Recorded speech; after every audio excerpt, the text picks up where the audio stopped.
international declared Israel to be an apartheid regime. Don't fucking stop me while I'm cooking, you baboon in a suit. The chef is in. About to give you a fucking Chelsea Green. You donkey. Donkey.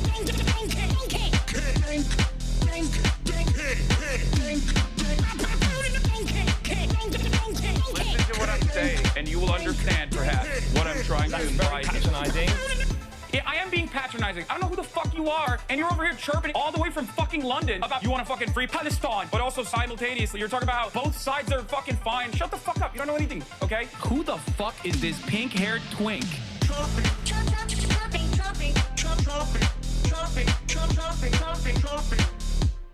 Dissolve the apartheid So what would you like to see happen, Hasan? Do you not understand the English language? What's going on, everybody? I hope everyone's having a fantastic evening, afternoon, pre-noon, no matter where you are in the world. I'm Hasan Piker, and this is the HasanAbi broadcast coming to you live from rainy California, Los Angeles, folks. We're live and alive, and I hope all the boys, girls, and MBs are having a fantastic one because today's a beautiful day. Today's a wonderful day. Today is Saturday. Saturday, April 26th, 2025. Folks, we're live, and I hope all the boys, girls, and MBs are having a fantastic one. It is a crazy morning here, raining like out of control. It actually has stopped at this point, but it was raining. Cats and dogs, as the old people say. Or all starts that hype. Yeah, that's the least hype of the hype. Folks, this is the part of the broadcast where I tell you about my personal news, about what's going on in the world of Hasan, HasanAbi, Piker, in between the time period where I press the stop streaming button and press the start streaming button. And I hope all of the boys, girls, and MBs are having a fantastic one, regardless, though, because this is going to be a great day.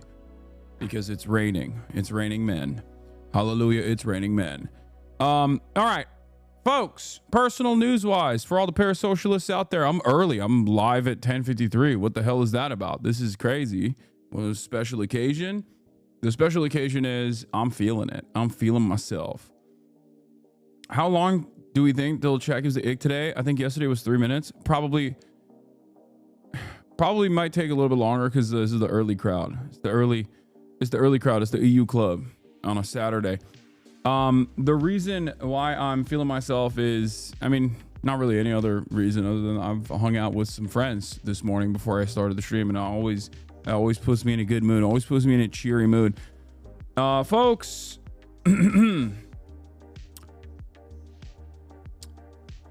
from Graham for you, personal news wise. Somebody clips and sends it to him. What is this? Come on down to Louisiana. We will go out to Jenna. I will link you up with all the people who have been organizing. Oh yeah, we've got a lot of people, not a lot, but you know, we've got people doing the work. We can make it happen because it's out in the middle of nowhere for a reason. I will harass him nicely. Yeah. I hopefully I might be able to do some. We might do some stuff, but I want to go with like a coalition. Like I want to get politicians out there. You know what I mean? Anyway, ladies and gentlemen, boys, girls, and MBs, this is for the parasocialists out there. For all the parasocialists that are wondering what happened to Hasan in between the time period where I pressed the stop streaming button and press the start streaming button. So help me God, I'm gonna tell you exactly what took place. So, what was I gonna say? Oh yeah, so. Last night I ended the broadcast, hung out with the fam as always. It's my dad's last night here because he's going back to Turkey, and of course for that reason he wanted pizza, he wanted mozzarella sticks, and my mom bought like a bunch of pastries. I think I did a pretty good job. Why are you guys saying props to Kneecap? What did they do? Did they do some? I think I did a decent job because I just chipped away at a little bit of a corner of a chocolate chip cookie. That's all I had. I took one bite out of a donut pastry and I had one mozzarella stick.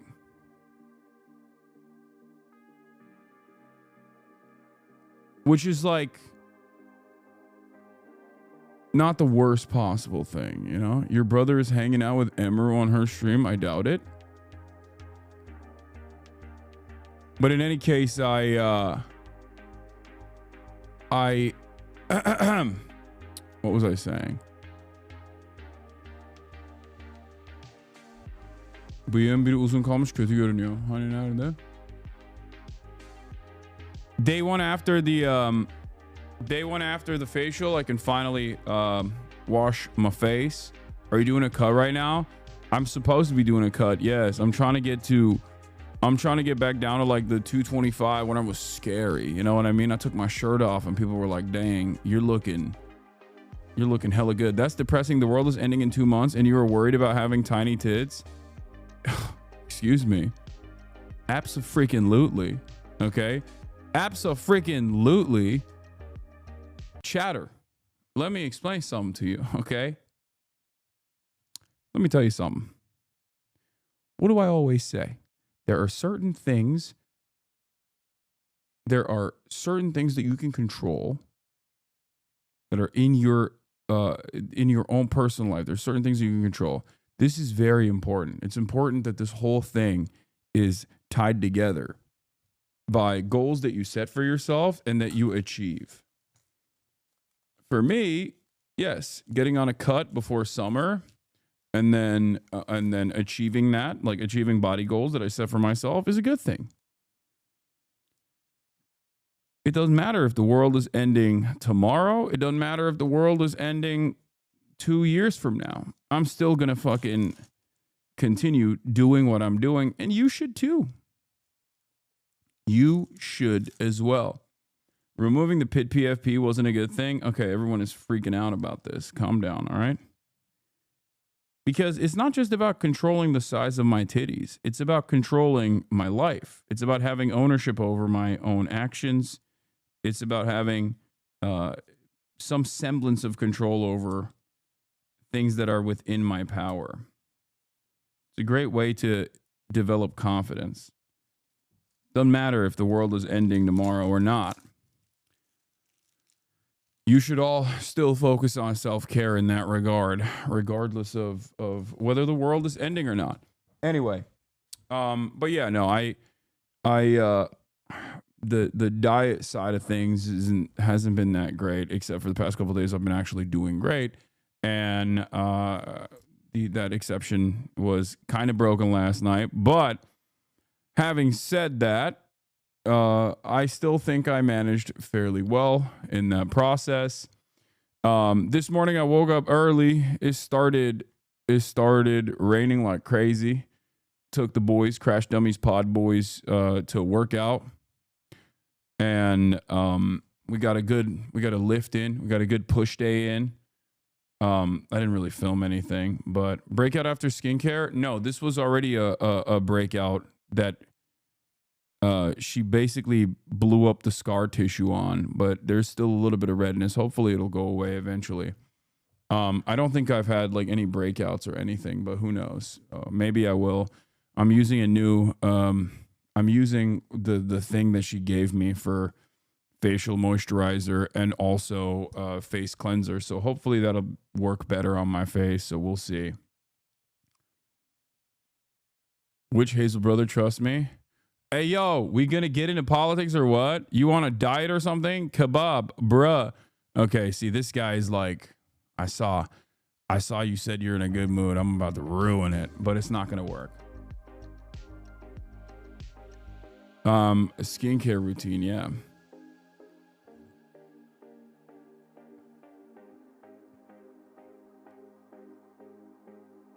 But in any case, that's all there is to it, folks. No Discord notification? I don't know.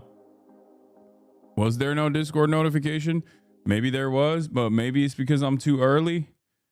Perhaps that's the reason. Click start stream together. It won't go live. Click the settings next to the red call.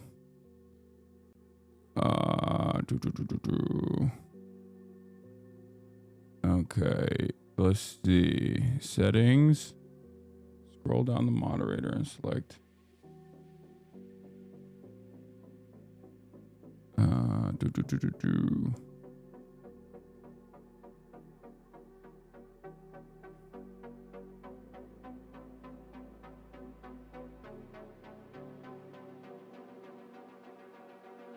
mod actions. What options? Let my show guest on stream. Okay. Do you follow Alt National Park Service? They're an amazing coalition of federal workers. I'm just hold on. I'm setting it up for a guest for stream together. Chatters. No blast off? Yeah, I haven't blasted off yet, but I will. Fuck you mean?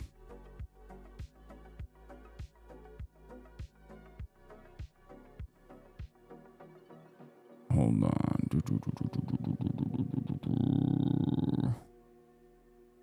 Okay.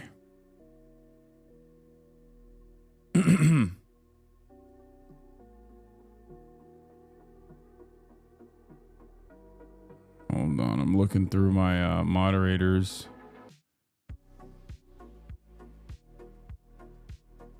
Okay.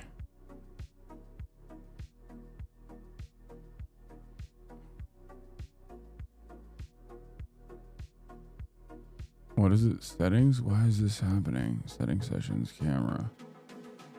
Okay, browser sources, camera, microphone. La la la. Low. Okay, that works. Sorry, I'm just going through this stuff so I can figure out how to do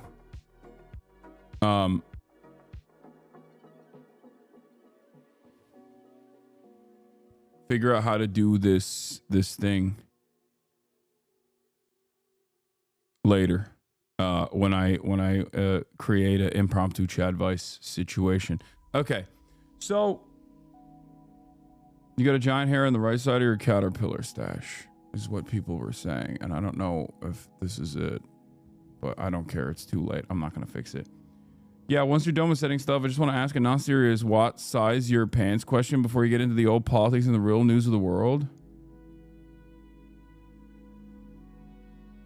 Okay. Don't know what you mean by that, but I'm a 36, I think, a size 36. So, yeah.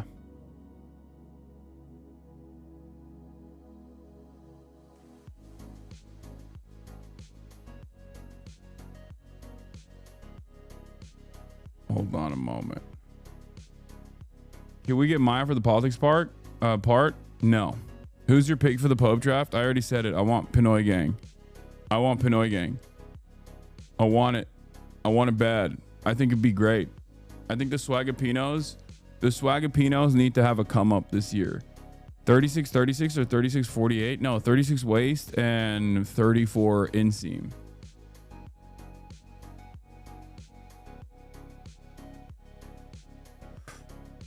Ironically, Nazi Germany was the BURGERREICH because hamburgers originated in Germany. You're featured on Finnish mainstream media again. Helsingin Sanomat. They've made news about you, which you read a long time ago. What did they say about me this time? HasanAbi, very big anti-Semite. Is that what it is? What is this? Wait, is it actually about anti-Semitism? The left's Joe Rogan challenges anyone and the chat goes wild. I tried to understand America's youth and watched one stream for a week. Left-wing influencer Hasan Piker is a rarity in a field where right-wing influencers are a familiar sight. Oh my god, we gotta read this. It becomes clear within the first minutes where Hasan Piker's fan base stands politically. The stream begins with the song "And Lenin is Young Again," played in honor of Lenin's birthday. Oh my god. Oh my god, this is amazing. You never looked at that Atlantic article about Asman? No, we'll look at that today. All right, let's blast off. Let's blast off. Let's blast off. Let's get the people going. Let's get it twisted. We have a lot going on. And then I'll look at this article because that sounds like an amazing article. Oh my god. Yeah.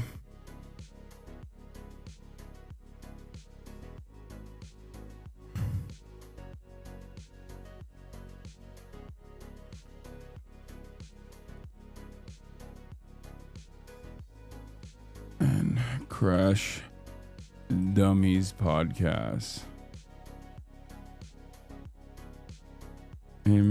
impromptu. Dude, chatters are so funny. Just go to an indoor basketball court so we can see Maya cook your shit. It's like, yeah, oh my God. I hadn't considered that there are indoor basketball courts. I didn't realize that there are indoor basketball courts. It's crazy to me. Thank you, chatter, for telling me that I could just like roll up to an indoor basketball court. I can't believe I didn't even think about that. You can ball indoors?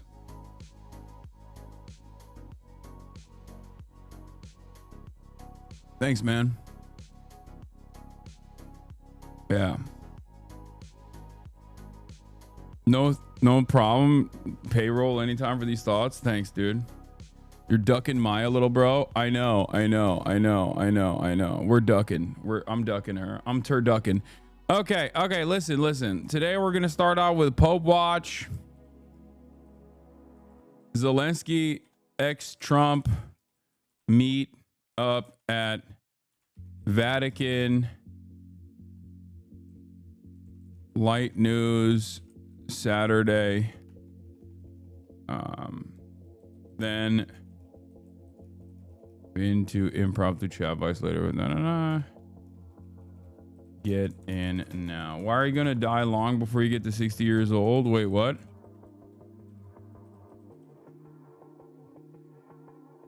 Nazi January 6th and Matt Gates coming to Gay WeHo tomorrow to harass queers. They gave them permits, Haas. I didn't see this.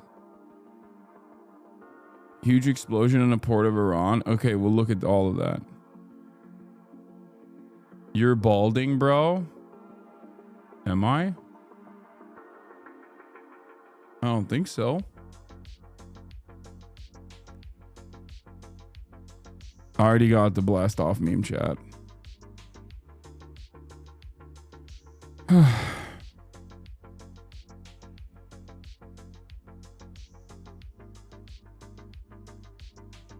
I'm finally visiting Poland for the first time. Happy Friday, everyone. All right. Show top of the head, bucko. Look at that. People that say I'm balding don't realize that I have had this hairline for, I think, for the past like 5-6 years at this point. And it hasn't changed. And it is because I do a diet of minoxidil and finasteride. Like I both use Rogaine. I both use Rogaine and also use finasteride. So that's like, it's stuck this way. You know what I mean? I'm about to be 34. It's not going to get any better than this, but it's not going to get worse, it seems. So that's good. You know? Also, worst case scenario, I mean, I'll just get a fucking hair transplant. You know what I mean? I can't go to Turkey to get one, but I'll just get one. I'll get it in the United States if necessary. Do you use topical or oral minoxidil? I use topical Rogaine and I use oral finasteride, I think is what it is. Whatever. I use the generic ones for both, but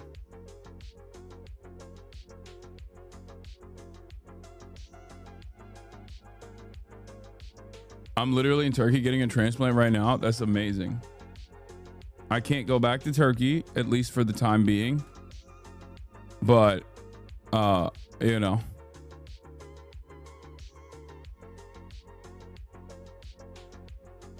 Yeah, this is from years ago. For More Plates, More Dates before...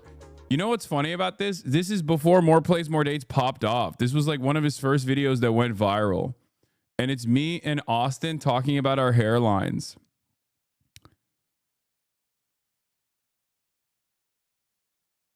Hasan, we have a problem. Man, Derek subs are growing quicker than minoxidil microneedle hair combo. Do you think Trump will lift sanctions on holy water from the Vatican after his visit? Did Trump slap a 10% on the VAT as well? On the Vatty boys? The Yardigans had a fitness challenge for fans. Can we do this with Fearam, please, where we can send our progress pics?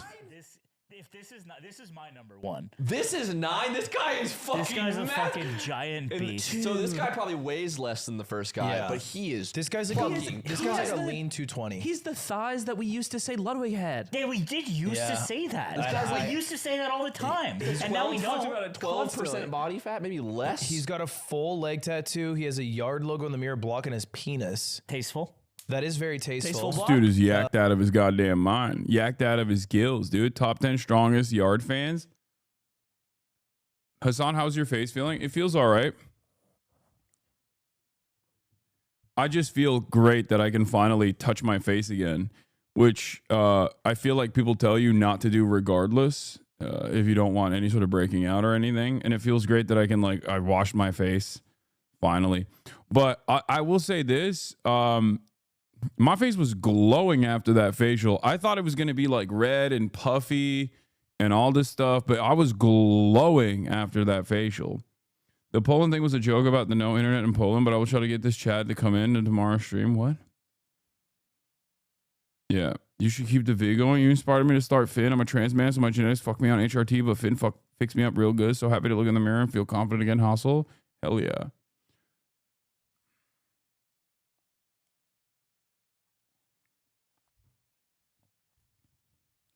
Can you please talk about Canada's broken promise to arm Israel? They recently signed a $78.8 million contract to arm Israel, and people in my country can barely afford rent and groceries. I'm sorry, chatter, but what you're saying can be perceived as anti-Semitic. Are you telling me that Israel doesn't need that money a lot more than homeless people in your neighborhood? The working poor in Canada? Excuse me. Someone call the Canadian FBI, please. It's time to arrest this person. Officer, right here. This chatter right here. Get him to the gulag.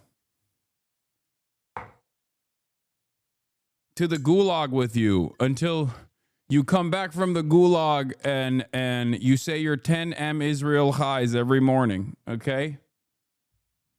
The Mounties are coming after you. The walls are closing in, chatter. You've made a major mistake. You've talked about how Israel shouldn't get another weapons package from Canada.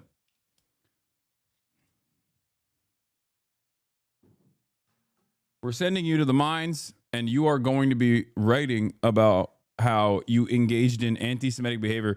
This is what the Americas are doing. They're gonna send you to Nunavut, chatter. I don't even know what that is, but that sounds ridiculous. I feel like we're doing a cultural revolution, but specifically for Israel.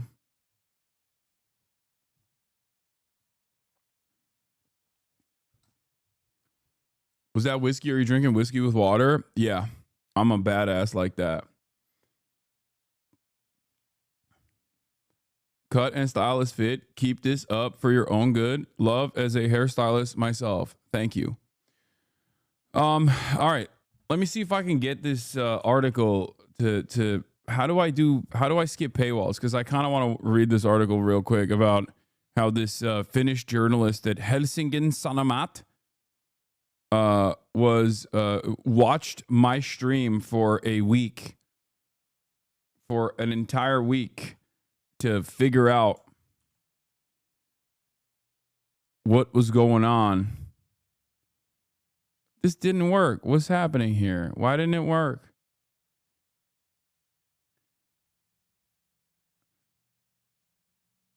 Okay. Archive is more reliable, I think. Okay. This is how to bypass paywall using incognito mode, then restart PC, refresh article, and it will turn off. Thanks, man. I don't think I'm going to do any of those things. All right. The left's Joe Rogan challenges anyone, and chat goes wild. I watched one stream for a week. United States left-wing influencer Hasan Piker is a rarity in a field where right-wing influencers are a familiar sight. It becomes clear within the first few minutes where Hasan Piker's fanbase stands politically. Let's play some music in the background while I read this.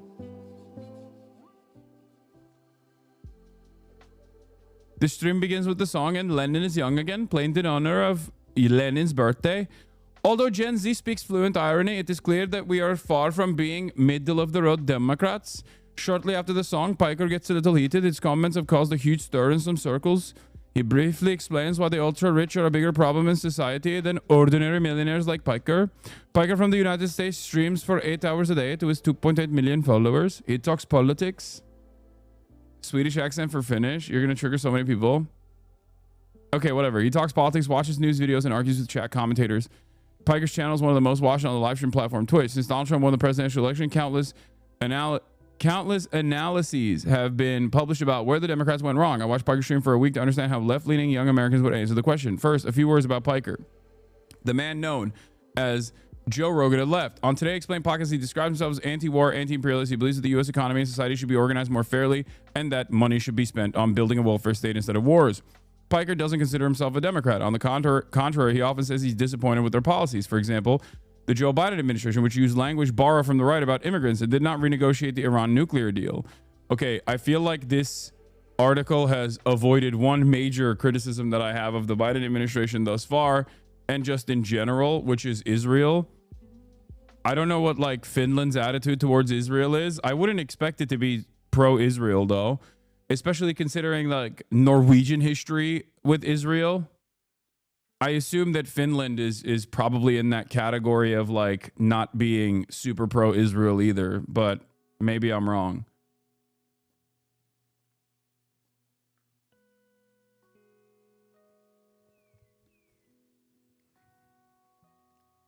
Norway definitely is one of the best like countries historically on Israel in comparison to I mean, this is a very low bar to clear, okay? Make no mistake.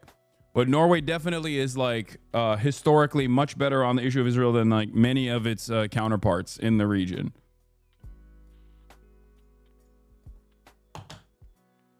This doesn't mean that they're like rugged anti-Zionist, mind you, but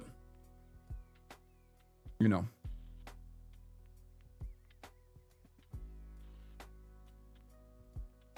They're not fighters, Piker states. During the days I spent working on Piker's content, his topics of conversation are familiar from the news: the death of the Pope, the deportation of Gilmar Burger-Garcia to El Salvador, and the trade war.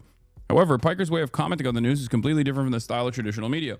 He is a condensation of the speech patterns and culture of a generation that grew up on the internet. In the stream, Piker watches videos, then pauses them every 10 seconds, and interspersed with shouting and swearing, explains what is wrong with what the talking heads are saying. It's undeniably entertaining to listen to. In one of his streams, Piker watches a CNN video of far-right extremist Ivan Raiklin. He compares the man's appearance to Uruk-hai from The Lord of the Rings. It's horrible to watch. No wonder he's a Nazi. He says we have to defend the white race, but man, I'm not sure you're any race, Piker threatens.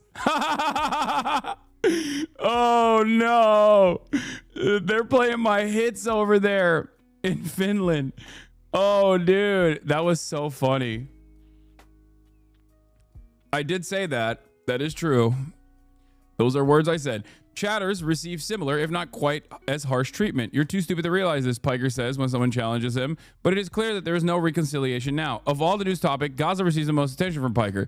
Talks about the United States' involvement in the murder of Palestinian babies, his disappointment with the traditional media's coverage of Israel, and how both Trump and Biden give Israel's Benjamin Netanyahu a free hand in Gaza. Even when Piker talks about the Last of Us series, he can't help but mention his creator Neil Druckmann is pro-Israel. During the weekend of the viewing marathon, Piker will be attending the Coachella Festival, where he'll be streaming a concert by the Irish band Kneecap, as the band performs the words "Fuck Israel, Free Palestine" are lit up in the background. Watching the stream, one gets the feeling that Biden's Israel policy is the Democrats' biggest single failure. I think so. That's a fair assessment. Sociologist Neil Gross wrote this spring in the U.S. newspaper, The New York Times, that young people did not vote for Donald Trump because he had become more conservative, but because of the economy. Not because he had become more conservative, but because of the economy. This view is supported by an AP Votecast poll, according to which 40% of those under 30 said the economy was the single biggest factor influencing their voting decision. In addition, Gross believes that some young people stayed home because Harris was considered too progressive or not progressive enough. Gross' assessment matches the atmosphere prevailing in Piker's chat. Many debaters find Democrats almost as repulsive as Republicans, so strongly, in fact, that sometimes even the moderator himself is surprised. When Piker talks about Democratic Senator Chris Van Hollen's visit to Abrego Garcia, who was flown to El Salvador in one of his streams, many chatters don't think the act has any significance. Some say it's just a Democratic deception operation. What's going on in the chat? Why are you so pessimistic, Piker asks. One day, Piker says says in a side sentence that he's receiving death threats from people who don't consider him leftist enough. Hasan Piker says he thinks it's healthy for people to be a little bitter about the rich. He's talking about healthy resentment, something that many young people in the United States are experiencing right now. The internet is misrepresenting the anguish of young people that they will never live the same life as their parents, one where they can buy a house and support a family of 4 on one person's income. The worry about finances that Gross identifies is chilling. For the angry and disillusioned, there is a wide range of solutions on the right. The internet is full of characters like Tucker Carlson and Andrew Tate who believe that the problems are caused by immigrants, feminism, and wokeness. For those who want something different, there is Hasan Piker. Interesting article.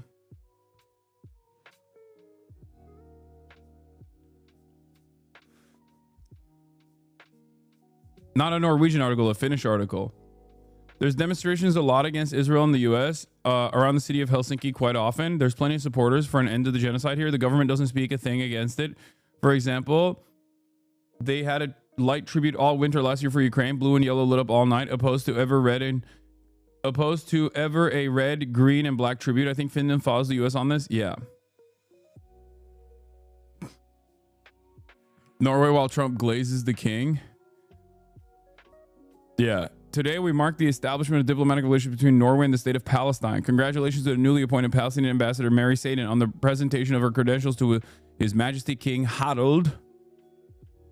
Is this a New York Times article? No, this is a Finnish newspaper that has written about me before. This person apparently was in the chat amongst us. And I China warns countries not to strike trade deals with the U.S. What is this?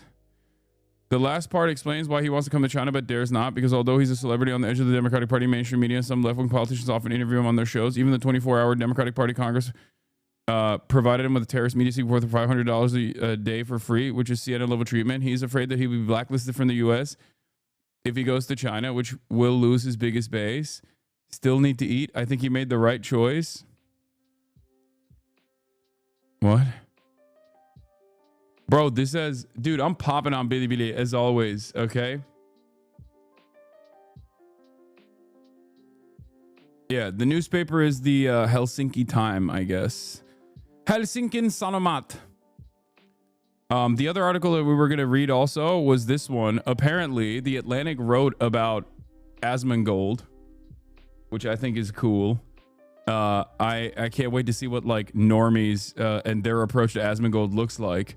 At a time when people have gotten progressively more conservative, I do wonder what that will look like. I do wonder, what people's attitude will look like. But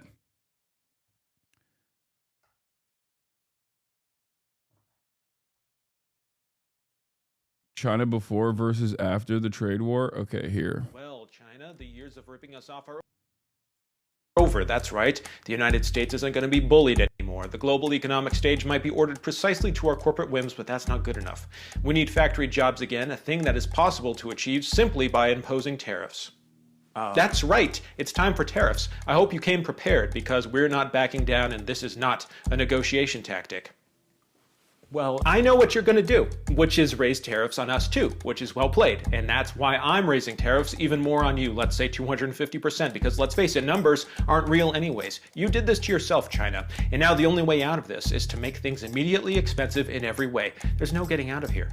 Good luck, my friend. Sir? You drive a hard bargain, China. I gotta say, I didn't think you had it in you. I'm glad you had the humility to come back to the negotiation table to negotiate, which is what this is. A negotiation tactic. We're gonna ease back some on the tariffs, not all, but mostly all of them. And we're gonna have a beautiful deal, a deal we generously give you, because who needs factory jobs anyways? By all accounts, this is a massive win for my economic agenda. Dude. I've been more annoyed than I ever have been about the economy. I'm gonna shh. You don't have to say it. I love you too. Everything is so busted. The economy has never been more busted than it's ever at this moment than it's ever been throughout its history. Okay. The Galactic Empire. Let me tell you something. Let me tell you why. Because this is something that I have, this is something that we've exhibited already. This is something that we've observed already. It's so crazy that you have alarm bells ringing, okay, everywhere. Total disaster waiting to happen. 40% of cargo ships leaving China for the US were empty today. Empty shelves coming to you soon. And when you look at the markets, like, people just don't care at all. Like, they are not making decisions for the immediate future. Like, these aren't even quarter by quarter decisions. I fear that it's just vibes that things will get better. It feels like there is no sanity. It feels like there is no sanity when you can pinpoint exactly where the pin is going to drop. You can basically, at this point, identify exactly when things are going to fall apart and people's denial of their material circumstances will come to an end. I don't know if we're like, I'm too young to remember what like the right before the 2008 crash vibes looked like, but I suspect this is how it was.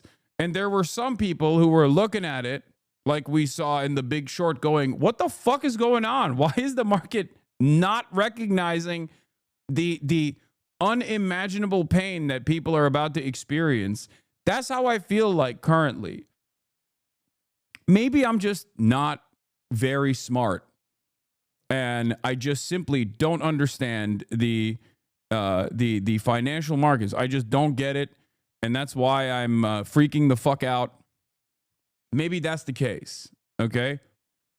But when I think about the immediate impact of these tariffs and what it's going to look like in terms of real shortages in the interim, and what that will do to our logistics, what that will look like for all of the companies that play a very important role in distributing goods to all around the country. Like, we're not fully there yet. And it's because the rich don't care and will profit from the recession. No, but that's not, like, no one is freaking out in the way that they should be. And I don't know why they're just like, nah, it'll be fine. That you pointed out. Okay, it's something called blank shipping, right? All right, blank shipping. So I'm just going to draw a container ship. Blank sailing. I'm not going to put a sail on it because it's a big cargo ship. But you got a big cargo ship here, okay? Usually it's full of cargo on the top. Beginning of the year, these ships leaving Asia, 0% of them were skipping ports. They were going to every port. They were picking up what they had. Containers were full. 100%. Okay, now 40%. These are the numbers you're pointing to, Dan. Yep. As many as 40% of these ships, guess what? That's okay. Bypassing ports, and bypassing ports. So inventory is down 40%. And ships have to go when they have to go. You can't just sit around and wait. So they're going with just a few containers on them. Just these half-empty, who knows what, from 0% to 40%. And just think about what it's going to look like over the next week, 2, 3 weeks, 4 weeks. And that's ultimately, that's why deals need to get done, because this is what business leaders from e-commerce, you know, across every industry are basically saying, like, time's ticking, and guess what's going to happen? Shortages, massive price increases, and that's where, look, we just talked about for the US consumer LTVBLV3. Thank you for the 10 gifted. It goes back to, like, it's like being on a beach, and all of a sudden, like, you're in the ocean, there's no water. You're like, oh. As a truck driver, I can tell you is getting crazy. My company works at Mexico border. We pulled most of our trailers out of Mexico. They're just sitting in Laredo at a yard like a flock of dead crows looking like a bad omen. Yeah, that's what I mean. Like, truckers, longshoremen, like, these are the first jobs to go when shipping dries out, when there's no packages to haul. Like, these are key parts of the American economy that are going to not have the same work that they previously relied on. And it's like, that has an that has an impact across the board. Those jobs are, I mean, people are going to have to experience layoffs in these sectors. Then on top of that, you have, considering that everything is like, just-in-time manufacturing, every aspect of our supply chain is so fickle and designed around unlimited trade happening at all times. When you shut off the manufacturing base all of a sudden for no reason other than Trump deciding, he's bored and he wants to implode the economy, like everything is going to dry up. Grocery stores are going to experience shortages.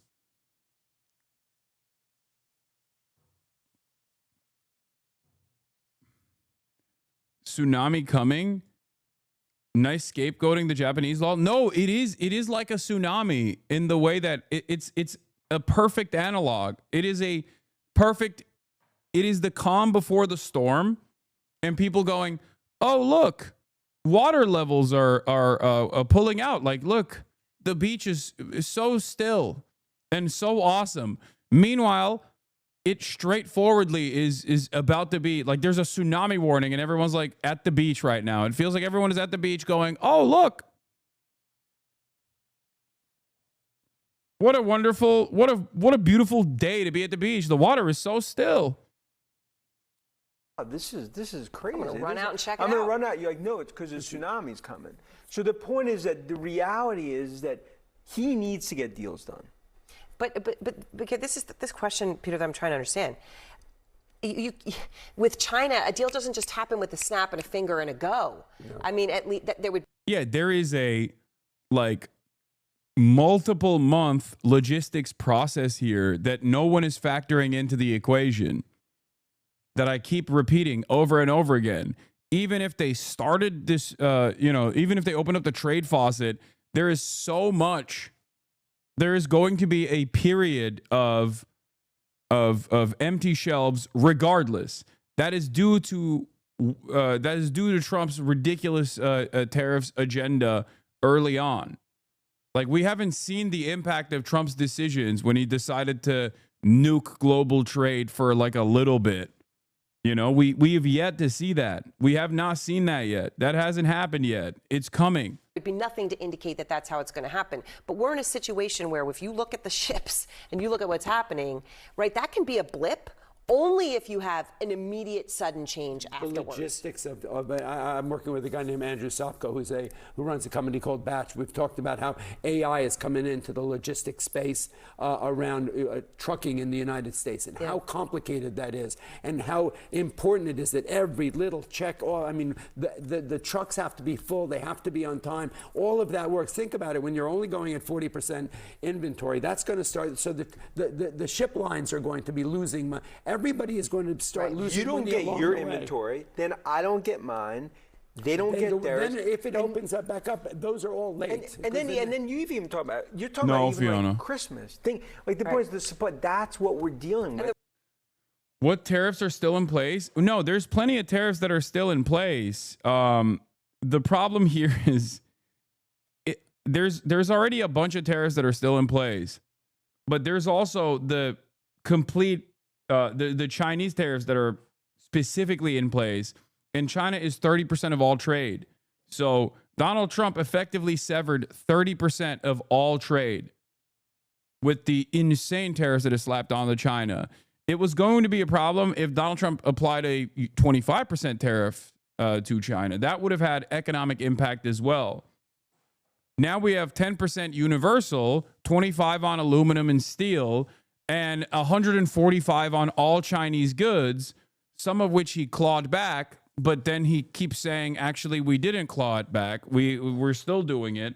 Like, it's also, that's the other part of this. This is so volatile. It's so unstable. You can't tell, like, there's no way to decipher exactly what kind of tariffs regime we're operating under, because the Trump administration is routinely going back and forth.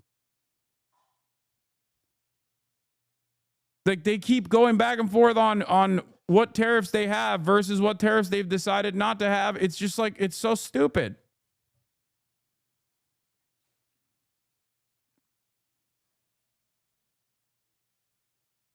The retailers, those small businesses, and we talk about the stuffed animal company, they're saying they put in their order for 80% of their sales, Christmas, by the end of May. Correct. So that's normal. That is the lead time for this thing. And that's the lead time that's going to start affecting when it starts affecting food and all kinds of other, look, you saw that with Target and Walmart. Actually, the CEOs of a lot of the retailers went to the White House apparently to talk and say, this is real for us. And how do you price it?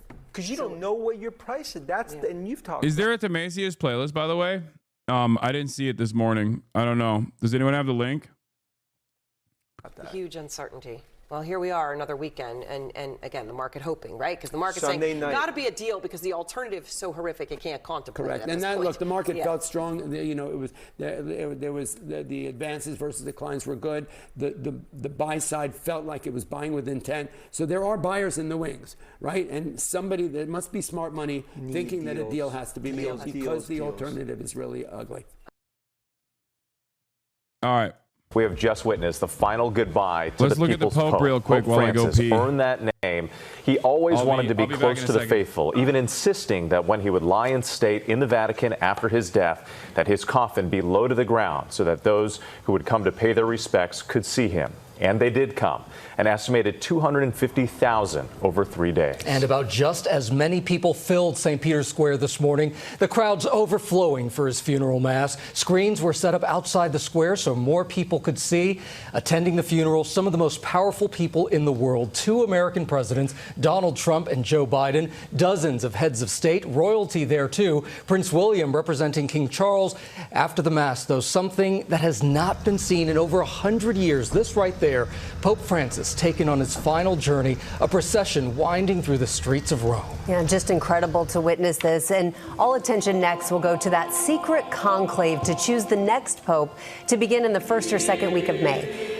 The man they choose will have great power over the direction of the church, the 1.3 billion Catholics worldwide, and the future of Pope Francis's legacy of inclusivity and his championing of those less fortunate. We have team coverage in Vatican City this morning. We're going to begin with ABC's senior national correspondent, Terry Moran. Terry, such an emotional morning. Who is this news for? Brother, what are you talking about? The entire Catholic population on the planet, which is... like what, 1.4 billion or something? Like a pretty large number of people all around the world are kind of laser focused on this. I mean, first of all, even the non-Catholic Pinoy gang, okay? Everyone that is even part Filipino, they're laser focused. Let me tell you something, okay? Pope Tagle sounds good. As an honorary Pinoy gang, as an honorary Swagapino, I'm excited for it. Is the Pope the Khalifa for Catholics? Yes, he is the caliphate. Yes. Truly, Rhiannon, good morning. On this beautiful spring morning in Rome, more than 250,000 people came here to St. Peter's Square to say a final farewell to Pope Francis and to hear the High Mass. An ancient ritual, of course, that means so much to ordinary Catholics. It's a moment that drew world leaders and ordinary faithful and all kinds of people, young and old, who just felt close to this remarkable man who led the world's 1.3 billion Catholics for 13 years. It's crazy that everybody's glazing him, but like, I feel like when he was alive, HasanAbi's cardinal bias. Yeah, this is my cardinal bias for sure. Dude, there was a really funny TikTok I saw that made me really reconsider everything. I saw someone doing fan cams of like the possible progressive popes, the possible progressive cardinals that could become popes. I was like, I feel like we're in a weird place. Okay. We are in a weird fucking place, man.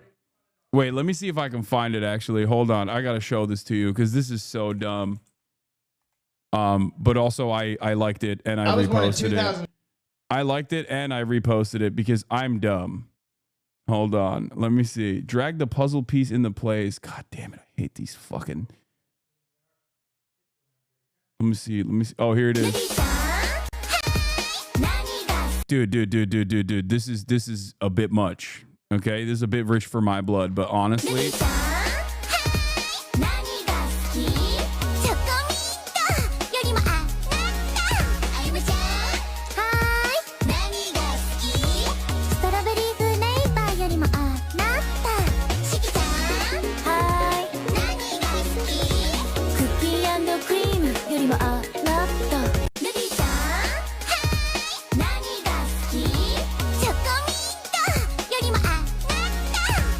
Dude, come on. Kawhi filter on the fucking on Pope gang. Kawhi filter on the Cardinals. Dude, okay, I'm gonna be honest with you. We have come a long way in our evolution as mankind across the board. Because like if you show this to a medieval peasant, you're getting burned at the stake. Okay? The Inquisition is coming after you and burning you alive. Think about that. Like, we're talking, this is possibly blasphemy territory. Like, are we blaspheming?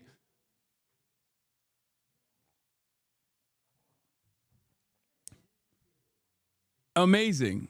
I love it, personally. I think it's awesome. I'm glad. Yes, if you enjoy this, you're going to hell. I guess I'm going to hell then, because I'm blaspheming. Or as the chatter pointed it out, blaspheming.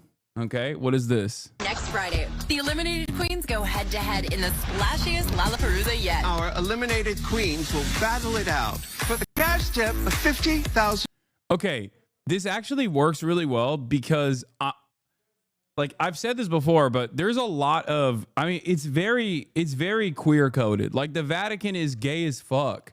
And I don't mean like, oh, they're, having man-on-man sex, which they are, but that's not even what I'm talking about. Like the pageantry of it all is very drag queen, drag race.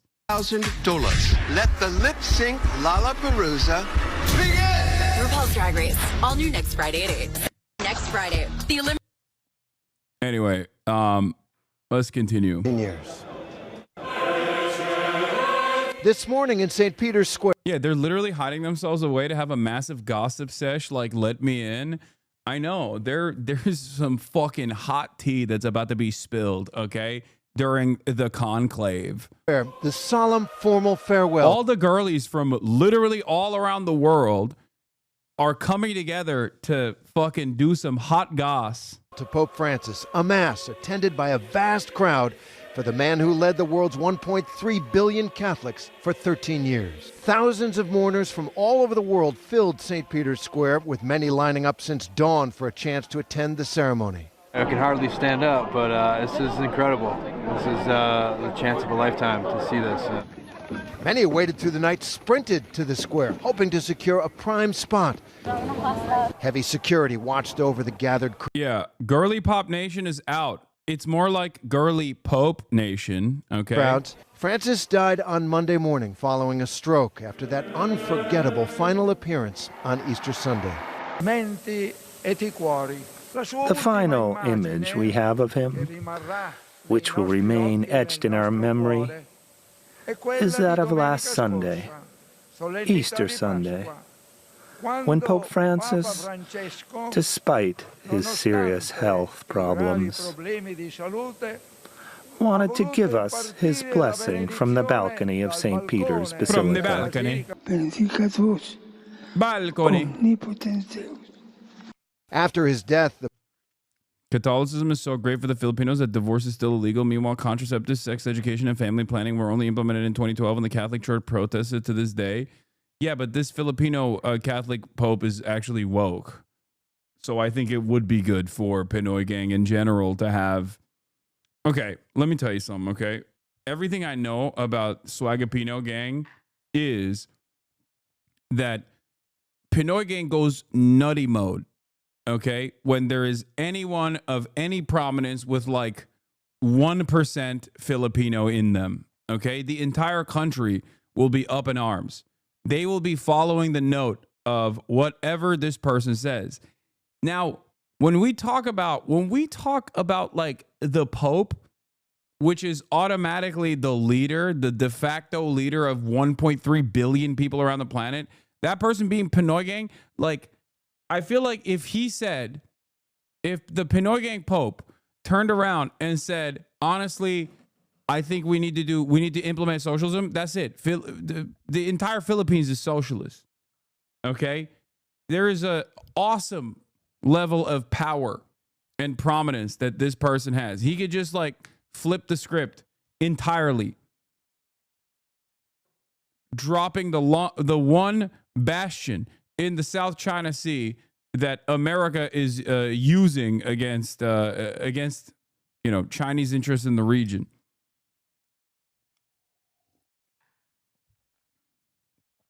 The Pope lay in state for 3 days in St. Peter's Basilica, where the Vatican says more than 250,000 people came to pay their respects. Last night, a moving ritual, the rite of the closing of the coffin, a white silk cloth placed gently over the Pope's face, a deed recounting the accomplishments of Francis's papacy put in a metal tube in his coffin. By the way, the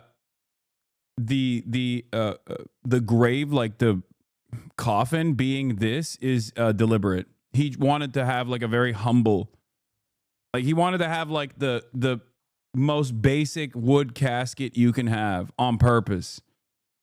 Coffin, a bag of coins minted during his papacy as well, all part of the ancient ritual. The coffin was sealed, then nailed shut. The Pope had requested that he be laid to rest at the Basilica of St. Mary Major in the heart of Rome. The Pope's hearse, a converted Pope-mobile. And Francis had asked that his tomb be undecorated with a one-word inscription, Franciscus, his name in Latin. Leaders came from around the world paying their last respects to the Pope this morning, including President Donald Trump and First Lady Melania Trump, former President Joe Biden, and former First Lady Jill. Ukrainian President... Yeah. And for all the chatters that don't know, Pope Francis spent the last 12 years packing the voting cardinals with his own appointees, so the next Pope will be someone of the same vein, though none of the current frontrunners have been Jesuits, the same as Francis did. Yeah. Tagley is literally considered Francis' successor by many Catholic insiders. Dude, there's so much tea. And I love that all the girlies are in on the inside baseball of the fucking conclave. Is crazy. We shouldn't know this much in general. We should not know this much. I think it's the movie. The conclave movie kind of did a number on this generation. Maybe that was part of it. I don't know what it is, but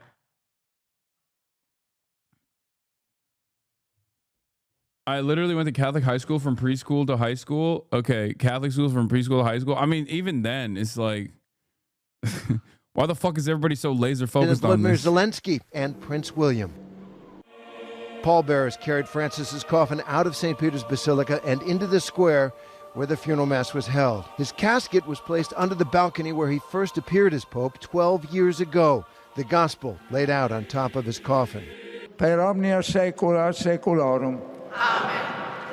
Around 200,000 people attended the Pope's funeral mass. God shows no partiality. And the first reading was done by an American journalist, Kelsey Jussie. 91-year-old Cardinal Giovanni Battista Re remembered Francis in his homily as a unifying force in a rapidly changing world. He gave of himself by comforting and encouraging us with a message capable of reaching people's hearts in a direction. Yeah, there were Palestinian flags at the funeral as well. Palestinian flags at the funeral of the Pope today because, God forbid, anything about them, or anything won't be about them for 5 seconds, says Uri Kurlianchik, Jewish Zionist, ex-Soviet Israeli geek author, blah, blah, blah, whatever. Fucking so goddamn butthurt, dude. Yeah. God forbid Palestinian humanity is recognized by a fucking Pope that offered infinitely more support. These people are so insane, dude. Just stay mad. Stay mad, loser. Nobody likes your fucking apartheid state, okay? It sucks. And you suck too. Suck my dick. God. Yeah. God forbid the Catholics in Palestine mourn the death of the Pope, in between getting bombed, in between getting their lives and their churches destroyed by the Israeli state.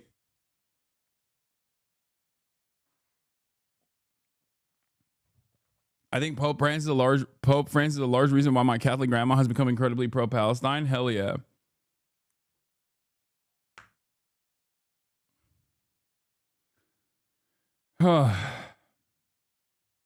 Yeah, here's some other cool shit that he did, by the way. Final honor guard for Pope Francis included migrants, prisoners, transgender people, the homeless, and others selected by Vicariate, Vicariate, is that how you say it? I don't know how to fucking say that word, of Rome as a symbol of the late Pope's mission and inclusion of outreach. that they should be the ones to welcome Pope Francis' coffin in the basilica is because these people are those who represent the focus of his mission. They are those who live on the peripheries, geographical and existential peripheries. Father Giulio Albanese, head of a missionary cooperation and a communication for the Vicariati of Rome.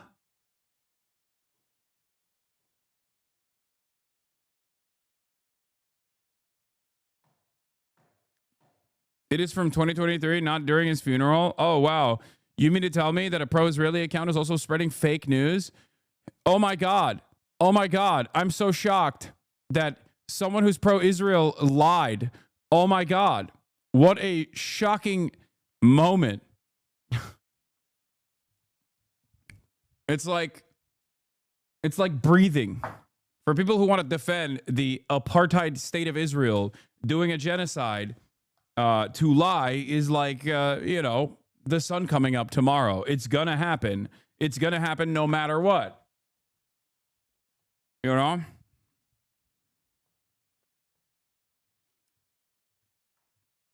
It is so insane that the hospital talking point they're going with is, the world is talking so much about Palestinians. Like, why can't they shut up? Yeah. Guarding the funeral of the Pontiff with a sci-fi drone jamming megagun is maybe the most Warhammer 40K coded thing to ever happen in the real world. Yeah, it is pretty wild.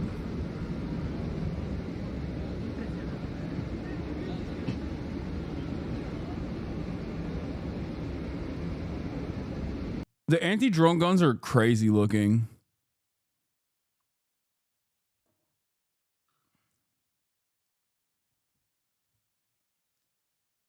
Oh. Donald Trump also wore a blue suit and was the only one in the crowd. Like, the photos are so funny because, like, obviously you're not supposed to wear, you know, I mean, it's a fucking funeral, right? Like, there is a dress code. And the one thing that you're not supposed to do is wear something that's not black. And Donald Trump straight up wore a blue suit, a navy blue suit to the Pope's funeral. Because he is exactly that kind of guy, okay? He's that bitch. He said, I am that bitch. I will be wearing a suit that is not black to the fucking Pope's funeral because this is all about me. Classic diva behavior. Correct. An immediate way. And a striking moment. Like, look at this. Look at it. Everyone. With the exception of, like, the Cardinals and shit, like, it's not even navy, just blue. It was bait. What do you mean it was bait? Literally, he stands out. Leaders exchanging the sign of peace with one another afterward.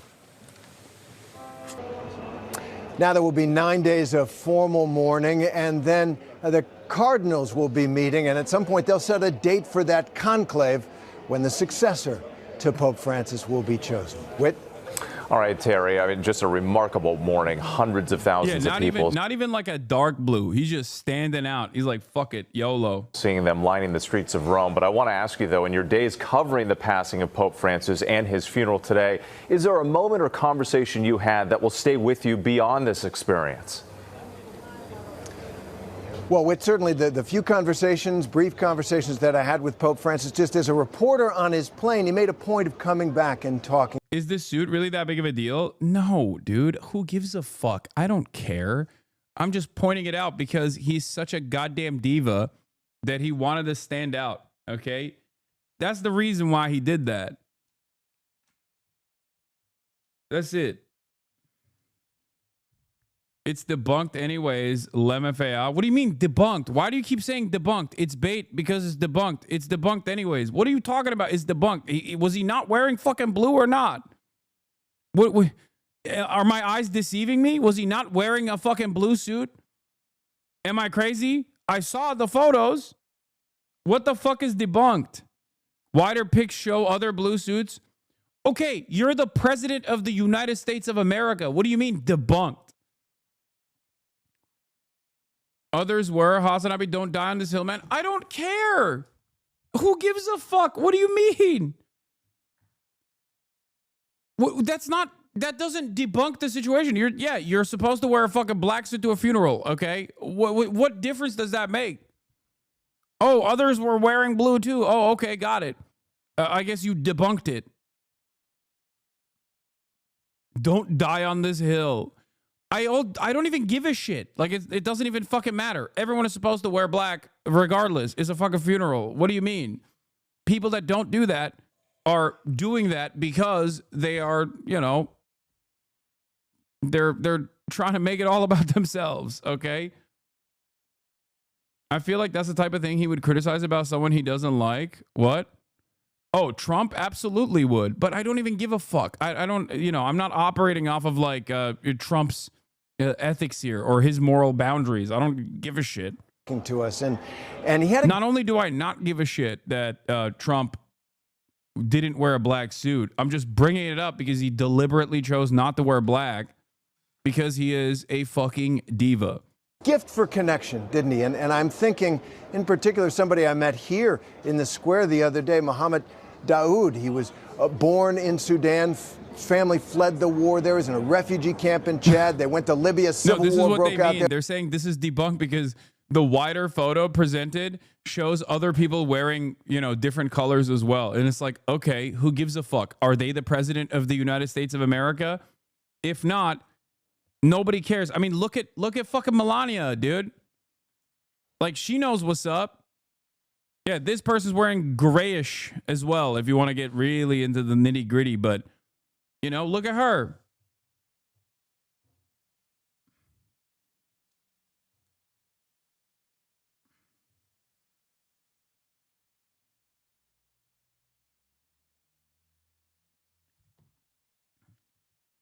Melania even had a hijab on. Yeah, she's actually found the light of Allah.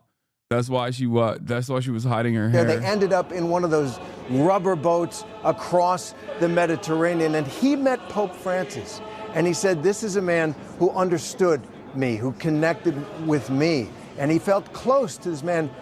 Muhammad is a Muslim, but he felt close to Pope Francis in that way that so many people did. He had that gift, a charisma of connection, of touch, and I think that's how he'll be remembered, and it's a gift to the church that he leaves behind. Wow, what a powerful, powerful message. All right, Terry, thank you so much. 8 weeks after their explosive showdown in the Oval... Yeah, look. Ah, this was debunked, see? There's a person wearing blue here.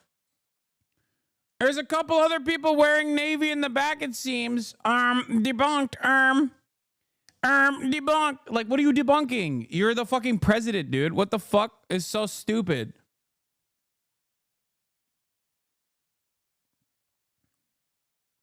Hasan called a mantilla a hijab. Catholicism is truly the only religion rejected by society. Sad.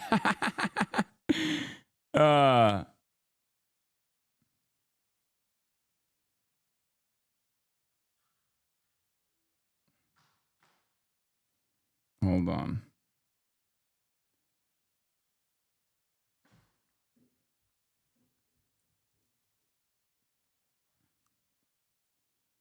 Debunked. I thought you didn't care. I don't. But I also find it really annoying where people go, this is going to be a big deal. People are going to yell at you about this. It's like, dude, Donald Trump has exploded global trade, destroying due process, literally his administration his administration just arrested a fucking judge, and you think this is going to be the major point of contention? Yeah, it'll become a major point of contention only if you're the dumbest person on the planet that allows Republicans to fucking dominate discourse like this, okay? Oh my God. Donald Trump, the most Hitlerian American president, okay? The most Hitlerian an American president has gotten in the last multiple decades. And these guys are like, well, actually, him wearing a blue suit wasn't that big of a deal. You're making it. Hold on.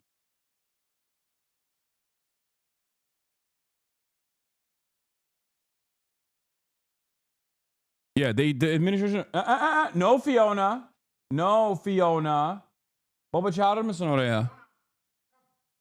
JD not at the funeral? Yeah, he wasn't allowed for some reason. Office President. Yeah, they don't let the assassin come to the fucking funeral, dude. Trump and Zelensky came together again, this time with encouragement from Emmanuel Macron instead of the incendiary interventions of Vice President Vance. Both sides calling these talks constructive, held in the grandeur of St. Peter's, just steps from a pope who'd long advocated an end to the war.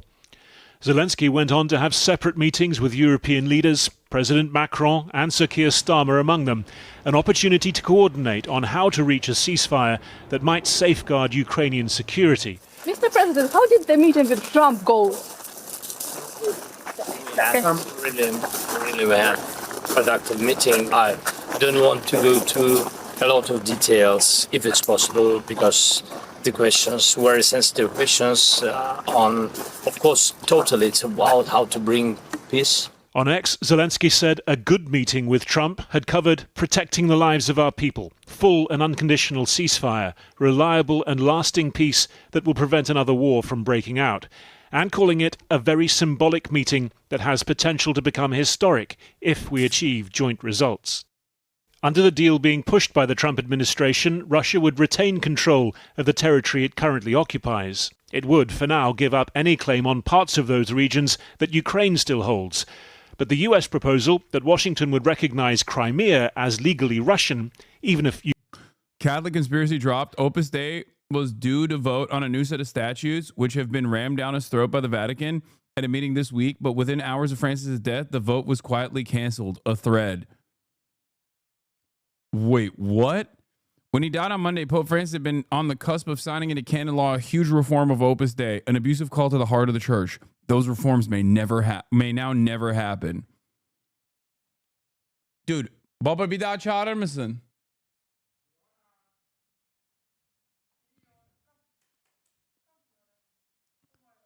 Opus Dei was due to vote on a new set of statutes, which have been rammed down his throat by the Vatican at a meeting this week. But within hours of Francis' death, the vote was quietly canceled. This comes after years of Opus Dei dragging its feet. Francis issued a decree demanding reform in July 2022. It came after allegations the group was involved in human trafficking and enslaving young girls. Opus Dei demurred. It submitted revisions. Dude, I don't know anything about this. Bak gelmiyor hala.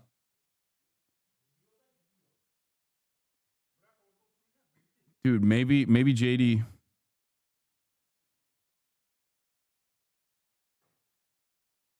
Wait, hold on.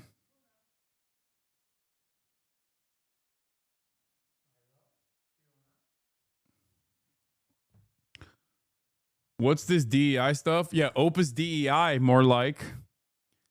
All right, let's Ukraine just keep will not going. Trump criticized Putin after Zelensky meeting at required Vatican. to appears to be a red line for Kyiv. What is really crucial is to have direct communication, direct dialogue between Trump and between Zelensky, because in this way we can remove lots of misunderstandings which have accumulated so far. So for me, it's a very good sign what has happened, and I'm really hopeful.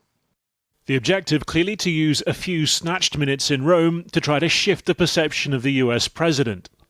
Trump's response was a masterclass in burying the lead. Having attacked a New York Times reporter, Presidents Obama and Biden, he eventually added, with all of that being said, there was no reason for Putin to be shooting missiles into civilian areas, cities and towns over the last few days. It makes me think that maybe he doesn't want to stop the war. He's just tapping me along and has to be dealt with differently through banking or secondary sanctions. Too many people are dying. Hours earlier, Trump had called his envoy Steve Witkoff's latest meeting with the Russian president pretty good. Today, the Kremlin saying Putin had communicated Russia's willingness to negotiate with Ukraine without preconditions. Also today, Putin briefed on what Russia's army chief called the total defeat of Ukrainian forces inside Russia's Kursk region, for the first time confirming the involvement of North Korean soldiers. Ukraine's military said it was continuing to fight inside Russia. After weeks of intensifying US and Russian pressure on Kyiv, this has, it seems, been a good day for Ukrainian diplomacy. Will it last? As with so much these days, a question for Donald Trump. Well, Harry Fawcett there, and joining me now is Keir Giles, who's Director of the Conflict Studies Research Centre and a Senior Consulting Fellow of the Russia and Eurasia Programme at the think tank Chatham House. Thanks very much for joining us this evening. First of all, that extraordinary picture, what do you make of it? Well, it depends which extraordinary picture we're talking about, whether it's the postings from Donald Trump on Truth Social, which we may or may not want to read into some genuine meaning, or the two sitting down together with that very different body language, Trump and... I mean, it's funny because it's like, there's not, like, Trump is so wishy-washy on everything that what he said today is ultimately meaningless tomorrow. Like, he could just as well come out tomorrow and be like, Vladipoo, I love you. You can keep bombing Ukraine. You have all the right. You know what I mean? Like, yeah, he's fake. He's phony. He is a fake friend, okay? He is untrustworthy. He is not a trustworthy person. He changes his mind all the time. Or rather, maybe... he doesn't have a mind to change at all. He's just kind of going off. He's just kind of going on whims. And Zelensky actually having a sensible, productive conversation without being played live to the media and without J.D. Vance in the room, both of which have got to be absolutely positives.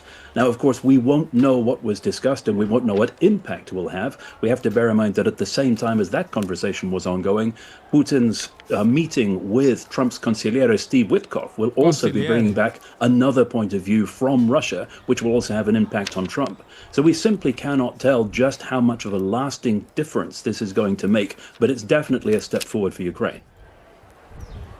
I mean, of course, if you consider that extraordinary picture of the two men in the Vatican, none of these things are accidental, one assumes. What is it at this point for both men that may have changed, given the pretty dreadful relationship they've had in recent weeks? Well, I think we should be careful saying none of this is accidental. I doubt either of them actually planned a working funeral. But nevertheless, the fact that the opportunity has been created for Zelensky to get his point across to President Trump shows the extent of support for Ukraine across Europe. And let's not forget there are these two parallel so-called peace processes, neither of which has actually met in the middle at all. What Russia is demanding in terms of surrender for Ukraine and is now being enforced on Ukraine by the United States, and what those countries that actually think Ukraine's continued survival and viability is important for their own security across Europe think is the absolute minimum for preserving that going into the future.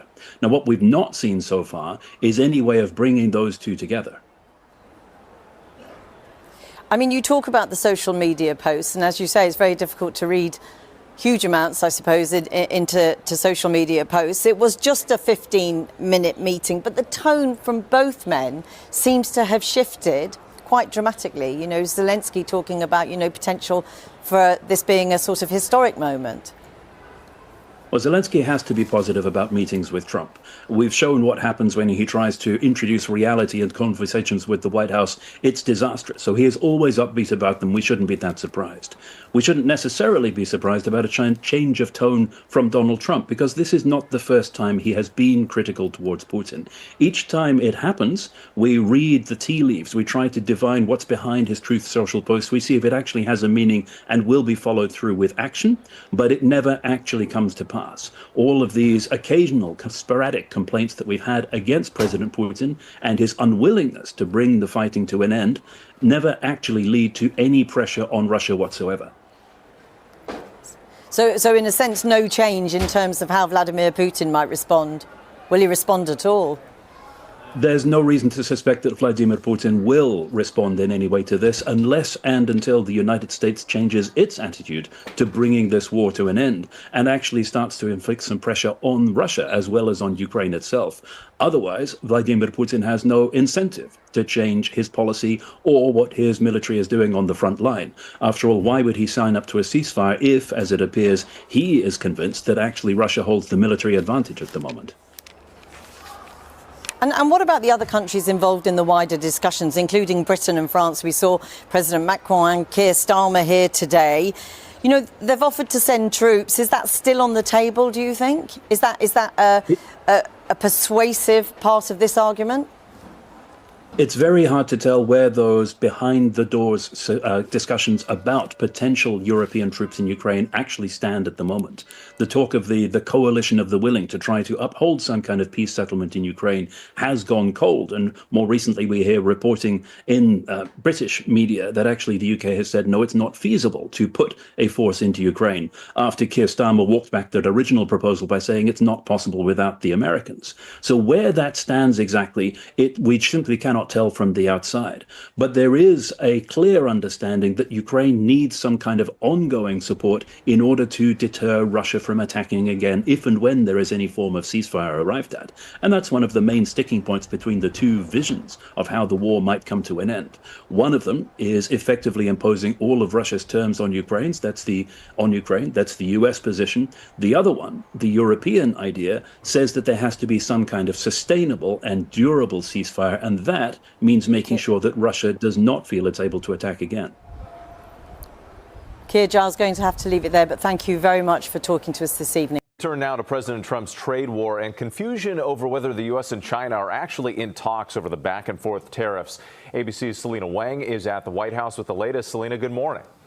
Hey, good morning. Another moment.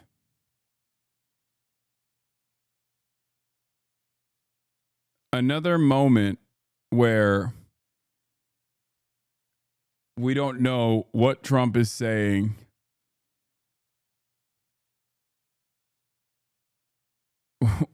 Whether or not what he's saying is going to end up happening. Morning, Whit. President Trump is claiming that he's made 200 trade deals, but there are fewer than 200 countries in the world, and the president isn't giving any details about those deals or what countries are involved. So the bottom line, guys, is that not a single trade deal has been announced. And as you mentioned, Whit, when it comes to the U.S.-China trade war, there's no clear end in sight, and it's not even clear if negotiations are even happening. So President Trump, for days now, he's been saying that there are these active talks between the U.S. and China on tariffs.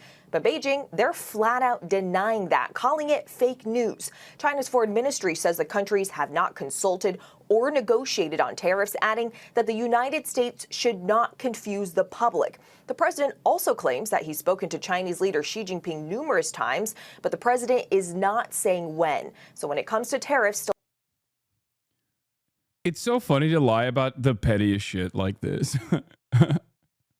Like, America used to lie about meaningful things, okay?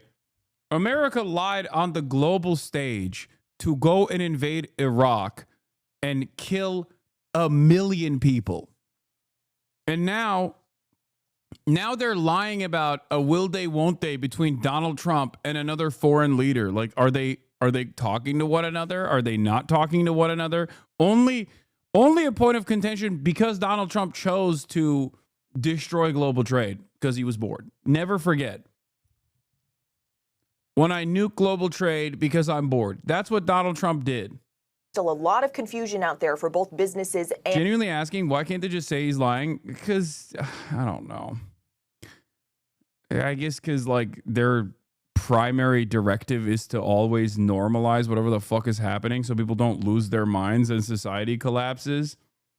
So no matter who is controlling the reins, they have to turn around and massage the narrative into making you feel like everything is fine to a certain degree. Like there are violations of norms that they will call out, but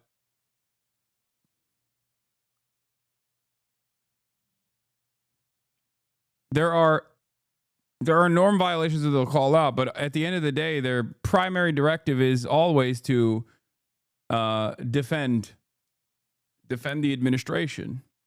That's the job of the media.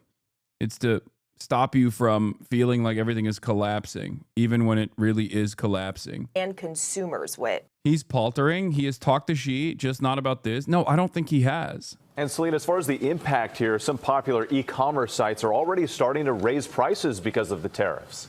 Yeah, that's exactly right. So it isn't because he's bored. They are all trading on the tariffs. No. He is the idea that like Donald Trump carefully crafted this so that his buddies could like make a killing on the market. His buddies were going to make a killing on the market regardless. I don't think that this was an opportunity to consolidate wealth even further. That is going to happen regardless.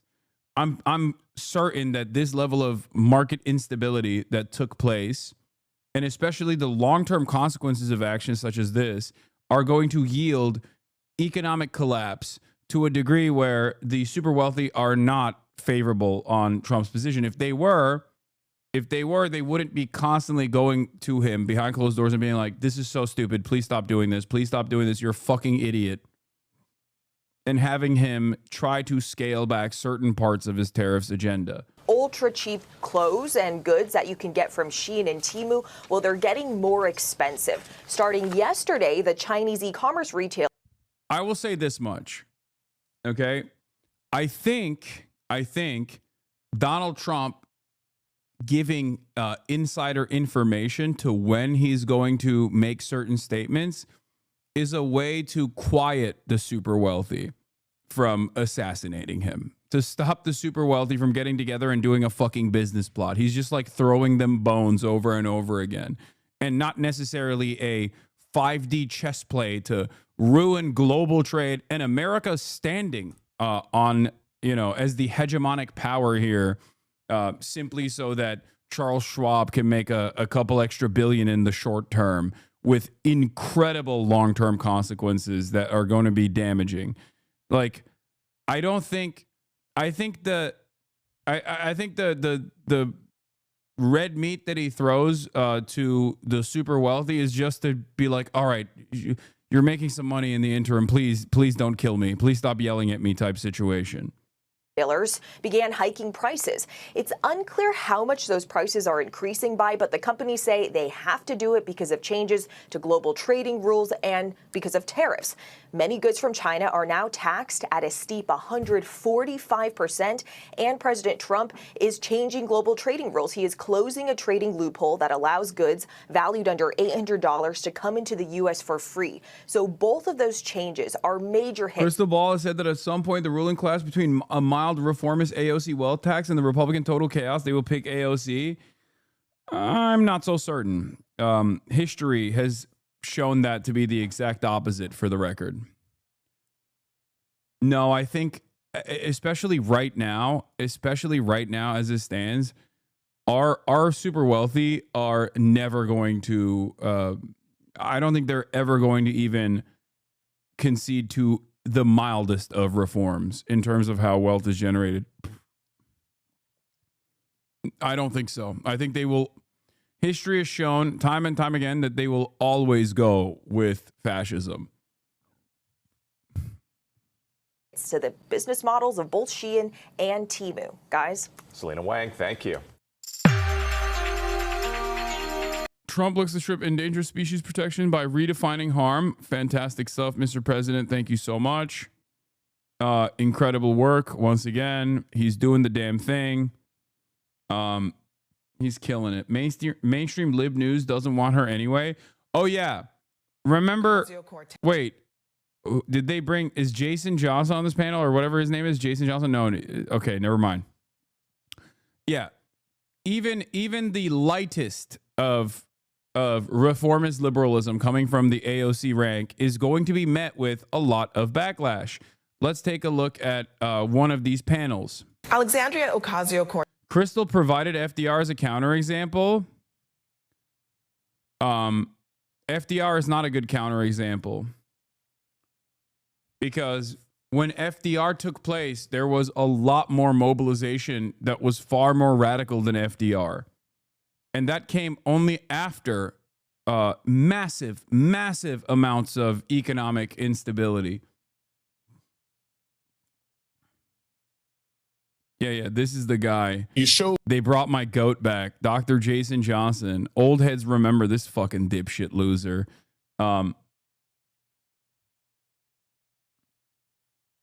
You have to remember that FDR and his reforms, his modest reforms at the time, that are not so modest when you think about it, really, in comparison to America before FDR, America after FDR.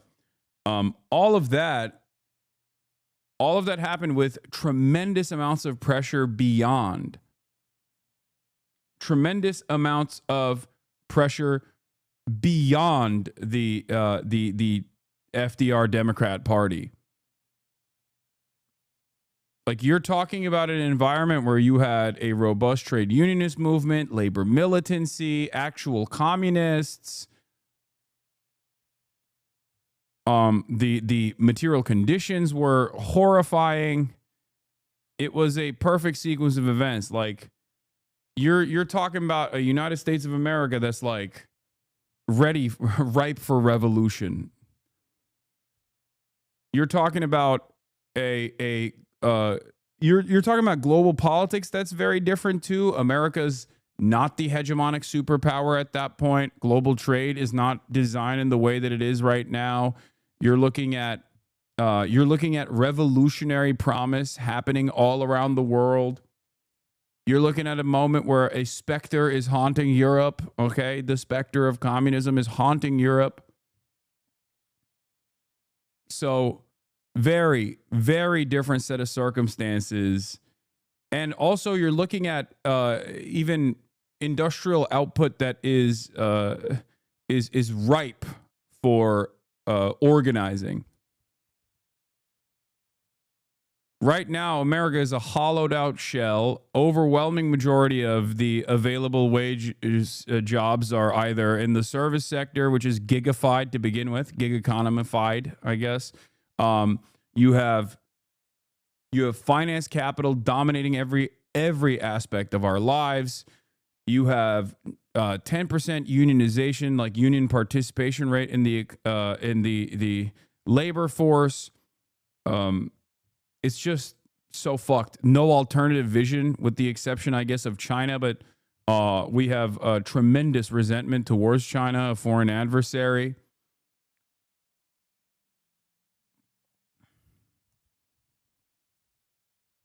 We could have had global communism by now if the German Revolution hadn't failed. This is also true. Sort of Bernie and AOC. I went to their rally in Los Angeles. Yeah, also genuinely asking, isn't this the case? Aren't people desperate enough in the States yet? I don't think that they're desperate enough. No. And once again, outside of the desperation, because listen, American material conditions resembling the Great Depression does not mean that you magically have a vanguard party that forms in the ashes of American empire. If anything, that will lead people to become more reactionary. That'll lead people. That's why I've always warned against simple accelerationist ideals. Because accelerationism, especially in a country without any class consciousness whatsoever, will most likely yield a fascist movement. Lumpenproles going crazy mode, okay? So primed with like white supremacist thought that they just, they lash back out at marginalized people even harder than they ever have before. You need to build an underlying robust education network. You need to have organizations that are moving people in the appropriate direction, in the direction of socialism. We say socialism or barbarism, but there is nothing more barbaric than fascism, of course. And fascism is the more comfortable avenue for many Americans. I walked through that crowd. It was a shockingly non-diverse crowd for downtown Los Angeles. I was there. I walked through. I counted different kinds of people that I saw. And as great as AOC may be... Bro, none of this works. None of this works. If anything, people are going to look at this and go, great. Oh, so you mean to tell me that the AOC Bernie crowd is bringing in white folk? Great. Okay. Can you imagine having this argument in 2025? Being like, oh, not enough brown folk in the crowd. It's like, what the fuck are you saying? Yeah, maybe because the Latinos were at the fucking Trump rally. Okay, that's probably why. Shut the fuck up, Jason. There is no like, oh, I can't believe how non-diverse this crowd is. Like, this dude is operating on like 2014 metas right now. Okay. now, and as great as Bernie may be, what they demonstrated is the general problem also that the Democratic Party is having, which is if you can't get young brown people out there, if they're continuing to choose the couch over voting, the Democrats are going to lose in the midterms too. So new leadership is needed. It's got to start from the top, and Durbin retiring is a good example of how you change that. God, I hate this guy so much. Ay, ay, ay. They dusted off Jason Johnson and brought him back now that there's like even a fraction of motion for AOC and Bernie Sanders. It is crazy. Like, this guy's entire purpose is to be a hitman for progressives by being like, well, they don't fuck with black people, I think. And to tell all of the aunties, all the black aunties that watch MSNBC that like AOC and Bernie are not good and you shouldn't vote for them is crazy. Yeah, exactly. This guy's been cryogenically frozen inside of a break glass in case Bernie Sanders becomes politically relevant again. Case in MSNBC's DC studio over the past 3 years.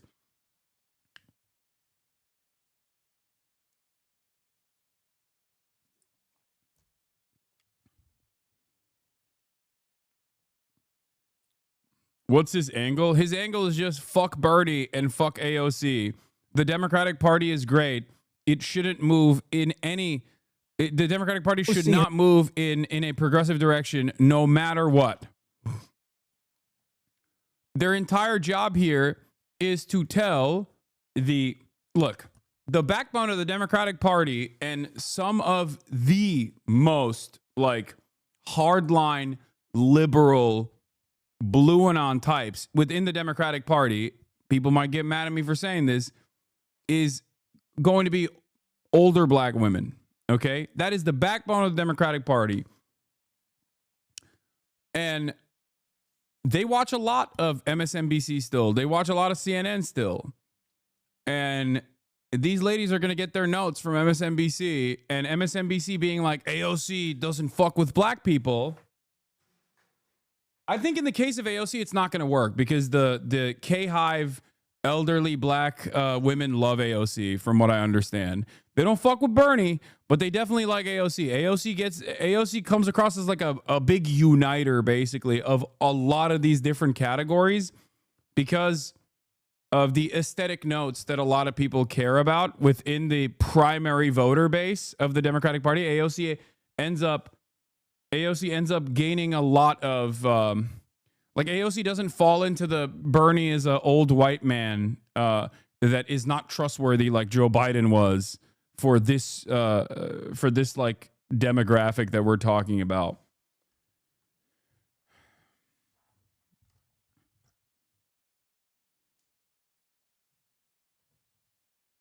So I don't think this level of like AOC sucks, she has no emotion, AOC is racist, that kind of attitude works.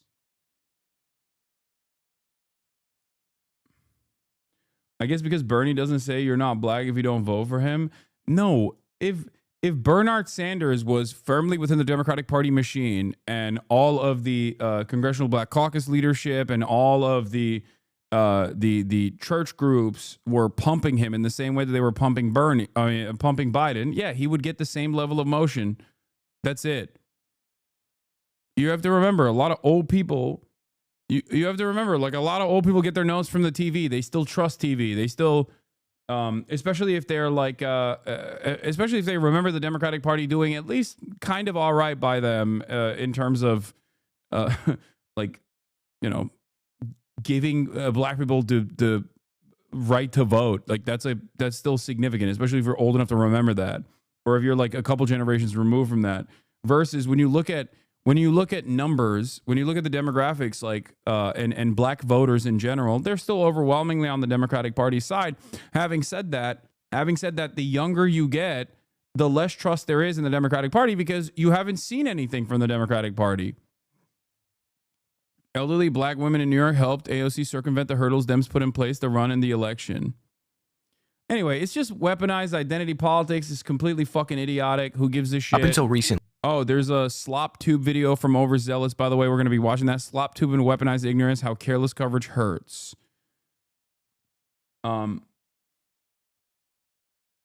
Remember yesterday when you were explaining how long it would take to see the impacts of tariffs? Check out this comparison to the port of Shanghai versus the port of Los Angeles. This is going to be so bad. I thought. All right, we'll look at that in a second. But yeah, let's talk about AOC. Cortez. She is popular, she's populist, I got pee. but is she enough of both to run for president? Some say to start thinking about it. And seriously, AOC is drawing huge crowds. She's turning events into slickly produced videos that have the scent of a bid for the highest office in the nation. It has even Meghan McCain convinced that she's running and that people discount the idea and AOC at their own peril. I just want to play a little bit from this video where she filmed a part of it in Idaho, of all places. Just listen to this. You know, Idaho, I am so touched being here. I'm a girl from the Bronx. To be welcomed here in this state, all of us together, seeing our common cause, this is what this country is all about. I've seen a heck of a lot of presidential announcement videos just like that. And I think that you can't discount the ability in a completely off year of a random congressperson to put together tens of thousands of people in red states like Idaho. I think that when our party is thirsty for leadership and hungry for leadership, especially young, dynamic, diverse leadership, when most of our leadership right now, like Chuck Schumer and others, are older, white males, you know, you're going to get crowds like this. You're going to get the news attention. People are going to say that you're potentially running for president. If I were AOC, I actually wouldn't run for president. I think that one of the things that she can do in the presidential election is be an incredibly effective surrogate. And I think that she could utilize her lists. She could go out there and Yeah, that would be really good, actually. No, it'd be so much better if she didn't run for president. Everyone should stop talking about AOC running for president, actually. It's so much better for everybody. Yeah, she's really popular. She should use that to defend, I don't know, Pete Buttigieg or whoever we have chosen.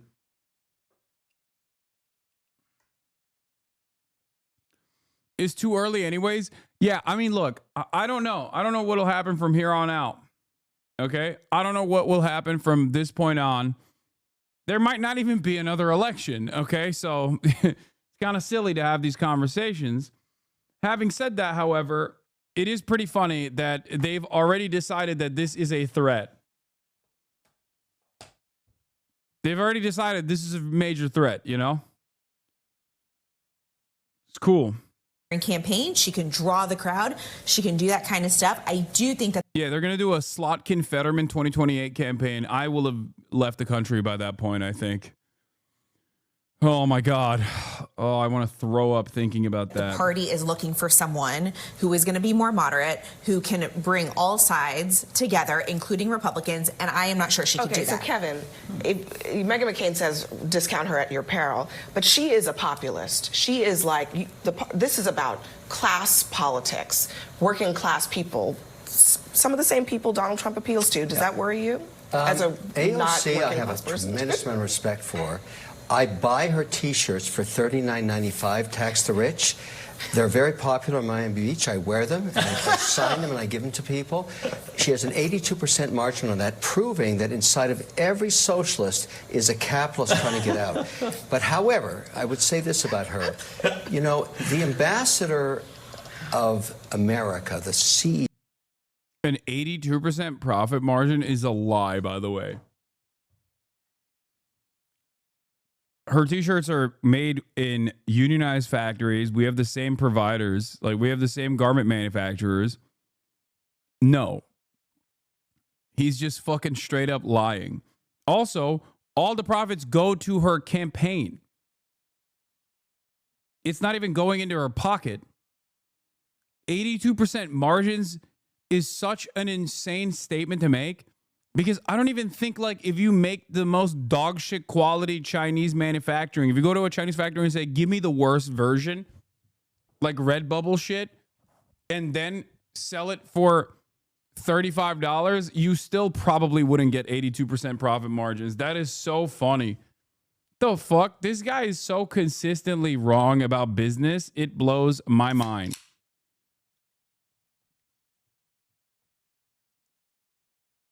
Like, isn't that the one thing that he's supposed to be good at? Business? Isn't he the business guy? CEO, the president, they have to embody the American dream. That's their number one job. Our number one export is not technology or energy. It's the American dream. People come to America. Twitch is saying some audio is being muted because of copyright. What are you talking about? What are you talking, like right now on stream? Like you can't hear what I'm saying? To achieve the American dream. She embodies the American nightmare. And so she could never, ever, because she doesn't believe that people should succeed in wealth. And this is a huge problem for her. What makes if she America believes that so... the only success is not wealth? I mean, she came from very modest background. You said, how is he allowed to lie? Dude, that's all people do. That's the welcome to the overwhelming majority of legacy media on a lot of issues, and especially when you're like a right-wing guy. Remember, Kevin O'Leary's whole purpose here is to glaze Trump. Even though he's a fucking Canadian. Like, that's the other side of the story that makes me even more mad. It's like, bro, you're Canadian. Shut up. Shut up. She was a waitress. I mean, I think that story, a lot of people would say that is the American dream. I think that is what... She does not support capitalism. No, well, I'm saying, I guess what I'm saying is, like, what if she's a democratic socialist, but that's that. But what if some Americans... Is Kevin O'Leary Lebanese too? Oh, my God. Dude. Let me guess. Maronite Christian. Bro, I swear to God, there is literally a secret Lebanese plot where all fucking Phoenician ass Lebanese Christians that come to the Western world, some of these Lebanese Christians, bro, oh my God. It's like, dude, when you realize how many of the most prominent, ethnically ambiguous white adjacent people that you would just immediately think are white, that say the most insane, irrational bullshit are secretly Lebanese, it freaks people out. It freaked me out. It froke. I was froken, okay? Judge Janine Perot immediately comes to mind.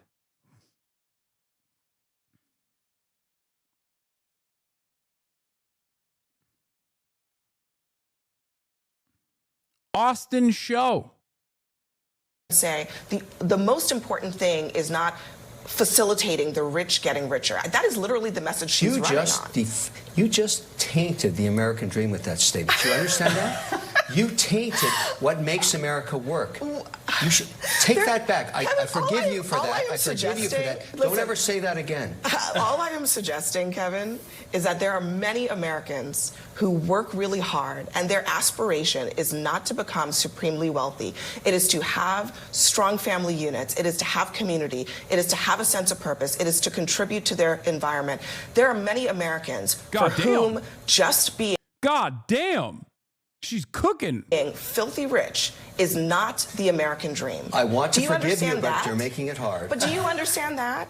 I mean, am I wrong that there are not many Americans in this country who they have aspirations that are outside of building unimaginable wealth? Well, I think how is that controversial? I mean, Scott Jennings is going to say, no, they do. They all do. I think there's a long way from, having the dream of building unimaginable wealth to also having, a lot of people just want the aspiration. According to Kevin, I'm besmirching the American dream. The aspiration to not have to struggle every day. I mean, exactly. and to have a job or have a career or have a business that allows them to live a life where they're not living paycheck to paycheck, living under constant anxiety. And so I agree with Kevin. The American dream is believing that you live in a country where if you achieve the status that you want to achieve so that you're not struggling or that you are filthy rich, that some politician is not going to come along and try to take it away from No, that's what got us to this problem to begin with, honestly. That mentality promoted by dipshits like Scott Jennings and dipshits like Kevin O'Leary is unironically how we got to this issue to begin with. No, the American dream is literally to be able to survive on a fucking single salary, have children, have a upward social mobility, all that good stuff. White picket fence on your house and a car. That's the dream. The dream is survival, okay? These guys are the reasons why you can't achieve said dream. Because they have to have helicopters, okay? They have to have yachts. That's the way that income and wealth distribution has to work in this country. God forbid.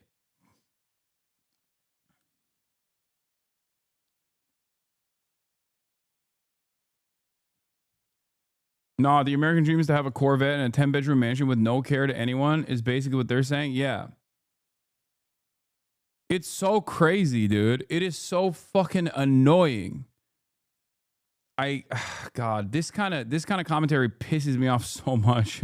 It's like, yeah, here, if you want to know Kevin O'Leary's worldview, this is one of the best demonstrations of it. Here. According to Oxfam, of the world's 85 richest people is equal to the 3.5 billion poorest people. It's fantastic. And this is a great thing because it inspires everybody, gets the motivation to look up to the 1% and say, I want to become one of those people. I'm going to fight hard to get up to the top. This is fantastic news, and of course I applaud it.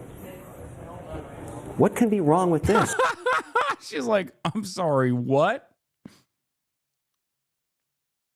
This is fantastic. Wow, that's cool. Like, look. A lot of people say, oh, Hasan, you're a eat the rich style socialist. Like, you want to execute billionaires on the street. Like, I don't say those things. Okay? I do want wealth redistribution. I understand that, the state will have to enforce such things at a certain point. Right? I would hope that this would happen through a peaceful and democratic process. That is my dream. Now, having said that, Kevin O'Leary's existence makes this argument so difficult because if you're a guy that is working at a company and you got shit time, shit pay, you've experienced real negative wage growth as a consequence of inflation for a couple years, now you got unimaginable instability happening that you're staring down. You're looking at inflation potentially again. Okay, you're going to experience an economic shock again. You didn't do anything to trigger this. You're just simply existing and trying to survive. And you hear this fucking billionaire dipshit be like, it's so awesome that everyone is experiencing extreme poverty. Like, I'm not saying anything, but if you're that type of person and you hear this, you're going to have certain opinions that are not so great for Kevin O'Leary. You know what I mean? These people don't realize that they are agitating in that direction. I think they've grown too comfortable thinking like, no one ever wants to dream a world outside of capitalism, and therefore everyone agrees with me. And there are still plenty of people who do. Okay? There are still plenty of people who look to that and go, no, he's right. I think it's great to wish for a better financial situation. I think it's great to imagine a world where I also am just like Kevin O'Leary, a fucking multi-billionaire, right? There's still plenty of people who are entrepreneurs and temporarily embarrassed millionaires and billionaires out there. They are the majority. But the number of people that look to this with resentment grows every single day, especially as people's finances get worse and worse, especially as they recognize that this market that's supposed to be stable has experienced tremendous shocks in cycles that seemingly get smaller and smaller, like that window of stability between the last economic bust, the boom bust cycle, gets smaller and smaller until what? Like, we're just going to have one every week? Is that fine? Is that normal? And it's the worst part about it is you got no say in this process. Like, Donald Trump is a great example of this. You vote for him, or even if you don't vote for him, he's just decided to do this thing. He just decided to go, yeah, we got to fix the trade deficit. I'm rewriting the last 40 years of trade policy that we spearheaded with no way of even fixing, with no way of even building a robust manufacturing base that spells good wages and good jobs and good benefits for you, by the way. Like, you do that, and all people see in the outcome of said decisions made by one fucking moron is an unaffordability crisis that blows up in the process and empty shelves at the grocery store. Yeah, people are going to be resentful. They're like, I didn't vote for this. The fuck is this? I voted for the opposite of this. Or I didn't vote for this at all, and look where we're at now.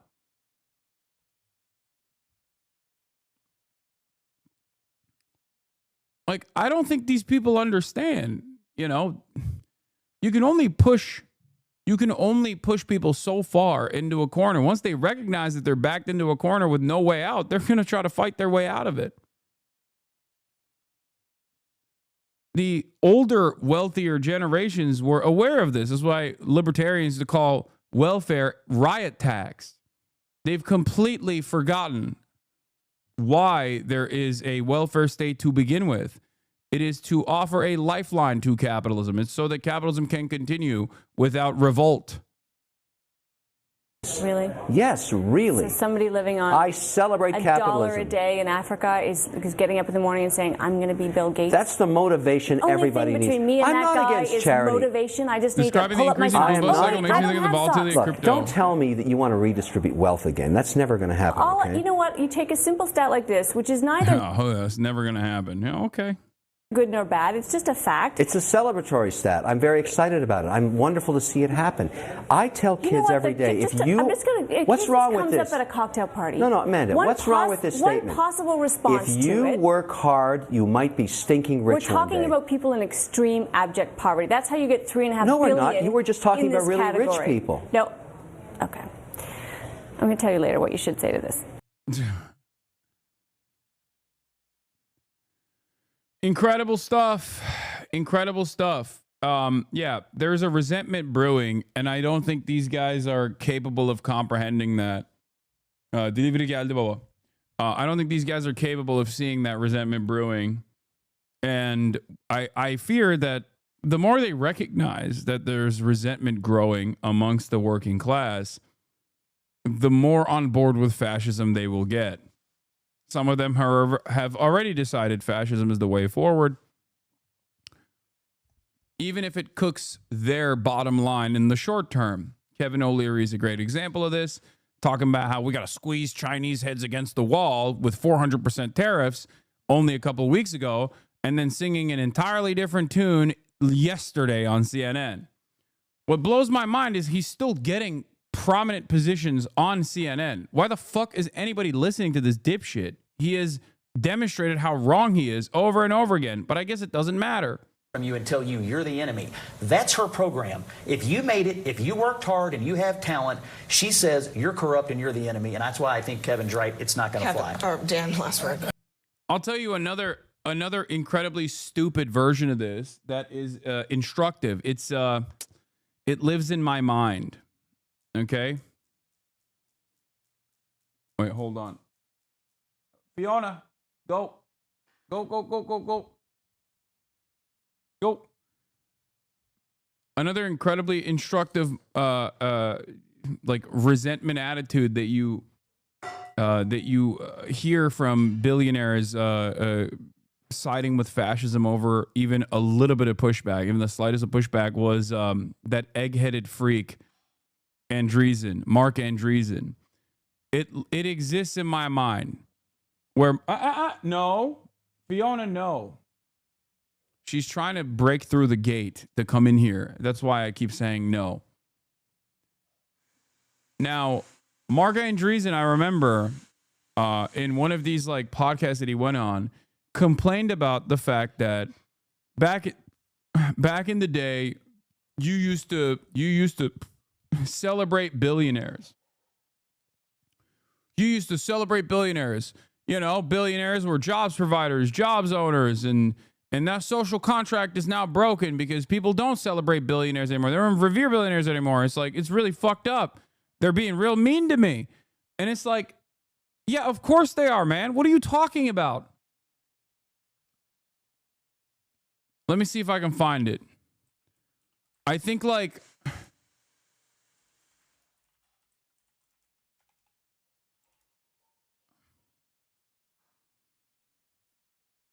social contract is broken. Oh, here. This is the one. This is the one. Full. This is the one. The deal is dead. Andreessen takes on society's shift. Mark Andreessen explains how the deal between tech founders and society unraveled. Founders once created jobs, paid taxes, and funded philanthropy, all cheered by the public and press. But in the past decade, everything changed. Wealth became demonized. Tech turned into a villain. And even philanthropy is now viewed with suspicion. This is the reason why, according to Mark Andreessen, who is one of the leaders in this tech shift, he's mad that the working poor don't worship this egg-headed freak anymore. Basically something that was nobody ever wrote down, but everybody understood, which I call the deal. The deal was somebody like me basically could start a company. You could invent a new technology. In this case, the web browsers and all the other things that Netscape did. Everybody would think that that was great. And by the way, we got, glowing press coverage. Everybody loved us. It was great. And then you could go public. You could make a lot of money. Also great. That was great.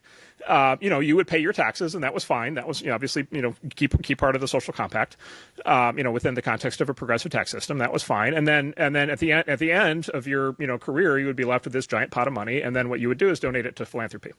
That washes away all of your, all of your sins, reclassifies you as from a business, from a sort of, suspect business mogul to a, virtuous philanthropist. And then that's that. And that's the arc. And it's all great and wonderful. And then, by the way, along the way, the press loves you. You get invited, you get honorary degrees at all the universities, you get invited to all the great parties, you get invited to Davos, you get invited to Aspen, you get to come in and, sit with the New York Times editorial board. You get, the dinner parties are spectacular.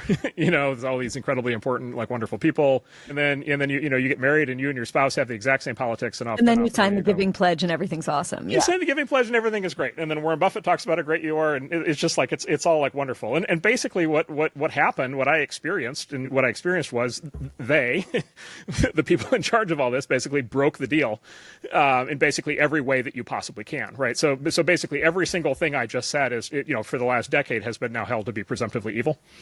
And we can kind of go step by step kind of through that, so it's everything from, just the whole idea that there are certain people who are, merit a greater economic outcome than others is itself evil. Technology, of course, is held to be presumptively evil. Tech companies are held to be presumptively evil.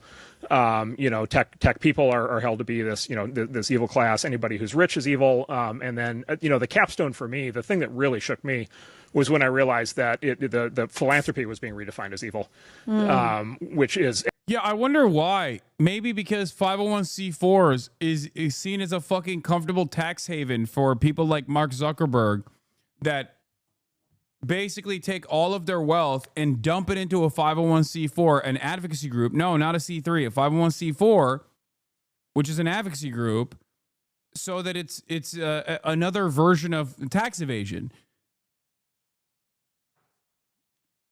You can't even do the washing away of your sins, which, what might those sins be? I don't know. Okay. Interestingly enough, you recognize that there are some sins involved, even as a joke. But even that aspect of it has turned into a money laundering and tax evasion policy. Like, what are we talking about? So, yeah, of course, there's a lot of growing resentment towards the very wealthy citizens that dominate people's lives. Like, it's a healthy resentment to have, as I say all the time.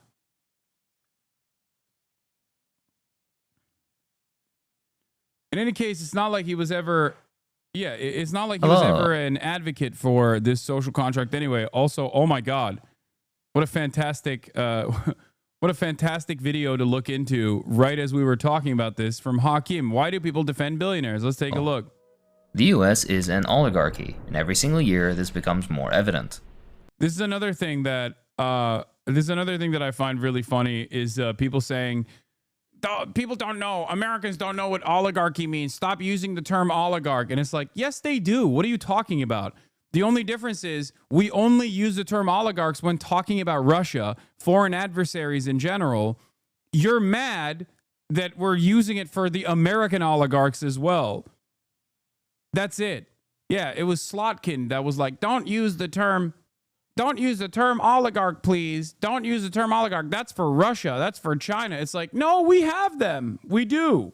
Normally, this fact is subtle, but recently, rather than hiding behind the power of money and lobbying groups, billionaires in the second Trump run show their face openly and seem almost proud of their cozy relationship to state power and their ability to control a so-called democratic government.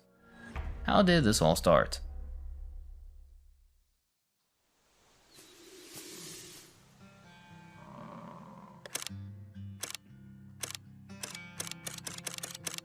The first billionaires, in the modern sense of the word, started to appear in the early 19th century in the US during the Yeah, also, by the way, there was a different term for it. Robber barons, okay?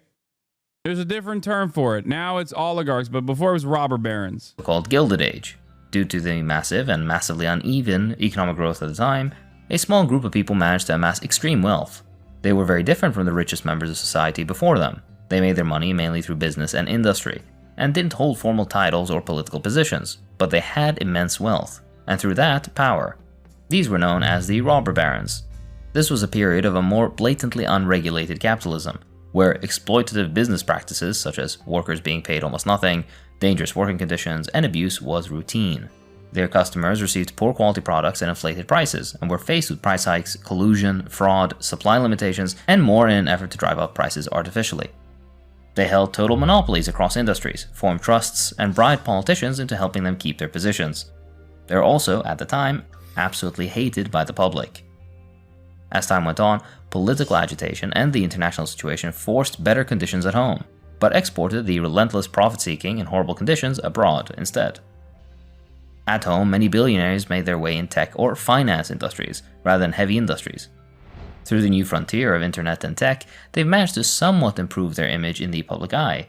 Some people are now even willing to openly support their wealth hoarding. Moving into COVID, well, it devastated most people, but not billionaires. While millions fell into poverty, 573 new billionaires emerged, one every 30 hours. Fantastic. Meanwhile, nearly Kevin O'Leary's like, this is great. 8 million people were pushed into extreme poverty at almost the same rate. The clear wealth shift, of course, went unmentioned. Billionaires didn't suddenly become smarter or work harder overnight. Instead, workers slaved away for longer hours, often for lower pay and in worse conditions, while the wealthy manipulated the system to their advantage. Through privatization, monopolies, deregulation, and attacks on workers' rights, they funneled an obscene amount of wealth into their own pockets, often with the backing of governments prioritizing corporate profits over people's well-being. In just 24 months, billionaire wealth grew more than it had in the previous 23 years combined. Before the pandemic, the world's billionaire-controlled wealth was equivalent to 4.4% of global GDP. Now that figure stands at 13.9%. That's a threefold increase.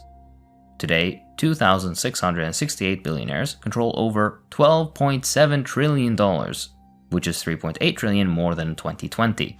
The 10 richest men alone own more wealth than 40% of humanity combined, about 3.1 billion people. Nothing wrong here. This seems like a good system. Yeah, look who it is, by the way. This seems like a perfect system. I don't understand. Like, what? No, these people are... My lordship has been destined by God to never have to toil the land again. Which one is your dad, Hasan? They're all my dad. They're all your dad, too. That's the funniest fucking... every now and then, I see like... I see a fucking reply to one of my tweets, and I always laugh when I see his dad is a multi-billionaire. Yeah. This is the result of a system designed to ensure the rich get richer regardless of what happens to everyone else. Even during economic downturns, billionaires profit. When COVID sent markets into chaos, investors funneled money into corporations. I dated a girl who believed your father was a billionaire. Wow. That's weird. Like, you're openly admitting to dating someone with an intellectual disability. Cool, I guess. That's cool that it didn't get in your way. You know, it wasn't a hurdle in your relationship.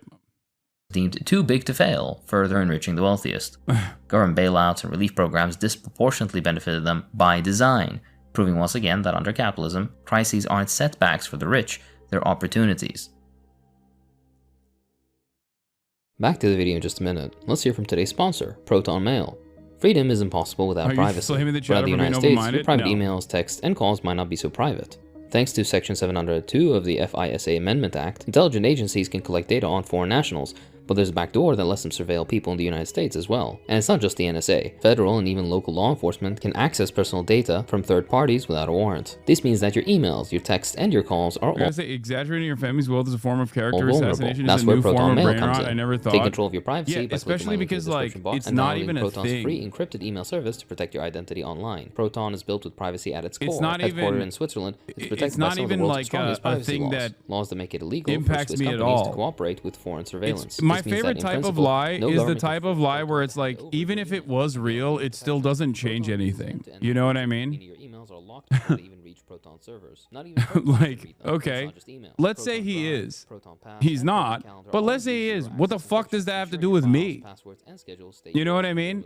In a world where governments and corporations constantly look for ways to access your data, privacy shouldn't be a luxury. It should be the default. Join over 100 million people taking control of privacy with Proton. Get started for free using my link, proton.me/Hakim. Thanks to Proton Mail for the sponsorship. This allows me to pay my editor fairly, which is much appreciated. Alright, back to the video. Now, who are they?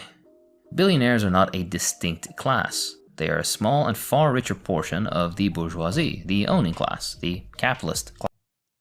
No. I mean like nepotism. Well, I am a nepotism recipient. And that is not fake.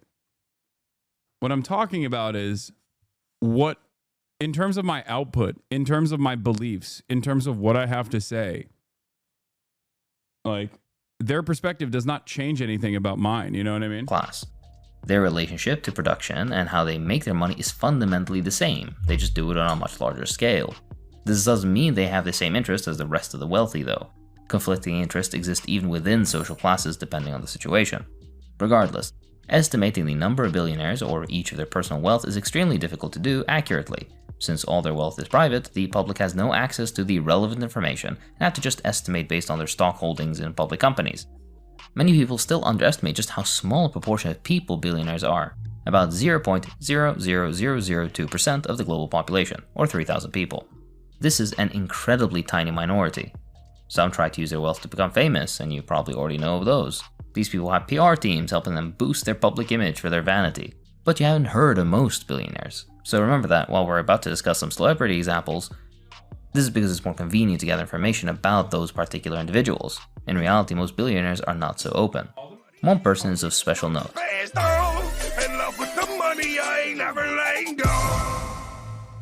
The current richest man in the world, and maybe the most notable and obnoxious face of billionaires right now, Elon Musk. Let's make something plainly clear. This man, like practically all billionaires, wasn't self-made, whatever that means to begin with. His father owned the rights to the output of at least 3 emerald mines in apartheid South Africa. His father likewise lent him over $50,000 in inflation-adjusted dollars so that he could buy himself into successful projects. This is beating a dead horse at this point, but there are so many more quirks like this within Musk's life, and it's safe to say that no one watching this has parents that can easily lend them tens of thousands of dollars along with colonial mineral mine wealth. Oh, brother, this guy stinks! Anyways, his political career shot off suddenly in 2022 when sex crime allegations against him went public. He allegedly made a SpaceX flight attendant give him a massage, rubbed her leg, exposed his penis to her, and offered her a horse in exchange for sexual acts. What a strange man this is. Freak. This fits with a wider pattern of behavior. He was known to have sex with subordinates at his companies. Why do people defend billionaires is the name of the video. It should be, the link should be, the URL of the video should be pinned already to the top. Asked women there to have his babies, and was sued by a different group of plaintiffs for the culture of extreme sexism and sexual harassment that had developed at SpaceX. His Twitter at the time revealed he somehow knew these allegations were coming. Despite this evidence, though, he never faced court or any investigations. Laws simply don't apply at this level of wealth, as long as you don't leverage your wealth to threaten capital. Regardless, his company paid $250,000 to his accuser in exchange for her silence, a tax-deductible expense, mind you. A life-changing amount for her, but pretty cheap to buy legal immunity, wouldn't you say? But when these allegations later went public, and with his reputation at risk, it forced him to quickly pivot into the anti-woke, left-gone-too-far conspiratorial nonsense he's now been most known for. He kinda already had this type of fanbase because he was already a billionaire and obvious fraud, but he had previously kept close ties to the Democratic Party, which is equally cringe, and was known more for his massive promises in tech than his right-wing conspiracies. He donated to both parties and even supported Obama. It's easy to see his strategy in aligning himself with Trump now, though. It provides a fan base who don't care about sex crimes, it provides an easy escape to just say the left made up the allegations, and make sure no matter how obvious a fraud he is and how many of his projects fail, he can still get public money from Republican states. He's also under investigation by multiple federal authorities, which he can now defund whenever he wants. Moving aside from one particular case example, how does one exactly become a billionaire? Well, there's only one way to become that rich, and it's through capital accumulation. That's the core mechanism of capitalism. Yes. If you have money, you can buy productive and well-performing assets, factories, land, companies, whatever, and those assets bring in even more income. The average person working for wages can't compete with that. They can't even break into the system. Over time, wealth concentrates, not by accident, but by design. Owners don't create value, they extract it. Workers do the labor, but the owners take the profits. The more you own, the more people you can exploit, and when you're sitting at the top of a global system like this, with billions of people beneath you, even a small cut from each person adds up fast. This isn't rhetoric, this is an empirically verifiable phenomenon referred to as surplus value extraction. For a deeper dive into how this mechanism actually takes place, check out this video here. This is how you get fortunes so massive, they're completely detached from anything a single person could. Exploitation in the Marxian sense is just simply how things are. It's just profit, right? It's called exploitation because it's an extraction of surplus labor value, as in your output to the company, you're always going to be paid less. You're always going to be paid less than what you generate for the company, okay? That's it. Capitalists look to that and say, this is a good thing. Socialists look to that and say, this is not a good thing.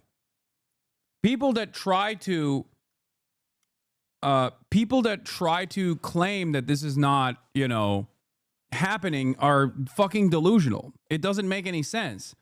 You either believe that this is a just process and good, or you don't.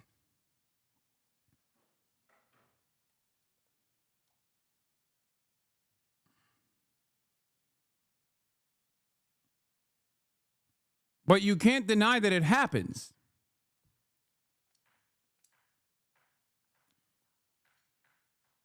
No getting banned and wondering what I did. Oh, okay. Here, take a week off. You too. That's so funny that you guys think that I won't fucking ban you. I'll give you all weeks off. Like, literally, I don't give a shit. You should be excited at the prospect that fucking... Like, I think y'all forgot.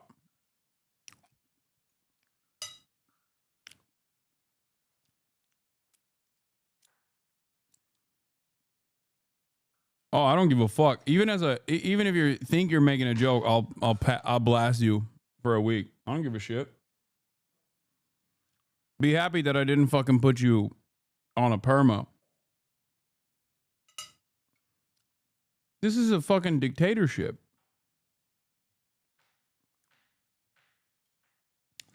A dictatorship of the streamer class, not of the chatter class.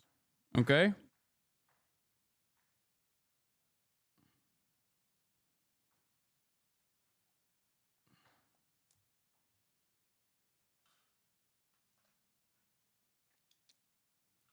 Let's continue. Ever do by just working. It's not about working hard, it's about already being rich enough to keep multiplying that wealth. Likewise, nobody becomes a billionaire by selling one specific product. That's just branding. They don't make their money from apps or oil. They make their money from capital, owning things that other people work on. Businesses don't create wealth, people do, and labor does. The thing all billionaires have in common is that their money comes from other people's work. Most often it's employees who weren't paid the full value of what they created, or less frequently customers they ripped off. So when you hear somebody described as a tech billionaire or a finance billionaire, just remember, those are surface level differences. In practice, every billionaire is a stock market billionaire. They underpay workers, overcharge consumers, and rely on state support to protect and grow their profits. It doesn't matter the sector, it's the same playbook system. That said, it's still worth looking into how they pull it off. What are the common tactics used to win in capitalist competition and ensure the highest amount of exploitation possible? How do they boost company profits and make sure as much of that profit as possible ends up in their own pockets? Let's walk through some of the tricks. Billionaires usually own companies which have monopolies over certain parts of the market. This allows them to generate massive profits without ever facing the competition capitalism promises. Monopolies empower companies to exploit both consumers and workers the most, and therefore brings the most profit to their owners. Monopolies are another basic feature of capitalist economics. Capitalism always tends towards monopoly. See my video on this here. Bigger companies always have the edge. They scale faster, they produce cheaper, and they've got the cash to bury competition in lawsuits or buy them out entirely. They also push legal boundaries to maximize profit. They can afford the fines, the legal teams, and lobbyists required where small businesses can't. The larger you are, the easier it is to grow. I don't think this is a difficult concept to grasp. The more you grow, the more you can dominate and eliminate competitors in the market. That's why capitalism naturally tends towards monopoly. The system rewards size and punishes small players. Not every billionaire runs a monopoly though, but many do, or they benefit from one close enough in practice. There are many very prominent examples. Obviously that's why there are so many energy and mining and infrastructure billionaires. These fields are most common for legal monopolies, but even in tech, an industry that styles itself as new and competitive and disruptive, Amazon's marketplace, for example, is a monopoly, and they're currently being sued for it. Their whole strategy revolves around predatory pricing. This means undercutting competitors until they can't survive, then hiking prices once the competition is gone. And it doesn't stop there. They've used all kinds of anti-competitive tactics. Price gouging, controlling pricing rules for third-party sellers, removing competing products, rigging search results, and pressuring vendors to let Amazon offer the lowest price. They even had a US patent up until 2017 on one-click purchasing online. This effectively blocked out all competition because they were legally forced to be inconvenient to use. It wasn't even an invention, just a basic use of internet technology. Microsoft did it too. For years, they had a near-total monopoly on operating systems. When they saw software that could run across multiple operating systems as a potential threat, they attacked. After trying and failing to set up a non-compete agreement, they went all in on illegal tactics. They bundled Internet Explorer with Windows, made it hard to uninstall, and made other browsers deliberately harder to use. The goal was to kill competition before it became a threat. This tactic of software bundling is now standard across the industry. Facebook, or now Meta, followed the same path. They had a social media monopoly and started losing ground because their platform sucked. Instead of competing and improving, they just bought out every rising platform. WhatsApp and Instagram and a million others. This isn't innovation, it's consolidation of markets. Musk and Trump are privileged outliers, having built their brands on fraud and idiocy. Most of Musk's successes happened without him present, and Trump's just consistently failed, seemingly. But even Musk found a way to corner the satellite internet market once he was already a billionaire. In some parts of the world, he effectively controls the internet just by spending more money on it than anybody else could. Billionaires don't get rich on their own. Most of them are plugged straight into the state, getting public money one way or another. For the monarchs and dictators, it's obvious, it's their whole thing. But even the so-called self-made business billionaires, well, it's the same story, just dressed up in different branding. They rake in huge amounts of public cash, usually through their companies. We're talking subsidies and tax breaks and fat government contracts, even straight up handouts, like the many bailouts they get when market-caused economic recessions hit. Almost every big company with a billionaire at the top has gotten some kind of massive state support at one point or another. And not just once usually, this happens over and over again, usually under better terms than what small businesses or startups could get. It's part of what keeps them at the top. Musk is the poster child for this. The government's handed him at least $38 billion so far, and that's just the public info. That doesn't even include secret Pentagon deals like the $1.8 billion spy satellite contract for SpaceX. Then there's Amazon, which has pulled in over $3.7 billion in local and state subsidies, while towns around the country are cutting public services or raising taxes just to stay afloat. Even Facebook is cashing in, getting massive tax breaks for vague promises about jobs or innovations, and leaving communities with nothing but surveillance and debt. That's also not mentioning all the taxes they dodge. The trick is often the same. These giant companies play cities and states off of each other. They promise them jobs, maybe a shiny new facility, and suddenly everybody's throwing public money at them just to stay in the running. Sometimes it's desperation, other times it's just a convenient excuse, an easy way for local officials to funnel cash to the rich in exchange for campaign money or cushy favors. Either way, it's not innovation that builds these fortunes, it's public money, your money, quietly funneled upwards, turned into private wealth for the people already holding most of the cards. Your money and your labor.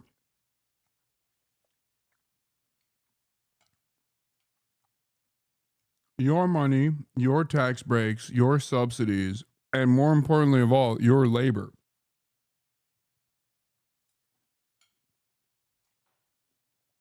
This is so important because once you recognize that reality, there's really no going back. It's very hard to look at the system that we exist under in the same way. Once that reality sets in. This is why people are so terrified of any kind of anti-capitalist way of thinking. They don't want, like, this is what most people don't understand about Das Kapital either. Okay, streamers make money off people who made those YouTube videos. Yes, exactly. I am exploiting Hakim by watching his YouTube video because I am basically the robber baron of the content creation world. I like that people still do this argument. Like, I only watch my friends' videos at this point. Like, content creators who want me to watch their videos. And people still fucking complain about it. It's like, dude, both parties have consented to this. Why the fuck are you chirping? That's number one. Number two, as I was saying, people don't understand. Das Kapital is not a like how to overthrow capitalism textbook. It's just describing capitalism. The reality of the matter is, it is not the wealthy, the bourgeois class is not afraid of you learning anger and resentment towards the wealthy. They're afraid of you learning how the system actually works. They have class consciousness, you don't. Yeah, it's descriptive. It's not prescriptive. It's just when you figure out how the system works, it's very hard to defend it. It's very hard to defend it, especially when you recognize your position inside of the system. That's it. Under capitalism, private media tends to conglomerate, and it serves the interest of the owner class who can always control it and outproduce those smaller groups they don't control. See my video on this here. This is bad enough, but with billionaires able to own majority stakes in media companies, they get an immense level of personal control over media output. This may be media billionaires who own and control large portions of the media environment, or even unrelated billionaires who purchase media outlets just to further their influence. The Wall Street Journal and New York Times are owned by billionaires. On the TV side, you've got names like Brian Roberts at Comcast and John Malone at Liberty Media calling the shots. Not to mention, these are often the same individuals with close ties to state power, or even occupying government positions themselves. This completely undermines the idea of the media holding democratic governments to account, if you ever believed this bullshit to begin with.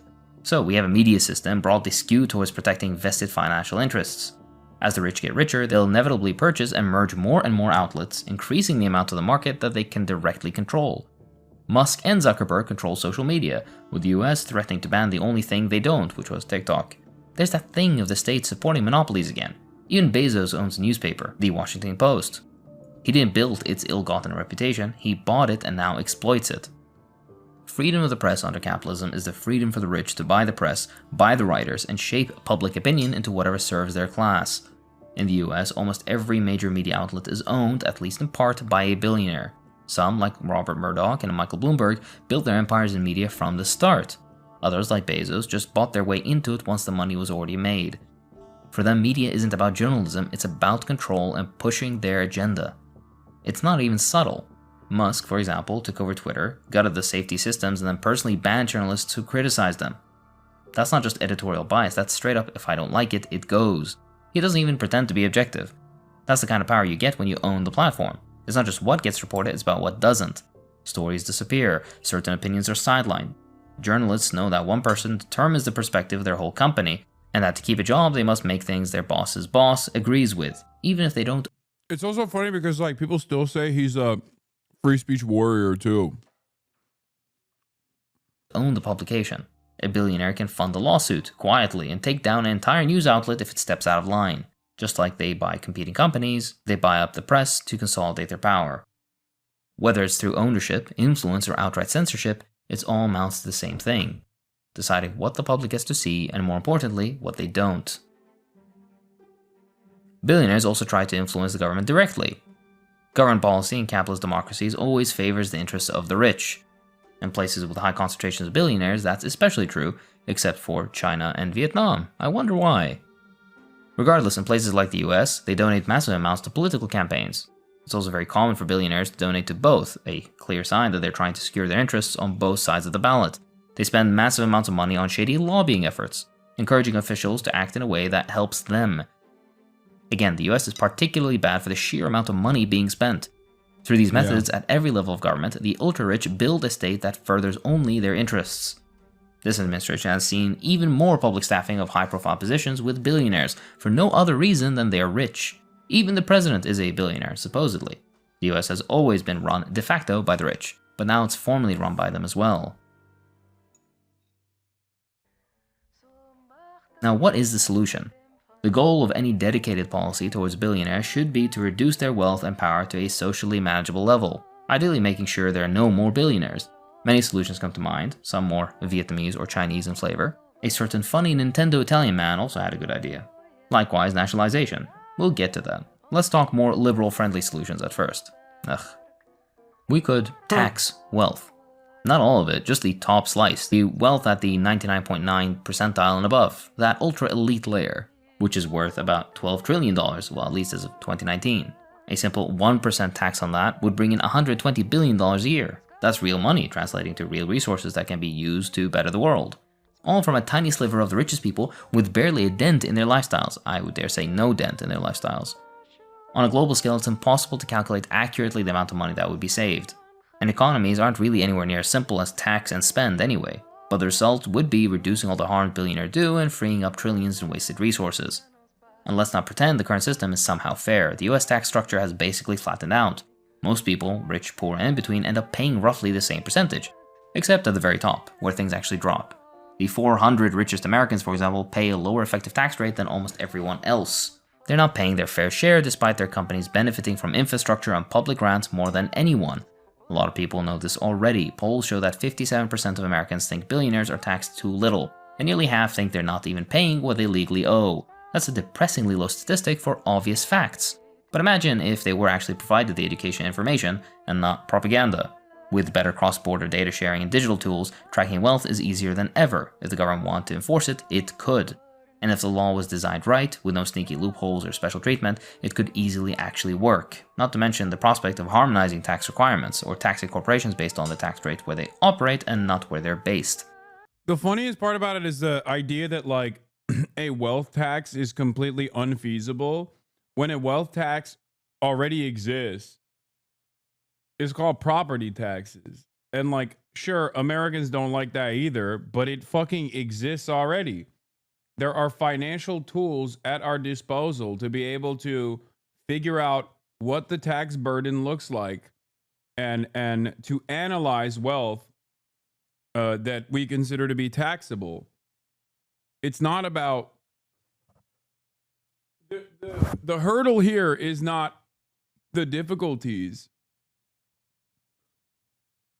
The hurdle here is a lack of willingness from our politicians. Interesting stuff, by the way, especially considering Donald Trump recently came out and said, a billionaire tax, a wealthy millionaire tax, maybe we can't do it. Seems like we can't do it. No, people wouldn't like it. It's like, yeah, your friends wouldn't like it. Everyone else would like it. Mr. Read the Room. There's so many ways of doing this, it could be its own video. That's all well and good, but it's not enough.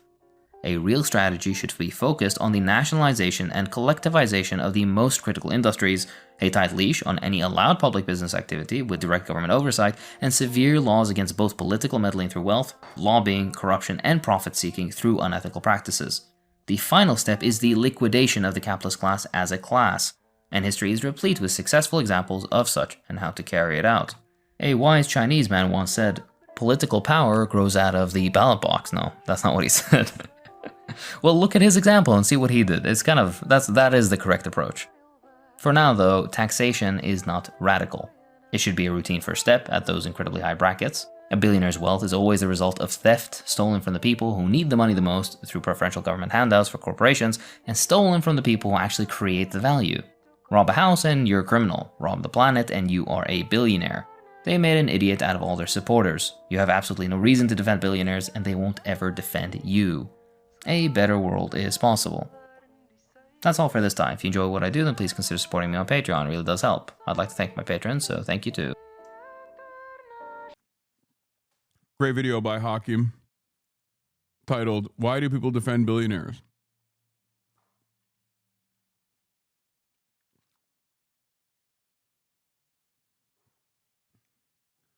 There's another video that I want to watch called "Sloptube and Weaponized Ignorance" by one of my new favorite accounts, Overzealots. Friend of the show, Overzealots, came out with another banger. Let's take a look.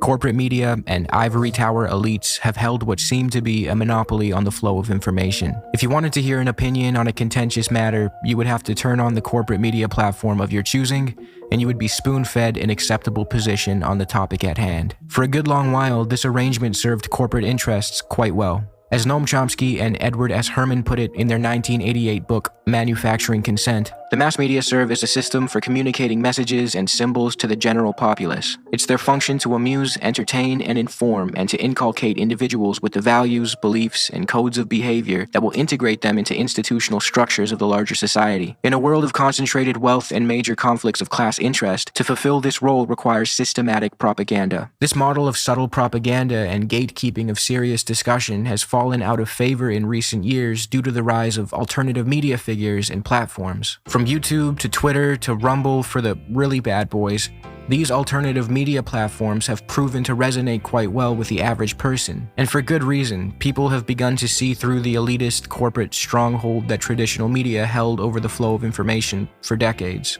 And for a lot of people, they've become disillusioned with the status quo that those institutions were propped up to protect. People are tired of feeling as though serious political conversation can only be reserved for ivory tower elites and fucking Anderson Cooper. So when they hear a seemingly down-to-earth guy like Joe Rogan talk with his buddy who has an interest in politics or aliens or what have you, it's easy to resonate with them and latch on to folks like that for insight on current events and world news. Same goes for his contemporaries, who seem to offer an alternative to the polished media institutions of old and instead sell you their personalities, ranging from humble and inquisitive to whatever this is. However, as we've recently seen, these alternative media ecosystems very quickly begin to replicate the undesirable aspects of traditional corporate media. From sketchy funding to audience capture, independent media has proven not to be immune to the shortcomings of its predecessor. But worst of all, these alternative media spheres are a breeding ground for anti-intellectualism. I know that sounds like a really elitist word, but I do think it's important to know what it means and how to spot it in the wild. Anti-intellectualism is hostility to and mistrust of intellect, intellectuals, and intellectualism, commonly expressed as deprecation of education and philosophy and the dismissal of art, literature, history, and science as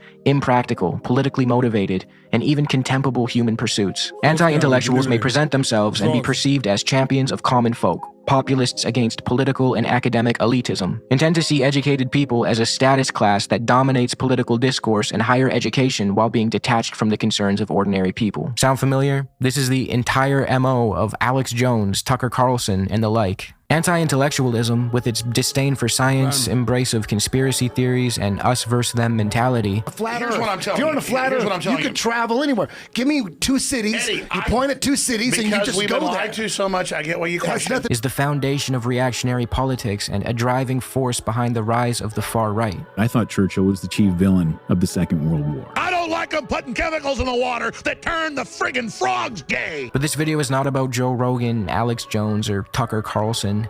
It's actually about a subset of alternative media that I like to refer to as Sloptube. I didn't coin this term, but Sloptube typically refers to content creators, not necessarily just YouTubers, who create run-of-the-mill drama commentary or pop culture content, typically from what they claim to be an apolitical perspective. Sloptube content ranges from covering interpersonal beefs between YouTubers, all the way over to political commentary that's supposed to be somewhat centrist, but often carries water for the right. I don't use the term Sloptube as a pejorative. I actually engage in the slop every now and then. I think there are certain creators in this realm who do a really good job. I also concede the point that left-wing YouTube or BreadTube or whatever it's called is definitely home to some annoying motherfuckers, so you don't need to convince me on that. But the reason I want to look into Sloptubers for this video is because they benefit from a very special type of defense. Let's call it weaponized ignorance. It's where they utilize their position as ostensibly apolitical content creators to shield themselves from criticism when they throw their hat in the ring on serious political conversations. They may not even know that they benefit from this, but regardless of their intentions, their positions in the online ecosystem allot them this privilege. Again, I don't think it's wrong for them to cover contentious political topics. I'm actually happy that they do because I think there's things that we can all learn from each other, and discussion shouldn't be stifled due to a perceived lack of credentials. But my point here is that they should treat serious topics with the respect they deserve. That includes backing up their statements with sources, and when they get something wrong on a contentious subject, issuing a correction. Hezbollah is credited with about 500,000 deaths in Syria. Let's ask our friend ChatGPT. I've looked into this pretty extensively. Okay. Hezbollah has killed significantly more people, by almost like 10 times, I think. I mean, we don't know the exact numbers coming out of Gaza at the moment. I'm trying to dry off the jack. Are you reading something contradictory, AB? Yeah, I mean, ChatGPT says, overall, due to the scale of frequency of IDF operations over decades, they have likely caused more Muslim casualties than Hezbollah. No shot. Hold on. What was the question you asked it? Hezbollah versus IDF, who has killed more Muslims? Ask if it's including the Syrian civil war. I mean, that makes no sense. I've literally fact-checked this a million times, I feel like. In reality, their positions as drama creators actually serve as a shield for them when they irresponsibly cover a serious topic. Like I said, weaponized ignorance. You can think of it as a cousin to anti-intellectualism in the way that it shuns responsible inquiry. Yup. That is objectively a falsehood that is being spreaded. That is being spread in that moment. A complete falsehood. The idea that Hezbollah is responsible for every single death that took place in the Syrian civil war, including some of their own fucking militants, is so idiotic.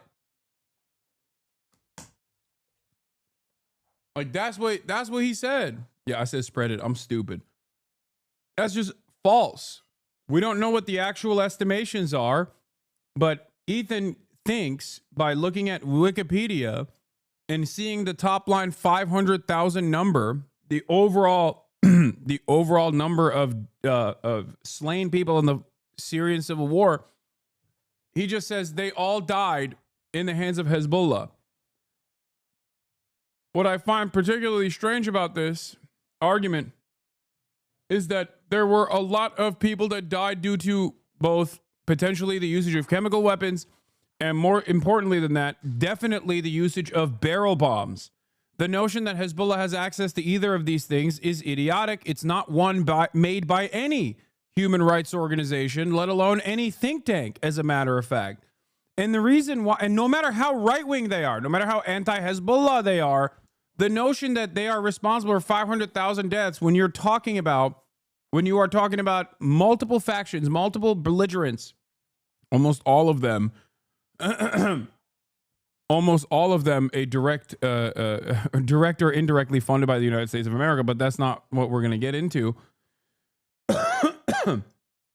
The idea that this is your mods forgot to ping the Discord that you're live and I just joined now, Lamau. Wait, really?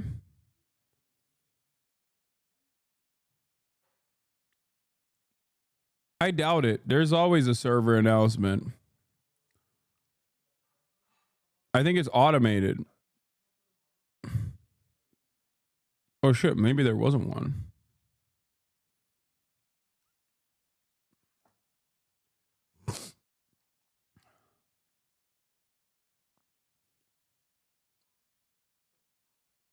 What the fuck? I'm looking at the server announcements. Is like, wait, where's it's HasanAbi updates, isn't it? Not server announcements. No, there is. Oh yeah, there isn't one today. That's crazy. I was wondering what happened to the fucking view counts. Here, I'll post it right now. Well, no, Yas is doing it. Do it, Yas. Post it.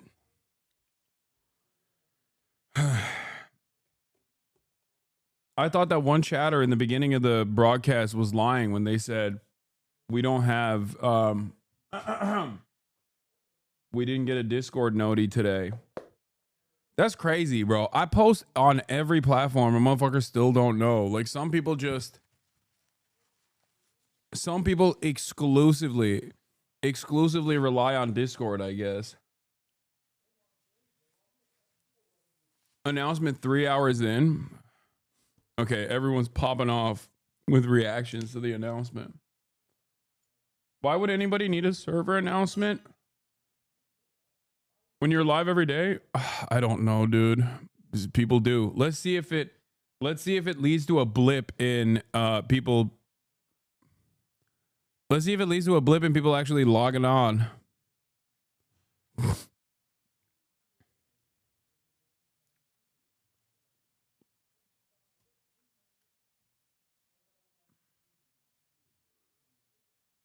That's why people want you to post on Blue Sky too. For what it's worth, some people just only use one platform and don't see the blast offs. Yeah. Yeah, it did. 400 people instantly joined, by the way, which is crazy. As soon as that announcement took place, 400 people joined. That is fucking psychotic. That there were at least 400 people in the fucking Discord that were just like, oh, I guess Hasan's not live today. And they needed to see a ping to be like, oh, it's 500 now. That is crazy. Y'all are fucking cavemen. I swear to God. That is wild. Yeah, it's a bot. It's supposed to be a bot. Normally. Wow. Anyway, right now we're watching Sloptube and Weaponize Ignorance. How Careless Coverage Hurts by friend of the show, Overzealots. You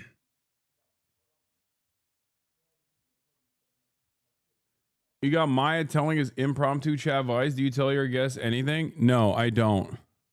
Now we're up to 600. Discord ping has brought in 600 new viewers. That is crazy. 3 hours in. And in many instances keeps these creators insulated from having to actually put the work in to appropriately research the topics they broach. Often, these creators dabble in these topics not because they have a genuine concern for the subject at hand or because they cherish journalistic integrity, but because it's an easy way to get views and, more importantly, it's an easy way to stake out a position contrary to a creator they dislike and use contentious. Oh my God, there's literally more people that are online in my Discord server right now than there are in this chat. That's crazy. That's probably the total number of haters.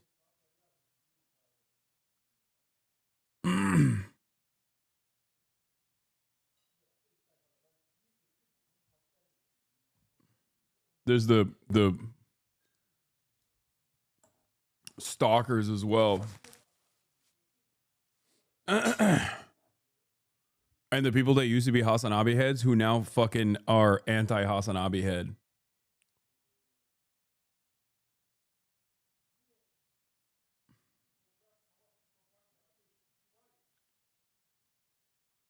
Anyway.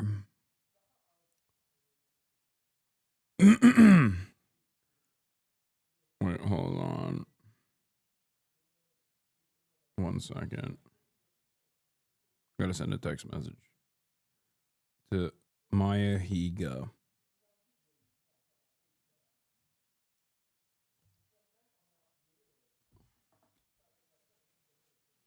Inbound e-debate requests.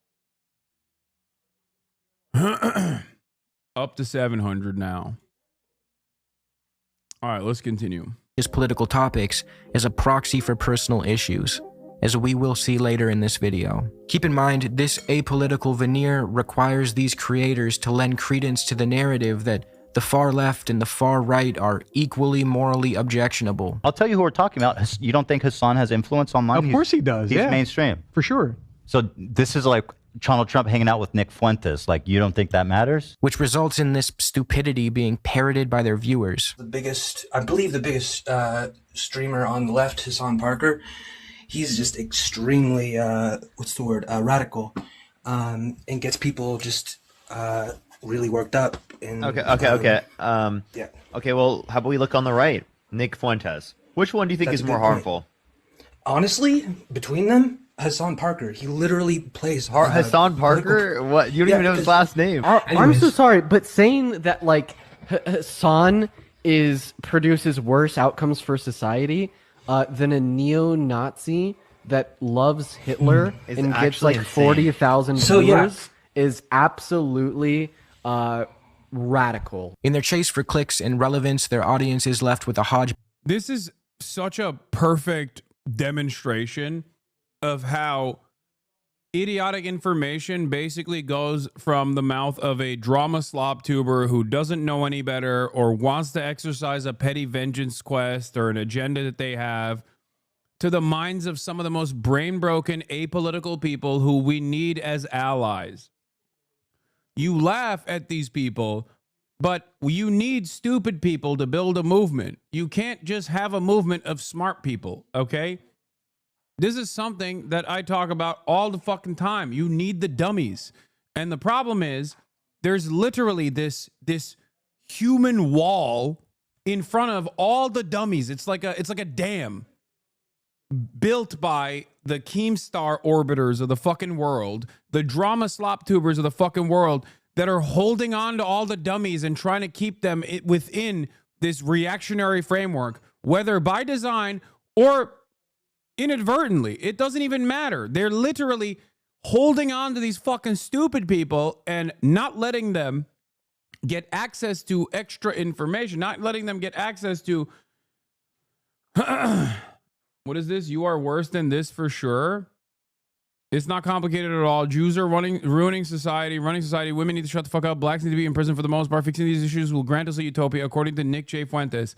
Yeah, like this dude, that dude, when you think personally that person and I are on the same wavelength in radicalism, you've lost your fucking mind, right?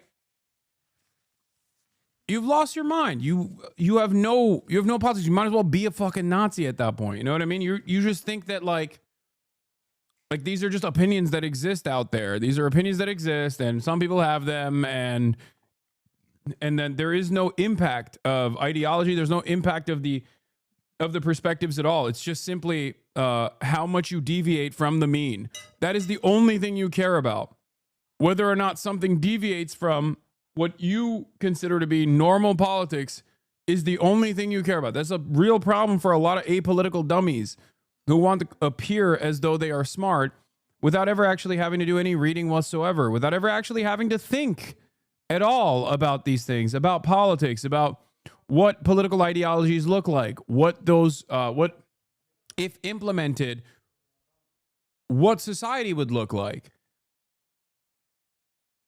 The only way that you look to someone like myself who believes that, especially in the short term, like not even in the long term, let's look at the difference in opinion between someone like Nick Fuentes and someone like myself in the short term, and then maybe even in the long term. In the short term, I believe that we need to get universal health care, that we need to nationalize our extraction industries, and ensure that we are focusing back on, we're focusing all of our efforts in R&D into fixing some of the problems born out of anthropogenic climate change. The revenue streams that come from the extraction industry becoming nationalized will yield tremendous bounties for the American population. I'm an anti-imperialist. In the short term, I believe that we need to severely de-escalate military conflicts around the world, right? I see the military as a jobs program, and we have plenty of issues in here on the domestic front, and plenty of issues globally as well. The military should be a business or a government body that focuses on building bridges and shit rather than blowing up bridges and killing children, right? Like, these are the types of things that I believe both in the short term and in the long term. Can you imagine what society would look like if these attitudes were, if more people had these sorts of attitudes, and if these opinions were reflected broadly across society and our politicians actually followed on those promises? Free college, free healthcare, free education across the board, free housing for those who need it. Like, these are the types of things. These are the radical positions that I have. And then on the other side, you have, and that is certainly, my opinion, I'm not going to lie to you, is radical. It is radical as opposed to what the mean currently looks like, unfortunately. But that is more so, in my opinion, damning for where society actually is. It is by no measure of health to be well adjusted to a sick society. We are living in a sick society, right? So on that front, I will admit that I am far away from the rational center, right? It's not so rational, but the center.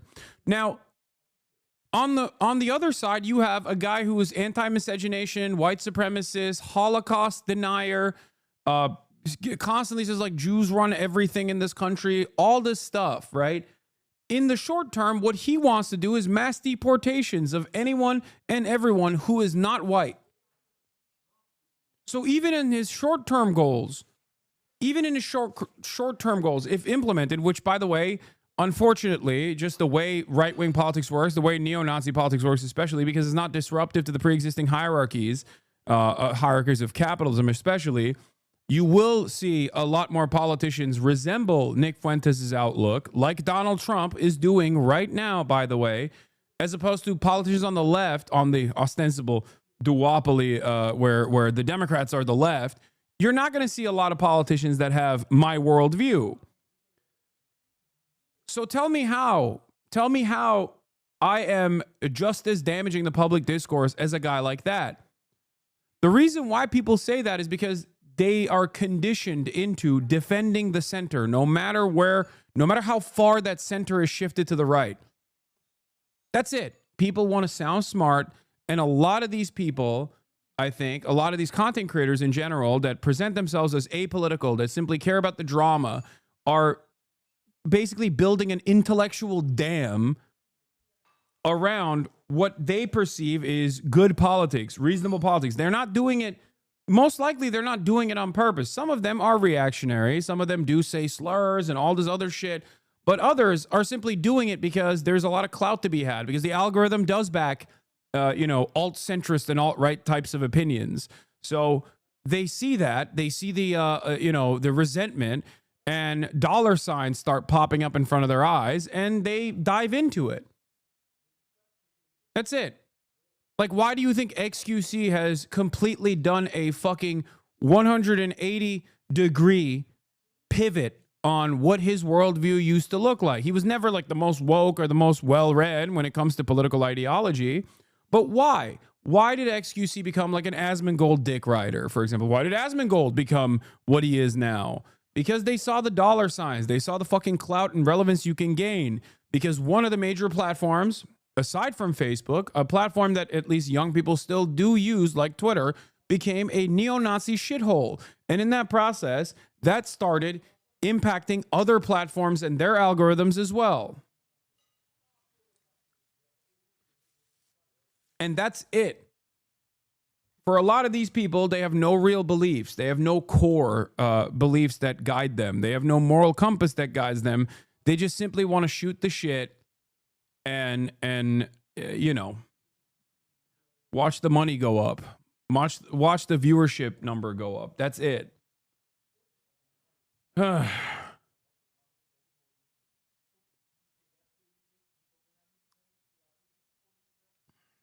It's not about money for XQC either, to be fair.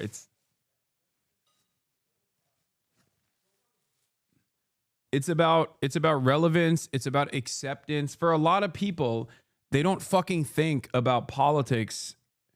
They don't think about politics as a real way to change the world. They think about politics as a way to be accepted. Okay.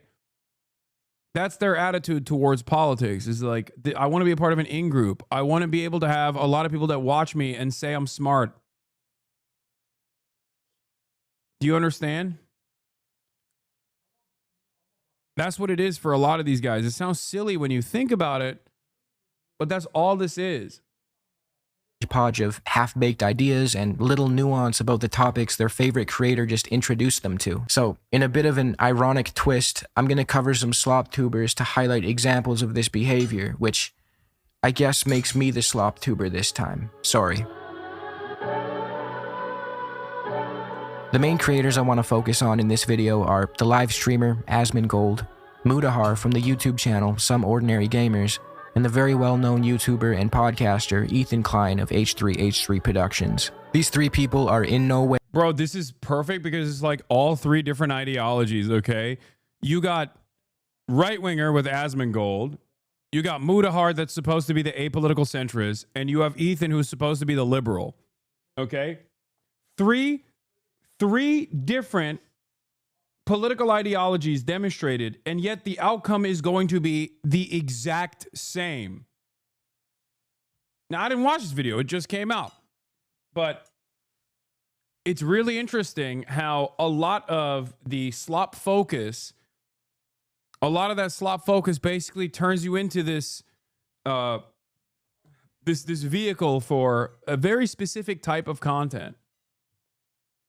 The only creators who exhibit this behavior, but they will serve as great examples of what I'm talking about. The reason I want to focus specifically on them is because their stories are somewhat intertwined, and they have all at some point in the past year and a bit made content that broaches the very serious geopolitical topic that is the Israeli-Palestinian conflict. So before we start, I need to fill you in on some context and explain how we got here. Back in 2021, subject of this video, Ethan Klein, was one half of a political podcast called Leftovers. His co-host was the left-wing commentator Hasan Piker. Now, their podcast was, in my opinion, very enjoyable. It benefited greatly from the dynamic between the two. Ethan came across as the well-intentioned, slightly left-leaning funny guy, and Hasan assumed the role of the more seasoned political commentator. The podcast came to an end in late 2023, largely due to the October 7th attack in Israel. I'm not going to go into detail about how exactly this show and their friendship came to an end because it's not the most important part of this video, and frankly, I don't care much about the interpersonal drama between them.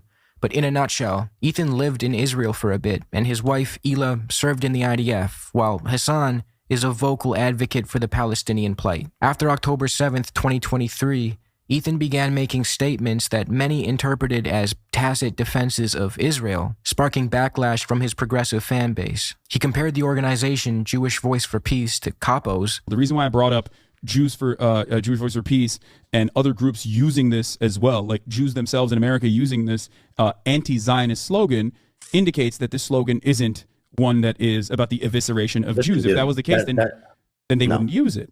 There was Jewish collaborators with fucking Nazis. Ethan, don't do that, please. Don't say that the Jews' Voice for Peace are akin to capos. Made a disturbing remark about Aaron Bush.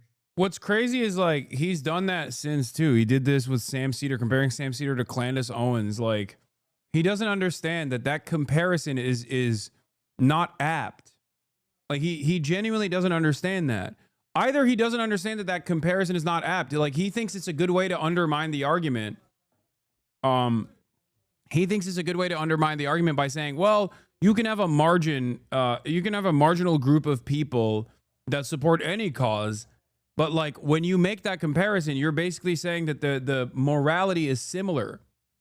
You're not able to simply tackle the concept of you're using a tiny marginal group to advance a certain cause, unless you do truly believe that they're capos.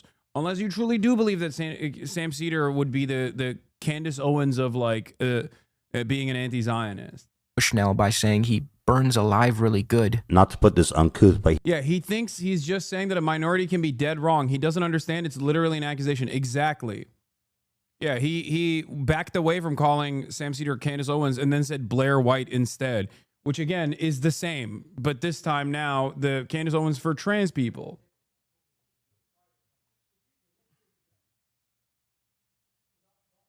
What? He doesn't make arguments based on the truth. He makes arguments based on their potential utility to the point he wants to wish cast into existence. Yes. So I do, in a weird way, understand why he like can't comprehend why people yell at him when he says stuff like this, right? When he says, when he makes that comparison, he's like, well, I don't understand.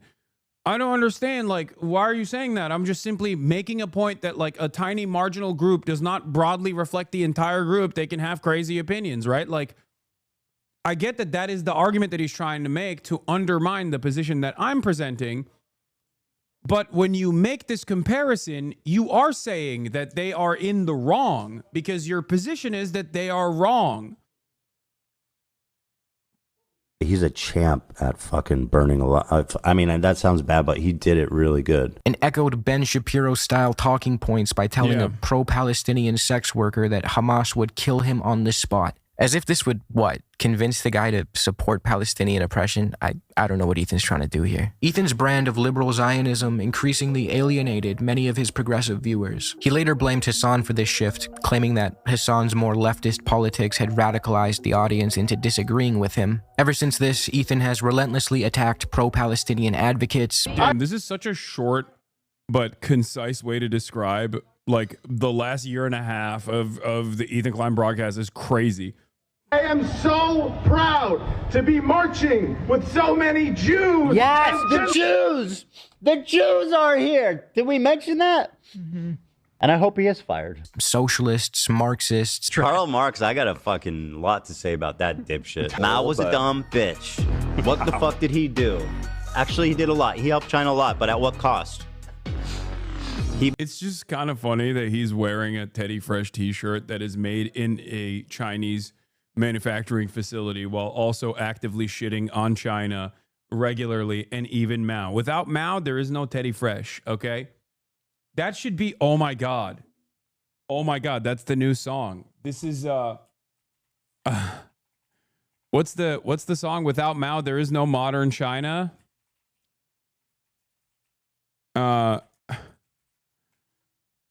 Or without the Communist Party, there would be no new China.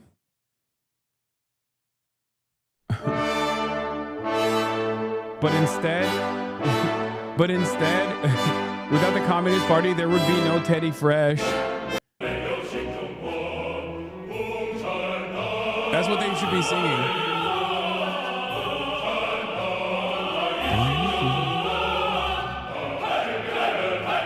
Not an E-fan, but you just did the just curious, but you live in a society meme, but for China.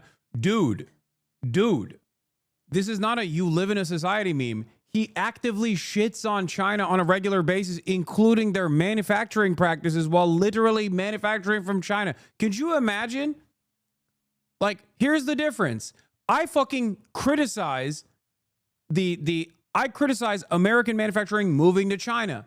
I do. I like China. I think China has done a tremendous amount of development, uplifted 800 million people out of extreme poverty. That is incredible. That is an incredibly impressive feat. Part of that was because of the endless profit-seeking attitude of capital owners here in the United States of America. I can recognize that. But what do? I criticize the fact that capital owners have moved manufacturing overseas. What do I do when I make merchandise? I make it in the United States of America with unionized labor. Okay? Imagine messaging a creator who uses American union labor to create merch to say it's not their fault they have to manufacture in China. Yeah, exactly.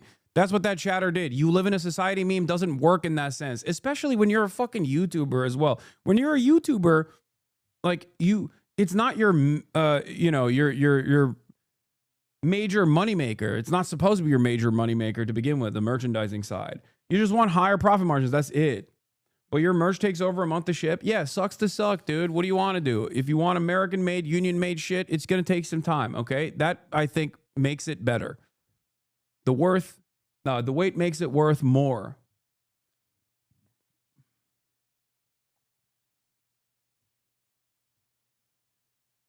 What are you on about? You can criticize China and wear their clothes. I can wear Bangladeshi jeans and still criticize neocolonialism. Dog, I don't think you're understanding this. You are not making the jeans. That is the difference. Hello, you are not making the jeans. You are not making the jeans. If you were like, oh man, neocolonialism is really fucked up, and then you turned around and manufactured jeans as a jeans provider from a manufacturing hub in Bangladesh that uses child labor, then yeah, you would. It would be a little hypocritical. Here, let me reverse the roles for you. Okay, if I, for example, oh, this guy's Mao was an upper class sociopath who hated the peasants and the workers and used them as if they were disposable. Okay, there's the truth. There it is.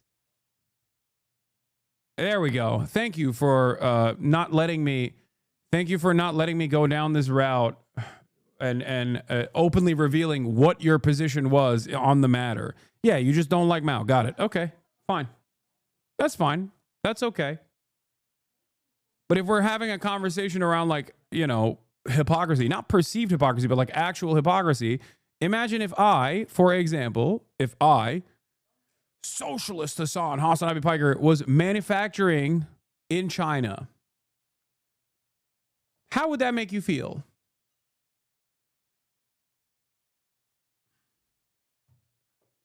Mao was not a socialist or a communist. He was a feudal elite defending feudalism. There is 0% chance I have a 41-month subscriber that is unironically saying this. I'm making fun of the chat. Oh, thank God. I was about to say, that's the one thing that, like, there are plenty of valid and warranted criticisms about Mao or the Cultural Revolution or Chinese development, okay? Even with looking at where China is now as opposed to where it was, right? There's going to be a lot of pain and a lot of struggle along the way, and there certainly was. But to say that, you know, he's secretly pro-feudalism is hilarious. That's the one thing you can't say. As a matter of fact, part of the reason why China is at the place that it's at is because he was not that. And it played a major role in him gaining popularity and turning people to his side, because the peasant class was desperate for changes and did not want fucking landlords to exchange hands from one colonial rulership to the nationalist party. Anyway, but that's besides the point.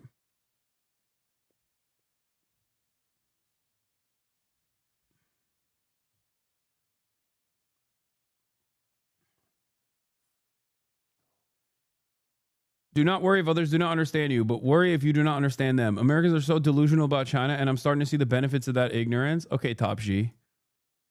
Right now, that's where you found out America's beneficial ignorance. Yeah, right. Because China is currently classless. There's no establishment, and they don't have servants. They treat like shit. Fantastic. Yes, China did not magically become a socialist utopia overnight, nor a communist one. I know. I'm not American. I'm from a real place. Okay, you are exhibiting the same American-style brain rot in this regard, especially because you need to adjust your expectations. I have plenty of criticism of China as well, okay?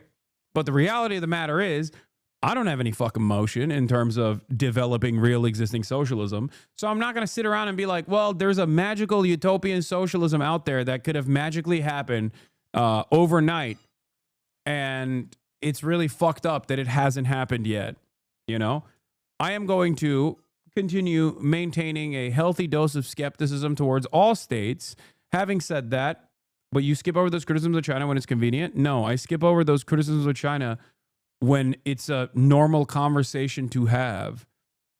I do speak about those criticisms of China. You just want me to constantly go, Chinese, Tiananmen Square, development, Xinjiang is good, fucking, I don't know, mass surveillance, social credit. Like, that's what you want me to do. You want me to slam those terms in place every single time. Like, if I were to talk about the American Revolution, for example, you would be like, why aren't you talking about how they were slave owners? Well, Washington owned slaves' teeth. Washington owned slaves' teeth. Tofu concrete, go cities. Yeah, exactly. Henry Kissinger, nukes, NSA mass surveillance, Kent State, University Church, Kent State Uni, Church of Scientology, David Miscavige, Occupy Wall Street, May 4th, 1970 massacre, May 13th, 1985 move bombing, Red Summer, 1919, House Un-American Activities Committees, Trail of Tears, Jim Crow segregation, Japanese internment camps. Like, You want me to just like fucking every time I talk about America, if you don't expect me to say all of those things in unison, then every time I talk about China, why the fuck would I say all of those other things in unison? Yeah, but it makes you look like a simp who lacks nuance. No, it doesn't. Because no, it doesn't. And here's why it doesn't. Because I don't fucking mention all of America's war crimes every single time I talk about America, because that would be fucking insane. Just as mentioning all of the shit that China has done, both historically and also continues to do, would be ridiculous every time I talk about China. It's like every country, okay? It's like the expectation is when I say, I love that the United Kingdom has a nationalized healthcare system, and motherfuckers chime in and they're like, they had 13 colonies. Think about all the death and destruction and famine in India. What the fuck are you saying? You know what I mean? Or if I'm like, or if I talk about like even Churchill, right? Like or FDR, in the context of like what they did during World War II, which I think was incredibly beneficial for mankind, right? Defeating the Nazis. Very good. Very cool. Same with Stalin. The expectation whenever I talk about Stalin in World War II is that I talk about gulags, paranoia, mass famine. But when I talk about Churchill, there is no such expectation that I constantly slam the conversation, or FDR, there is no such expectation where I slam the conversation with like a bunch of shit that they did, you know? It is an internalized bias that you have that I'm trying to help you work through it.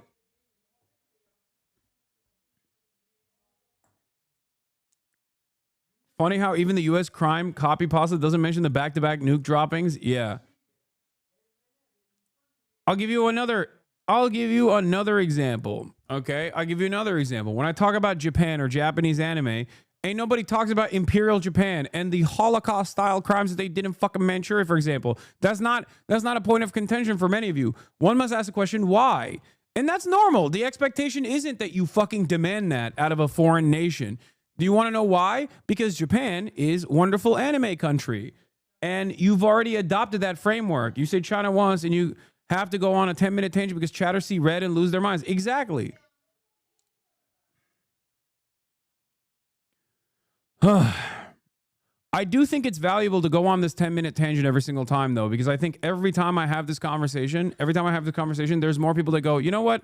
I never actually thought about it that way. I'm going to check my own personal biases.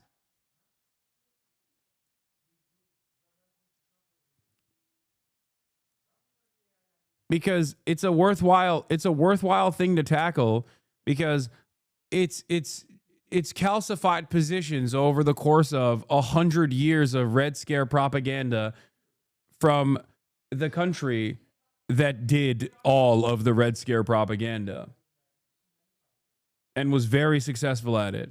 So I think it's important for Americans to develop a different perspective on it. You know, I was literally just thinking, I've never thought about it that way. Yeah. Lol, not exactly. You went on a 10-minute tangent. I made a pretty valid criticism. Then you made up a straw man that you got mad at for 10 minutes. You're just projecting a character you've come across before onto the argument I'm making. You're not addressing what I'm saying. This stemmed from you saying someone shouldn't criticize China if they wear Chinese clothes. Should in fact thank Mao when it's actually only Deng that they have to thank, reversing Mao's narcissistic sociopathy. Oh, I love Dengists, dude. Without Mao, there is no Deng. Okay? Without Mao, there is no Deng. And without either of them, there is no Xi Jinping either. That's it. Notice how you understand certain evolutions of Chinese thought and Chinese policies and respect it, but not others. Perhaps it is not the individuals that you should be focusing on. Okay? Please explain to me the genius within a Great Leap Forward. I don't even disagree with you on that. And the argument wasn't even that at all. The argument wasn't even that. The argument in and of itself was not that at all. The argument was, if you have the capacity to engage in manufacturing and you constantly shit on China, then it's a little hypocritical for you to continue doing manufacturing in fucking China. That was my argument. Are you trying to tell me that Ethan is actually a Dengist? Is that what you're saying? Ethan is ideologically a dingus, and that's why it's perfectly valid for him to be manufacturing in China, even though he still shits on China all the goddamn time. No, it's a little hypocritical. It's the same as what all these conservatives say.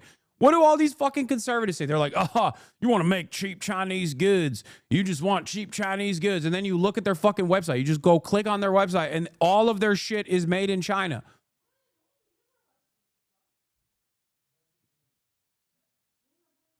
Do you see what I'm saying? If you can comprehend that those guys are being silly and hypocritical, why can't you see that for someone that you think is closer to your worldview, like Ethan? That was the original point of contention. Why do leftists defend Stalin? Genuinely asking in good faith, because it was an attempt at developing a socialist. It was a moderately, not even moderately, it was a fairly successful attempt at developing a socialist nation state, or federation of socialist nation states. And that is the reason why. And also because of his contributions to mankind in terms of freeing the fucking concentration camps and eliminating the Nazi scourge. So those are pretty fucking prominent. Like, Stalin in and of itself did a lot of... Stalin in and of itself also mismanaged a whole bunch, okay? Especially early socialist developments had a lot of issues with famine. A lot. Like, unimaginable amounts of issues with famine.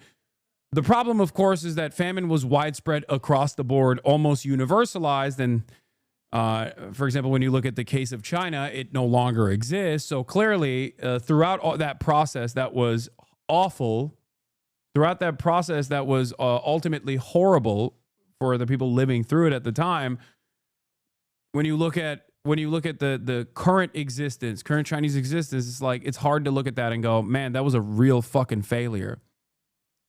Also, Stalin was very paranoid too, but given the confines of his existence and what took place in the aftermath of World War II, there was a little bit of justification for his paranoia, even though he certainly, it certainly contributed to his, bad leadership down the line. But look at what happened to the USSR after. There's just so many things I can say about this, okay? And that's besides the point. We're not doing a assessment or an autopsy of what went wrong in the fucking USSR.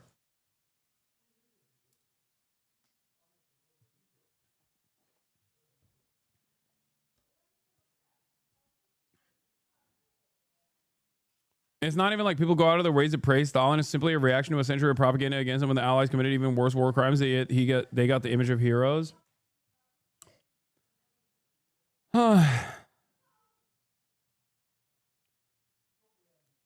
Listen. Like I said, I guess if I were to steelman the argument, if Chiang Kai-shek had won the Civil War, then China would still have a textile industry exploited by the Western world without Mao's help, building up Chinese workers on a similar trajectory as India, maybe? Yes, 100%. That's actually a pretty solid steelman of the argument. If the nationalists had won in China, China would be probably significantly more divided, ironically enough, but also simultaneously, they would not have the prosperity that you see in China right now, which would be incredibly beneficial for American capital owners.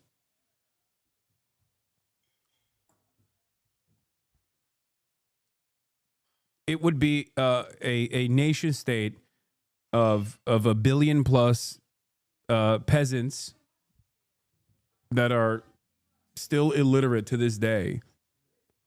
And remember, this has nothing to do with culture, okay? This is at the heart of my advocacy, which is that people are not culturally a certain way. It's all about their material conditions.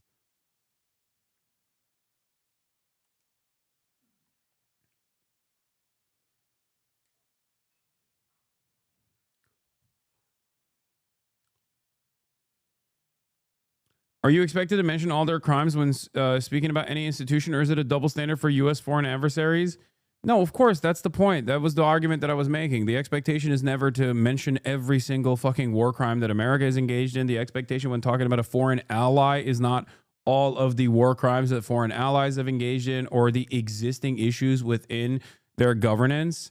And that is because it's a solid way to shut off the conversation. I can't believe we went on a fucking 25-minute tangent now. Let's continue. He did a lot for China, I think. I don't know a lot about it. And pretty much anyone to his left, denouncing them as radicals, anti-Semites, and terrorist sympathizers. He's even gone so far as to make a nearly 2-hour video titled Content Nuke Hasan Piker, in which he propagates lie after lie about Hasan, Palestinian history, the Nakba, and so on. But we'll get back to this later. Despite all this, Ethan still claims to be a stalwart supporter of the Palestinian cause. I've been a stalwart supporter of the Palestinian cause for many years. And the reason he feels this way is because he's critical of the current Netanyahu government and he supports a two-state solution. But as has been noted by Iraqi-Israeli historian Avi Shleim and many others like him, by its settlement expansion, Israel effectively killed the two-state solution. What is left of the West Bank is a collection of Palestinian enclaves surrounded by Israeli settlements and military bases that cannot form a viable state.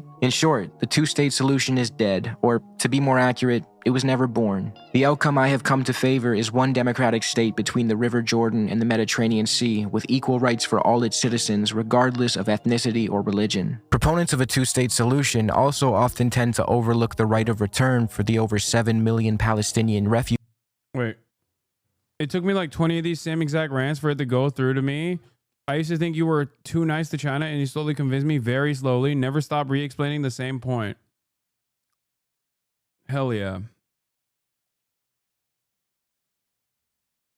Refugees and their descendants living outside the Israeli-Palestinian borders, despite UN Resolution 194 affirming their right to return to their homes if they so choose. Apart from this, focusing solely on Netanyahu or the far right in Israel obscures the broader reality. The foundational project of Israel is one of ethno-religious supremacy and ethnic cleansing. Even relatively liberal or supposedly peaceful Israeli leaders are guilty of atrocities. To ignore that is to miss the forest. Yeah, Yitzhak Rabin is a great example of this.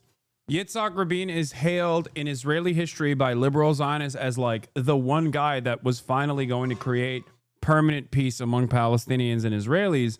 And Yitzhak Rabin himself was vicious. He was a vicious monster when he was in charge of the security apparatus, where he was famous for demanding to break the hands of Palestinian children that were throwing rocks, because throwing rocks became a symbol in the first Intifada, a symbol of resistance for children, Palestinian children. So he deliberately demanded that the security forces break the bones of Palestinian children to basically break the will of the Palestinian symbol of resistance. And they did. They successfully broke the arms, sometimes legs, and sometimes many other bones of thousands of Palestinian children for the crime of throwing rocks against the Israeli tank. For the trees. Ethan opposes lifting the blockade on Palestinians because he believes they would resort to violence if given the chance. A one-state solution just eliminates like one internal faction that is an ever-present danger. And you're telling me if we were to lift the blockade and the wall around Gaza today, there wouldn't be more violence against Israelis? But this ignores a crucial reality. Palestinians have endured brutal oppression. That oppression needs to end. And while some have responded with violence, it's a response to systemic abuse, not some innate desire to harm Israelis. I'm so glad that someone is highlighting a conversation that Ethan and I had that is so illuminating about everything that transpired afterwards. Like, this is what I should urge people to do, to like go back and listen to our back and forth virtually like 4 days after October 7, okay? Or like almost a month, maybe a month. I forget exactly when we had this conversation, but this was the last conversation we ever had. And it's so interesting because if you go back and listen to that conversation from start to finish, you understand what his worldview looks like. You understand what my worldview looks like. And you realize why he moved in the direction that he did in terms of like defending Israel in the ways that he did. This was literally in 2023. And you know what's really ironic about it? I was so fucking nice to Ethan in this conversation because I was like, please, like, don't do this. You know, November 9th, apparently, is when I had this conversation. And I was trying to help a friend walk through this situation, understanding what kind of baggage that they had, what kind of social conditioning that they had. Okay? Hoping that they could develop empathy. And what's ironic about this is that all of the Sloptubers that covered this convo focused on how mean I was. They fucking supposedly love Bloodsport, but in this conversation that took place where I was so goddamn nice too, so fucking nice, in that conversation they focused on what the chat was saying, or how mean I was, and how ridiculous it was that I was such a meanie bobini to him. It's so crazy how people pick and choose what they want to focus on. No mention was ever made. No mention was ever fucking made over the claims that Ethan was making or the claims that I was making. Do you see me? No one ever addressed any of those things. They only focused on the what they wanted to focus on, which could present me as like a bad guy.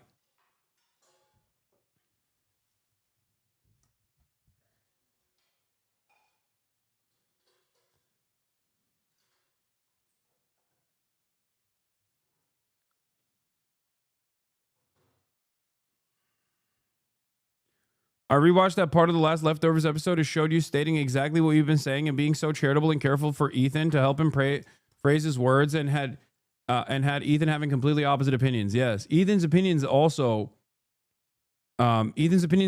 dramatically shifted as well since then. Like certain things that I think he would be too embarrassed to openly admit, even if he had those positions or not back then, are things that he just volunteers now with regular frequency.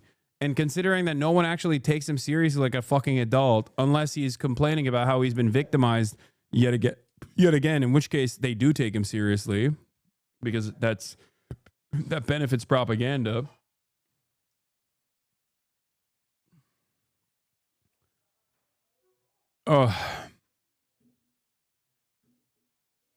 Isn't this around the time the Fuck Us on Sloptuber meta started? No, it was already a thing. It just kicked into high gear after this, where all of the Keemstar adjacent orbiters, like the Willie Mac tubes or whatever the fuck his name is, and all of those guys, kicked it into high gear. They were all also rapacious Destiny dick riders at the time, so they would just get their notes from him. The fucking, what's his name? There's a bunch of those guys, like yeah, Ukraine War was another moment for that too. Willie No Script. Was it Turkey Tom? Boner Box. Hutch. Nick Eats Oreos. Yeah. Like a bunch of them. And if you go back and look at the videos that they cut back then, you will see, like, what the fuck? They're not even talking about Israel-Palestine. They're just simply talking about how mean I'm being to Ethan. That was the only point that they got from this 3-hour and 30-minute back and forth.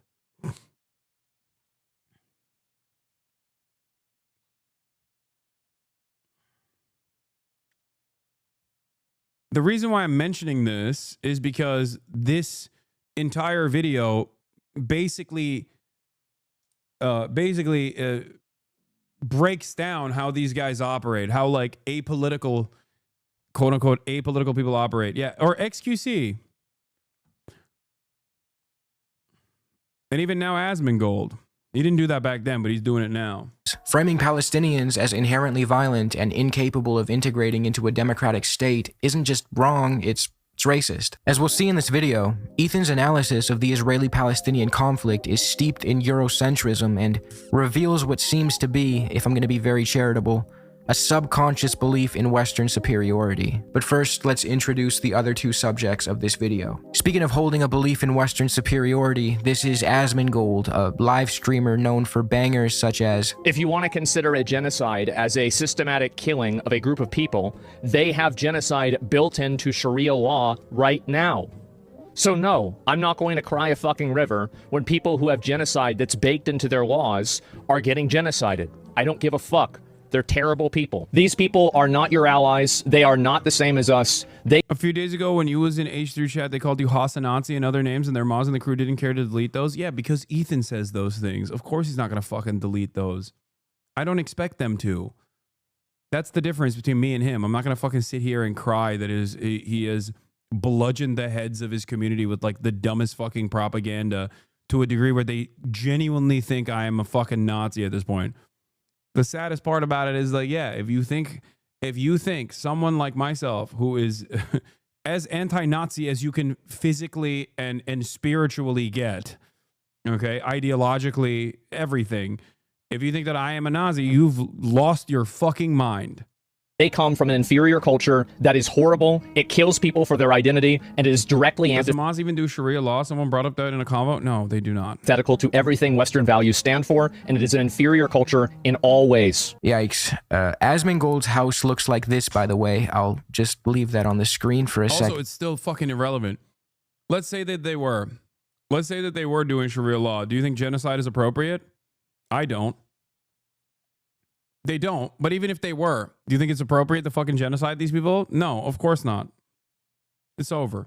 So you can get a glimpse of the superior Westerners' living quarters. Now, it is true that Asmongold has apologized for this horrendous statement, and at the time seemed as though he would try to be more careful when dealing with serious issues going forward, but it wasn't long before he was back on the scene with more bullshit. From joking about rounding up migrants dressed as Ash Ketchum. What is the probability that Tom Homan would let me go with him dressed up as Ash Ketchum with watching them do deportations? To saying shit like, the Holocaust probably happened. I think the Holocaust probably happened.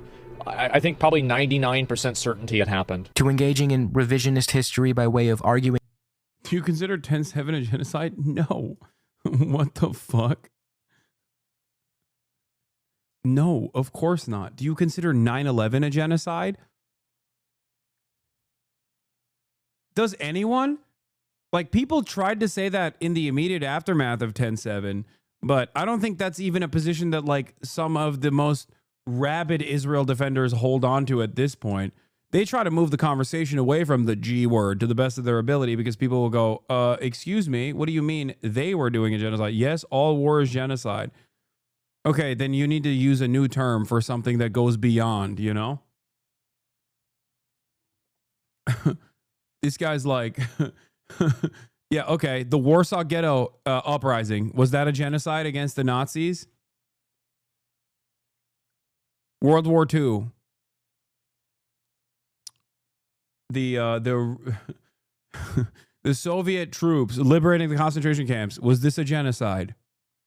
This guy went from double genocide theory to unlimited genocide theory. It's a position that has not existed until this very moment. This is why I love Twitch streaming, okay? Because a lot of people are trying to come up with shit in the moment, and it sometimes leads to really funny opinions. Okay?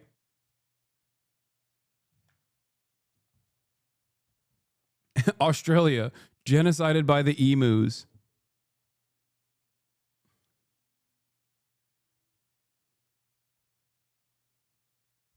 Dog, I thought I'm kind of dumb. Yeah. I purposely talk about American conquest, and there are certain acts that America has taken that I think would could be considered genocide, regardless of the numbers. And it's, I think, like the Korean War is a great example of this. I mean, a lot of things that America does could be considered genocidal, let's be real, considering how fucking racist they are. So they both down to the troops. Nothing funny about innocent people dying? No, there isn't anything funny about innocent people dying. There's something funny about how you are presenting information. We're not laughing at innocent people dying. We're laughing at your position that all war across the board should be branded as genocide. Then you have to brand genocide something different. Ironically enough. I hate to repeat myself on this, but that's exactly why the ICJ is investigating the accusation of genocide towards Israel. Genocide needs to be with the intent to eliminate or dislocate an entire ethnicity or group of people. That is one of the main key points. Tell that to the fucking chatter. That chatter is not going to understand that because he thinks he's making a woke point.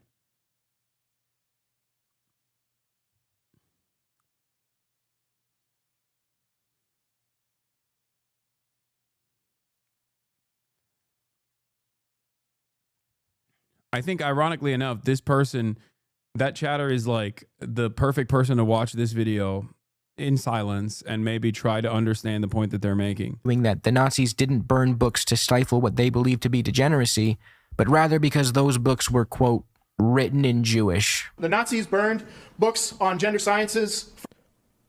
They did do that. First.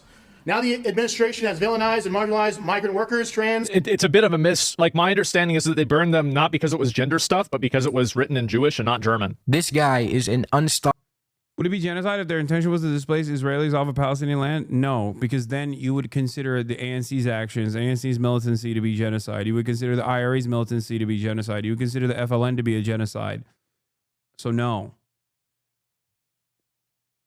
Violent resistance against an occupational force.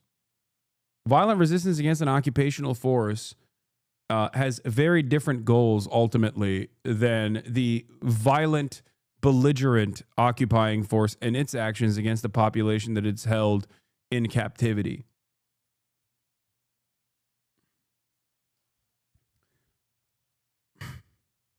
Saw you in Cambridge. I was taller than you. I can ball now. Nice. Unstoppable force of stupidity, but a very popular one, with millions of followers and dozens of thousands of people who watch every one of his live streams. These callous and irresponsible... Yeah, by that definition, the Revolutionary War would be considered genocide. Like the American Revolutionary War would be considered a genocidal ambition of the existing American revolutionary figures of the time. Statements are being consumed by his massive audience of mostly young, impressionable men. Mr. Gold here is able to evade the scrutiny he deserves merely due to his position in the media ecosystem. He's a content creator who plays video games and complains about how wokeness is ruining them. If the things he said were said on corporate media or by someone with a reputation of serious political commentating, that would be the end of their career. If Jake Tapper or even Jesse Waters said that they were 99% sure that the Holocaust happened, they would probably get canned and have to stake out a new career as an alt-right creator on Rumble. But when Asmongold says it, well, it's just Asmongold. The other creator I want to touch on quickly before we get back to Ethan Klein is this guy, Mudahar. Now, admittedly, Mudahar is not as bad as Asmongold or even Ethan, but he too displays a degree of what seems to be a subconscious belief in Western superiority when he chooses to dabble in political commentary. Remember what I said about how these guys approach these sensitive topics in a centrist, ostensibly apolitical way, purely for the sake of creating more drama slop content that ultimately ends up holding water for the right? Well, here's an example of Mudahar doing just that. In October of 2024, Mudahar posted a video called "Twitch is a disgustingly evil platform," in which he attacked left-wing creators and broached the topic of the Israeli-Palestinian conflict. At the time, Twitch was being accused of being anti-Semitic. These are claims that I believe to be baseless. Twitch was just highlighting pro-Palestinian voices and creators, some of which were Jewish themselves, and this anti-Twitch hate campaign was largely fueled by this stalwart supporter of the Palestinian cause, Ethan Klein. In Mudahar's video on the topic, he starts it out by saying, "Now, this is in regards to serious world-shattering events that, again, I'm not an expert in, so I'm going to kind of tread lightly in this situation." He acknowledges that he will be broaching serious subject matter that he is ill-equipped to deal with, which is fine and can be done responsibly, but again, his position as a drama tuber, whether he's aware of it or not, insulates him from even having to try to cover things in a nuanced and responsible way. I mean, the video starts off with Mudahar minimizing Asmongold's genocidal statements, and then he immediately shifts to relentlessly attacking pro-Palestinian advocates. If you're gonna make a video adjacent to the genocide in Gaza, could you at least emphasize the severity and wrongdoings of the state of Israel as it exterminates dozens of thousands of innocent people? At least throw up a fucking headline or something. It's true that he pays a little lip service to what's happening in Palestine toward the end of his video. I'm not somebody that is afraid to say that genocide is wrong.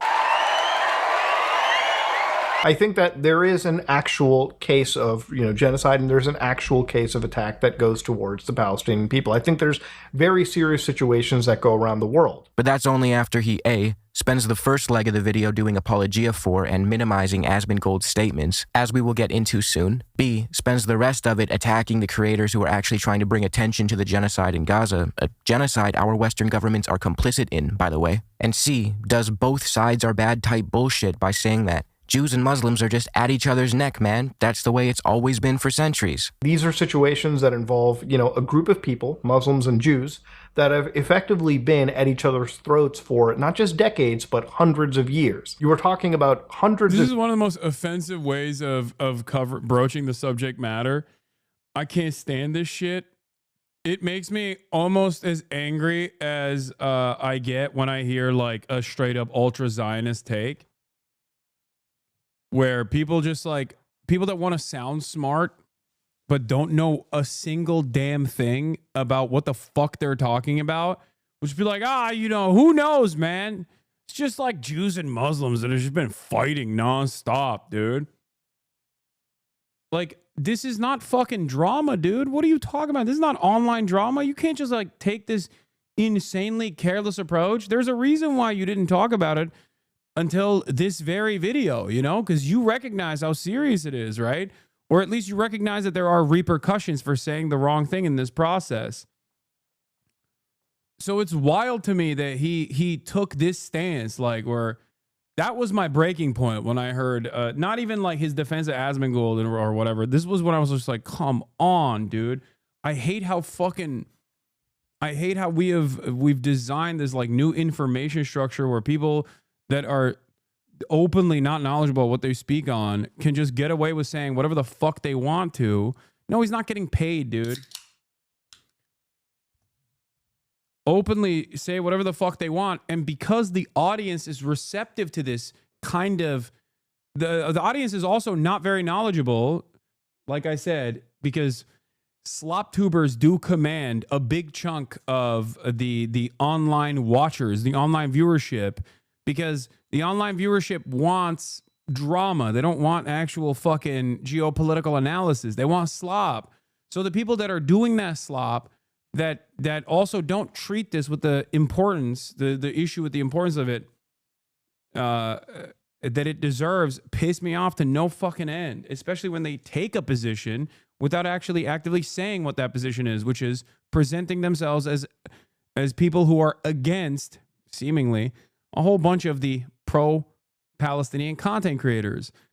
It's a very cowardly way of taking a stance without saying what your stance actually is. What are you doing now, though? I mean, that's true, though. What are you doing now, though? You think it's just, Muslims versus Jews? That's what this is?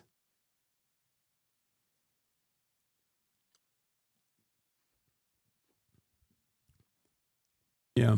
When Israel is bombing Christian churches in Palestine, they're actually doing that because Muslims versus Jews? Is that what it is?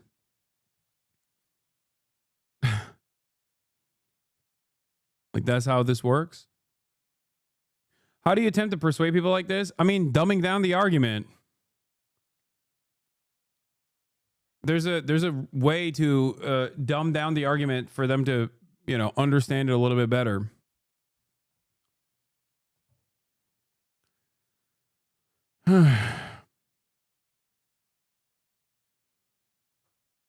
Of years of just institutional dislike between each other.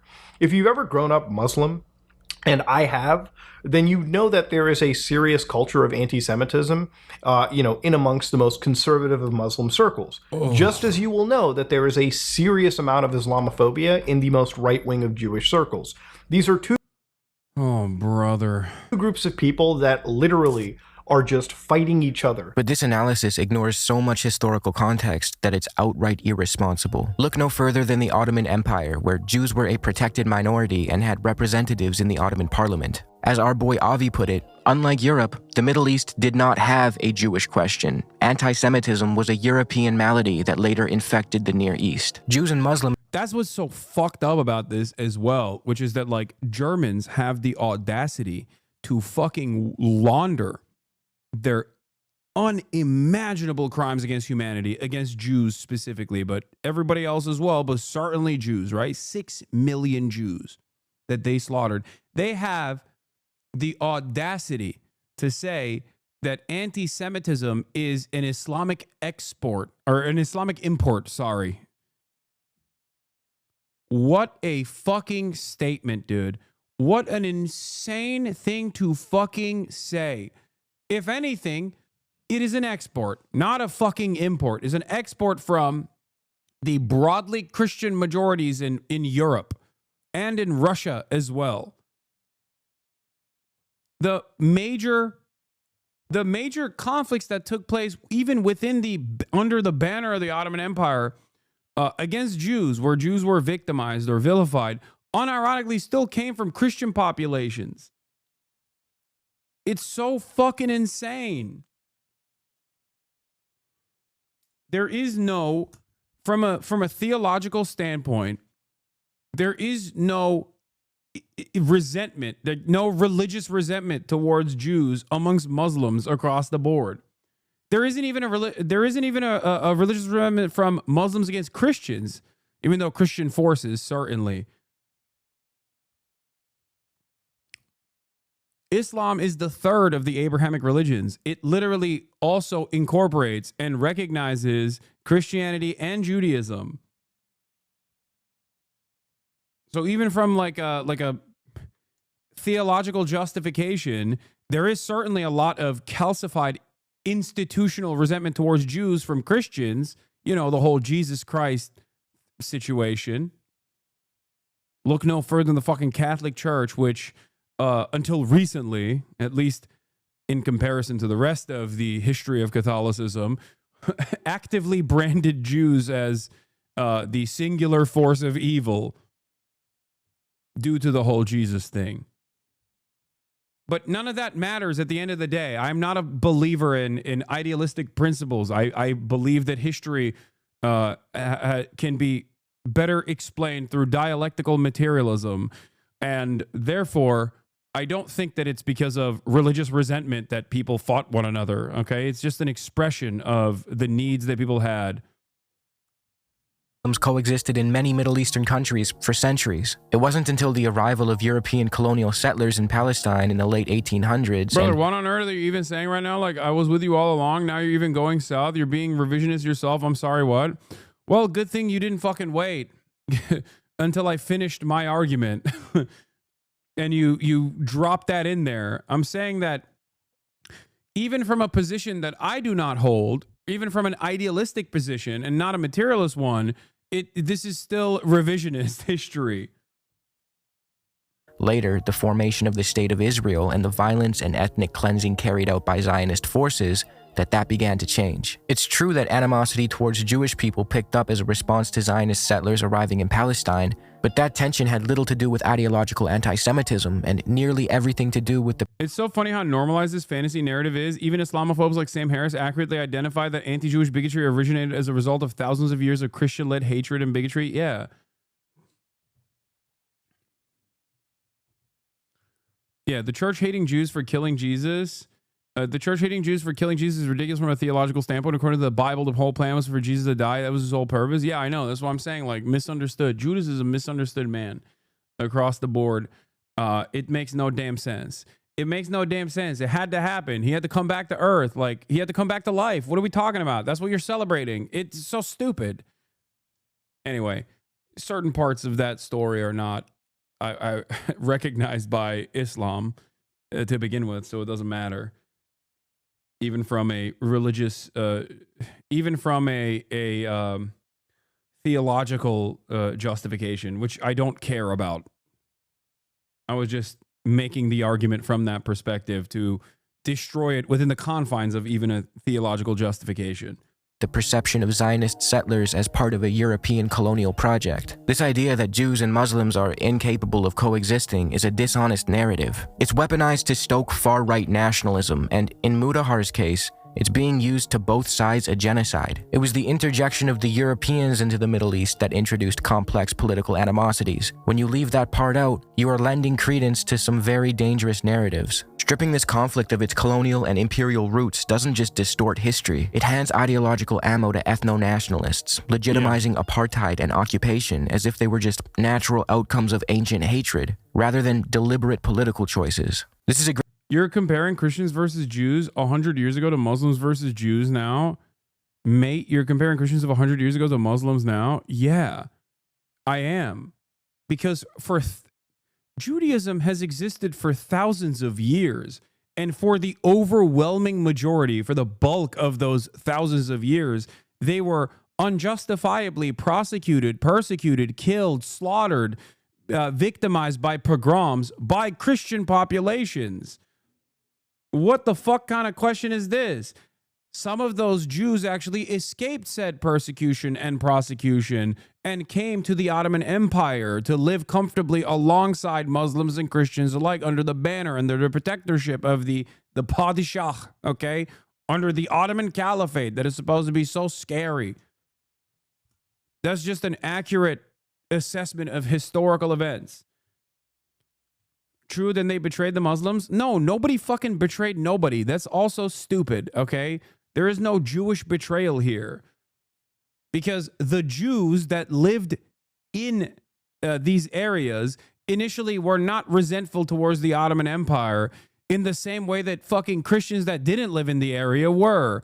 They took over British Mandate Palestine and used it as an opportunity, just like they did all of the other nation states of the Levant at a time when nation states didn't even fucking exist. They carved out specifically to divide along ethnic boundaries to make them easily conquerable to begin with, as colonial powers often do. It was the European design of the region that has led to so much conflict. And it's a European design of the region that was supposed to create this kind of conflict so that there is constant interference that is justified in the eyes of European audiences in general, Western audiences in general. Great example of how trying to forcibly stake out a centrist position because you think it adds a veneer of nuance can actually undermine real nuance and give cover to some shitty ideas. Moving on. I don't think it's too much to ask for Mudahar if he's going to broach this serious topic to at least fill us in on the severity and details of what's actually happening in Gaza, especially if he's going to rack up 1 million views by shitting on these crazy woke Palestinian advocates. By all means, broach serious topics, but brother, you have millions of subscribers and the ability to shed light on the severity of the suffering being inflicted on these innocent people. But I guess it's better for the algorithm if you just take aim at a guy like Hasan Piker instead. All these Sloptube guys really fucking hate this dude. Some of them are genuinely obsessed. Take Nux, for example. He's a... What is this, a cartoon? Who has millions of subscribers across 2 channels and churns out videos about things like Snow White going woke, IRL streamers like Vitaly and Johnny Somali, and of course, an unhealthy amount of videos about Hasan Piker. Oh my god. Oh my god.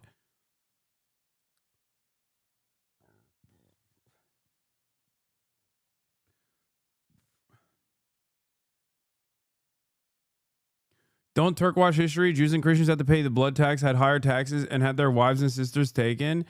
No, that is not a Turk washing of history. You just want me to give you an unfair interpretation of history, a false interpretation of history.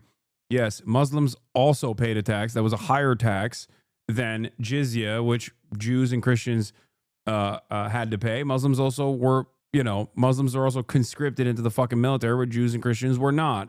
You have to make this comparison to Jewish people living in Europe at the time, and if you look at Jewish leadership at the time, they were the ones who said that it was infinitely more favorable to live under the Ottoman Empire, under the protectorship of the Ottoman Empire, than it was to live amongst people that kept going, oh my God, Jews are poisoning the fucking well and eating our babies. We should kill them.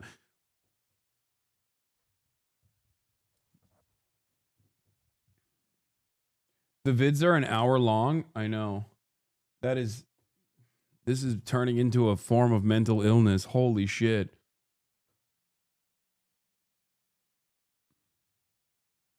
way too many to count. Nux is also a little more openly right-wing than your average Sloptuber, and he regularly feels the need to educate us on contentious political matters, which I'm super grateful for, because where else would I develop my understanding of fucking trade protectionism? In the long term, this is bringing unbelievable wealth and industry to the United States.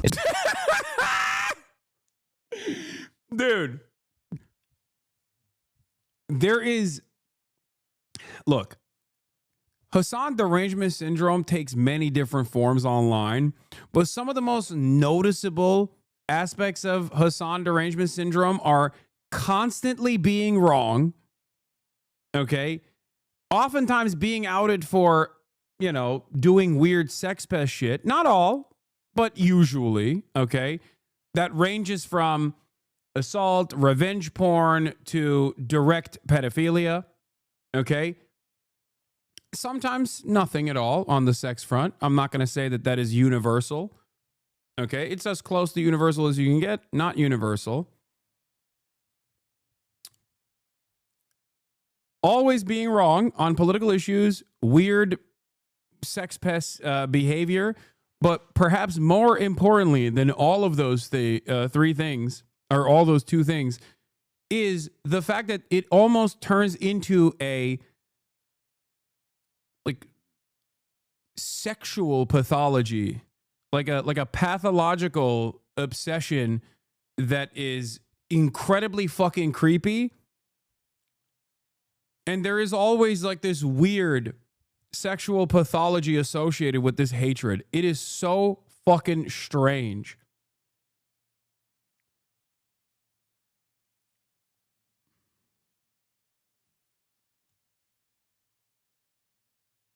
Didn't this guy used to like commission and react to lolly porn? I don't know. I don't know anything about this guy. All I know is I went on a podcast that Mudahar and this guy was on, not knowing a single damn thing about this dude's worldview, for the record. That was many, many years ago. And apparently since then, he's become a massive fucking Israel lover and also simultaneously a massive hater. Yeah, it's a psychosexual obsession. It's worth noting that he and his contemporaries rarely, if ever, actually back up their claims. Just look at this description box. No sources, just a polemic descriptor about how Democrats are cooked, Doge Lord Elon Musk, and what seems to be a bunch more SEO ranking terms. And then he has the gall to claim that his video is for educational purposes. Maybe I'm just being a dick, but is it really too much to ask that when we make definitive statements about contentious political or economic issues, we substantiate those claims somehow? Especially if we're going to make quote-unquote educational videos. Anyway, back to Mudahar. In his video, he calls out a pro-Palestinian creator by the name of Frogan, who said this about American soldiers. I have no pity at all for any fucking soldiers. U.S. military? Boo fucking who? I hope you get PTSD. The U.S. military that are like, yeah, like, you know, I did this back then, but now I know it's wrong. Like, I'm changed. Like, fuck imperialism. Fuck this. You don't deserve the PTSD. But like any other motherfucker, you're doing them. You're like, oh my god, I want my fucking Camaro, no student loans. Fuck you. Is what she said crude and callous? Yeah, sure. I would never co-sign the wishing of mental health issues onto anyone, but let's examine where a statement like hers comes from. Frogan is a creator of Lebanese descent whose family fled the Israeli-Lebanese war. Is it really that hard to understand why a person of not only Lebanese descent, but of Middle Eastern, Latin American, African, or Asian descent might... It wasn't crude. I mean, it was. Come on. Come on, Chad. Like, it is. That's a part of, that plays a role in why people hate Frogan. This isn't victim blaming, for the record. But that, like, a lot of these people would hate her just on her output in general, even if she was, even if she never actually got crude, right? Even if she never actually was rude sometimes, or brash, or bold. They would hate her because she is an outspoken hijabi woman in the United States of America. Okay? But that factors in, like, that, all of those things combined create this like insane situation where she breaks the minds of people and they become insanely obsessed with every little thing that she does, while simultaneously talking about how little motion she has.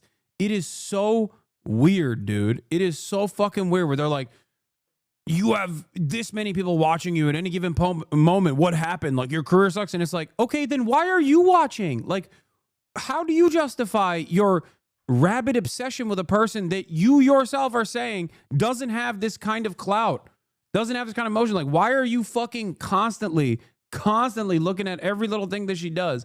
And it's not like these guys are personally going into her chat. They're just responding to whatever the Keemstar orbiters are, the Keemstar orbiters are fucking bringing up in general. Oh.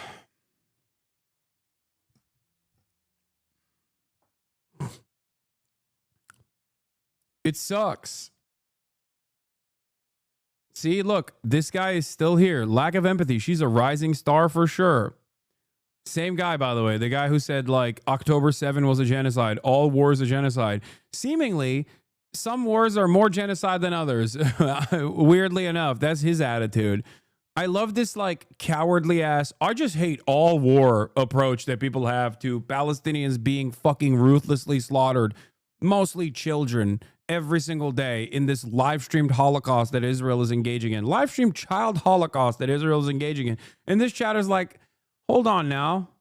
Hold on, guys. How about no sides, you know? It's weird. It seems like you do choose a lot of sides, huh? I like Frogan. Man, shut the fuck up.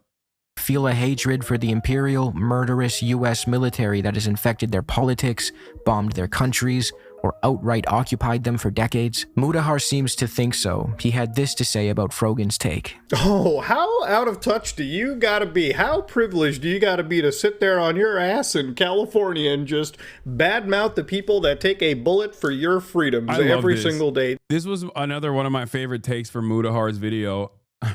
Mudahar's Canadian, by the way.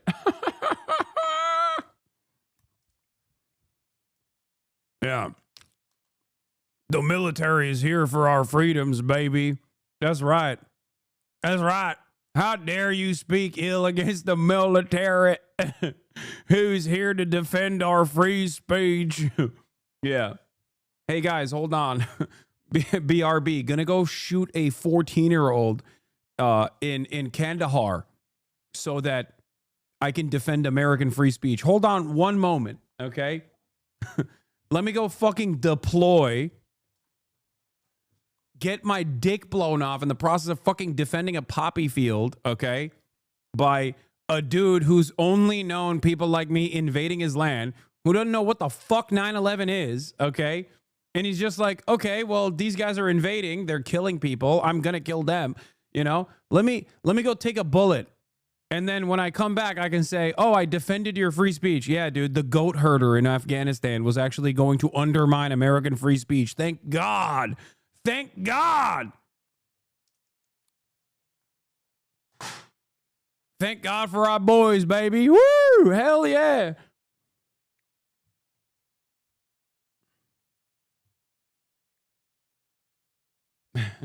Village elders thinking American troops were Soviets. Yeah, exactly. It's so, I still remember the fucking, was it a onboarded journalist that brought like photos of America and 9/11 and like went and asked the random Afghan people like what that was, and they're like, I don't know. I have no idea what this is. What are you showing me?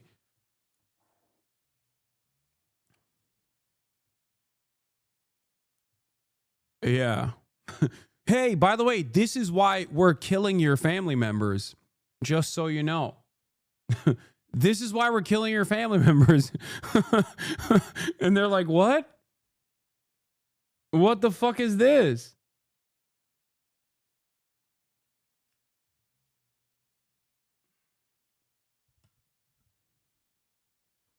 Geez, DPRK take on Twitter? No, I don't care about what this man has to say about fucking geopolitical issues or foreign countries or even Canadian politics to begin with. I care about what he has to say when it comes to modifying a fucking Steam Deck, okay? I care about what he has to say when it comes down to like finding a fascinating subreddit about some weird quirky tech thing. That's it. That is the beginning and end of my interest when it comes to something that fucking Mudahar has to say. Those are the subjects that he is somewhat knowledgeable on. That's what I would stick to if I were to consume his content. Why the fuck would I go to him for political commentary? It's like, it's a, I like Lady Gaga. What the fuck does she know about cameras moment, you know? Do you come to me for music takes? No. When I make music takes known, you fucking yell at me.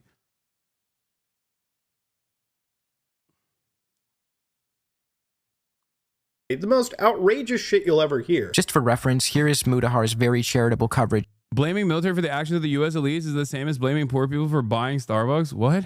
What are you saying? American military members are victims too. Oh my God, brother. Jesus Christ. It's ridiculous to act like military members deserve this level of hate. The irony is, Frogan's take in and of itself, while definitely brash, factors in military members who have been deluded into serving. Okay, if we're talking about that, that's an entirely different story. But get the fuck out of here, dude. If you're like, oh yeah, if you're defending what you did by running around and being like, rah, rah, I'm the one who served to protect your free speech by, you know, killing a bunch of fucking Afghan farmers. Like, get out of here.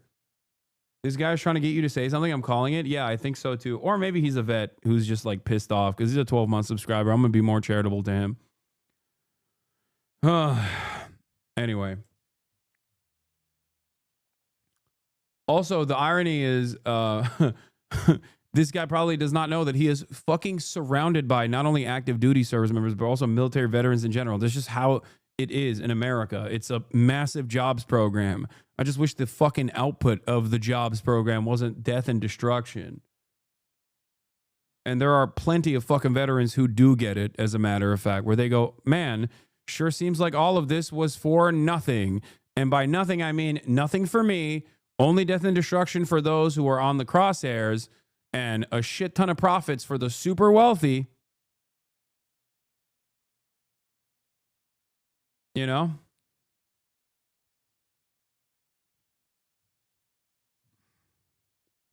That's it. That's why always, I'm in the military now, Air Force. Yeah, well, you're surrounded by other people who are also in the military. It's a fucking jobs program. Get out when you can, you know? Before you are forced to do some shit you don't want to fucking do, and then live with that pain for the rest of your life.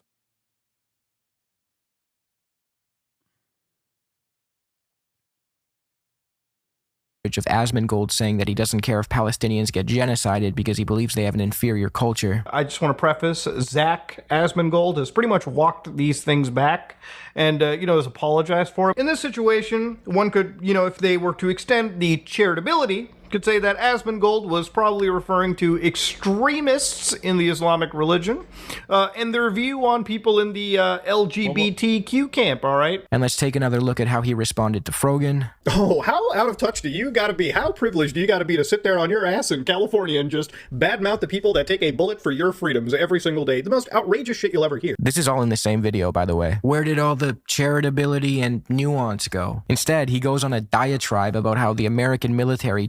Remember who these guys are charitable to and who they are deeply and pathologically uncharitable to. Takes a bullet for her freedoms every single day. I'm sorry, Mudahar, but A, you're fucking Canadian, and I can say it like that because I am too. B, are you aware of what the US military has done to the Middle East? And C, since you want to dip your hand in the political cookie jar, I challenge you to name me a single time post-World War II when the American military fought to protect the American homeland and the civil freedoms of its people. Which US... Oh, excuse me. One might say every war, actually, because weapons manufacturers surely made out like bandits. Just saying. Just saying. They did make a lot of profits, okay? Best defense is a good offense, baby. I got that Mudahar clip mocking Finkelstein in the chamber if you want to see it again. Oh my God, can you say it to me again? Oh, that was such a good one. That's such a funny one where it just basically shows the level of knowledge that he has on this issue. But it also, is this a bad time? Let me in. I got to pee bad. Yeah, I'll let you in. Hold on.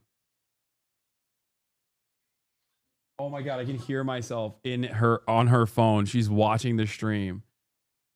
I know. Where after this video is done, Maya's going to be on the stream. Hold U.S. on. military intervention fought for her freedoms. Now, there is a conversation to be had about the poverty draft and how the U.S. military preys on underprivileged people and communities and recruits them to sell their bodies into an imperial force.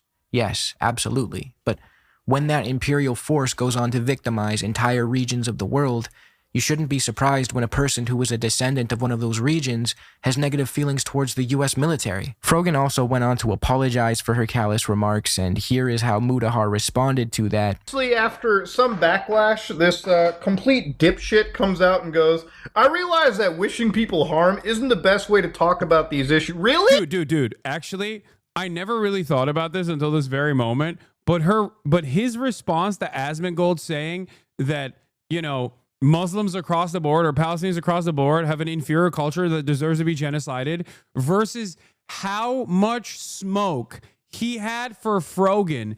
Oh my God. Oh, what a loyal company man he is. Holy moly. It is so telling. And let me tell you why. Let me tell you why, okay? Because of the audience that you have cultivated and that you want to continue cultivating. That's what it is. It is so obvious. It is so obvious that he's just like, oh, please, guys, look, see, I'm fucking shitting on all the enemies and I am, you know, offering light criticism to all the good guys. This is what I was talking about, by the way, when I brought up the fact that, you know, Mudahar had to leave Twitter because of the fucking Islamophobia that he received. And also, even more so than the Islamophobia, ironically enough, the anti-Indian hate that he received. Like, he's not as bad as like, he's not as bad as like that one dude on Fox News, for sure, right? But this is the apolitical centrist version of that.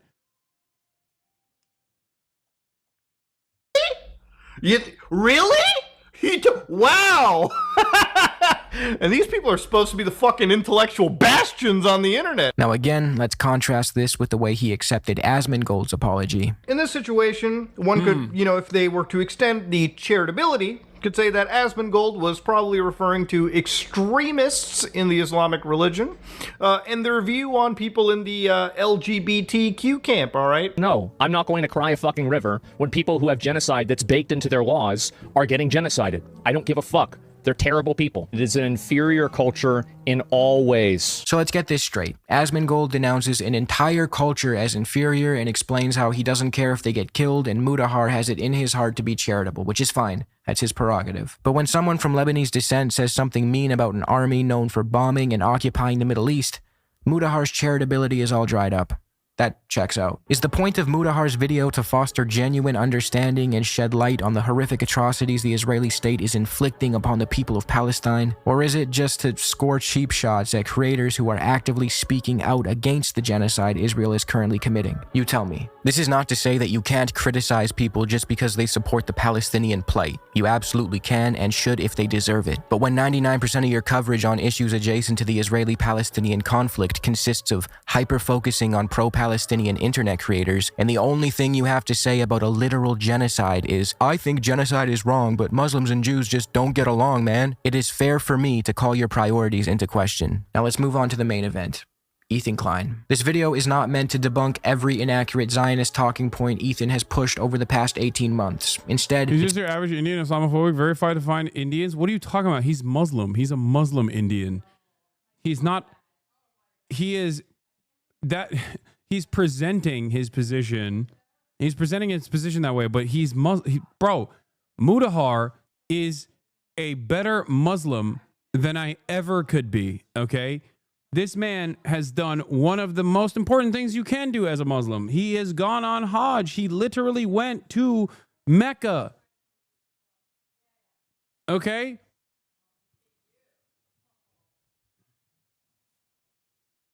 No, he is not. Okay. Sure, guys. It's post meant to illustrate how his role as a drama slop creator lets him use serious political issues as proxies for personal beefs, avoid doing any rigorous research, and spew Western-centric nonsense to an audience of normies. If you want a detailed rebuttal of all his claims, there are many great YouTubers who have already done so. Creators like Chris Kunzler, Disinformation Tracker, and more. YouTuber Noah Samson did a really great job of using Ethan's content nuke slop video as a launching point to refute Ethan's Oh, here, this was the best. Is everyone you bring on a troll? No, usually I verify people, but I was like, fuck it, because it's Is really Norman big. Jinkelstein a troll? That's a good question. That I don't know. I'm not too sure about that. Bro, what was that fucking debate even like, dude? I saw like a bit in piece on Twitter about it. Apparently they were like, yo, Destiny got owned in every clip that I watched. I'm like, the other, like, the guy who you were debating was just getting emotional the whole time. It's like, you're reading Wikipedia. It's like, bro. Yeah, bro, he got emotional the whole time, dude. If fucking emotional equals you lost. This is such a good video. This is such a funny little clip because you can see in his fucking, in Destiny's mind, because he's definitely better read than all of the people that he's surrounded himself with. He's just like, these are my fucking allies, dog. This shit sucks. They have sources attached. He's not clicking on the source. Well, and also I never read Wikipedia to him. I was just fucking, I was like quoting like the either Amnesty International or the UN or the ICJ, but he was just, yeah, he was ultra triggered, but you know. Yeah, but I read real books, not websites. That was fucking unhinged, dude.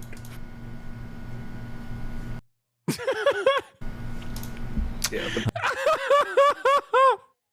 beginning of the clip versus end of the clip. Oh, Jesus. Oh, he was ultra triggered, dude. Lies and shed light on the atrocities Israel is currently committing. I'll link these videos below. One specific claim of Ethan's that really it's like Aiden Ross showing Donald Trump his almost assassination moment on the side of that ugly ass Cybertruck, where Donald Trump and for a brief moment looks at that and goes, "What the fuck am I doing?" Like, was it all worth it? Not my best moment here as I stand next to this fucking clown and stare at the ugliest machine I've ever seen, and it's plastered with my scariest moment. Broke my brain is when he asserted that more Jews were displaced during the Nakba than Palestinians. If the Jews didn't come from Europe after the Holocaust, they came from the surrounding Arab countries that expelled them in massive amounts following the 1948 war. In fact, there was more Jews displaced than Palestinians. This was one of the worst pieces of misinformation I've seen in the fucking context puke.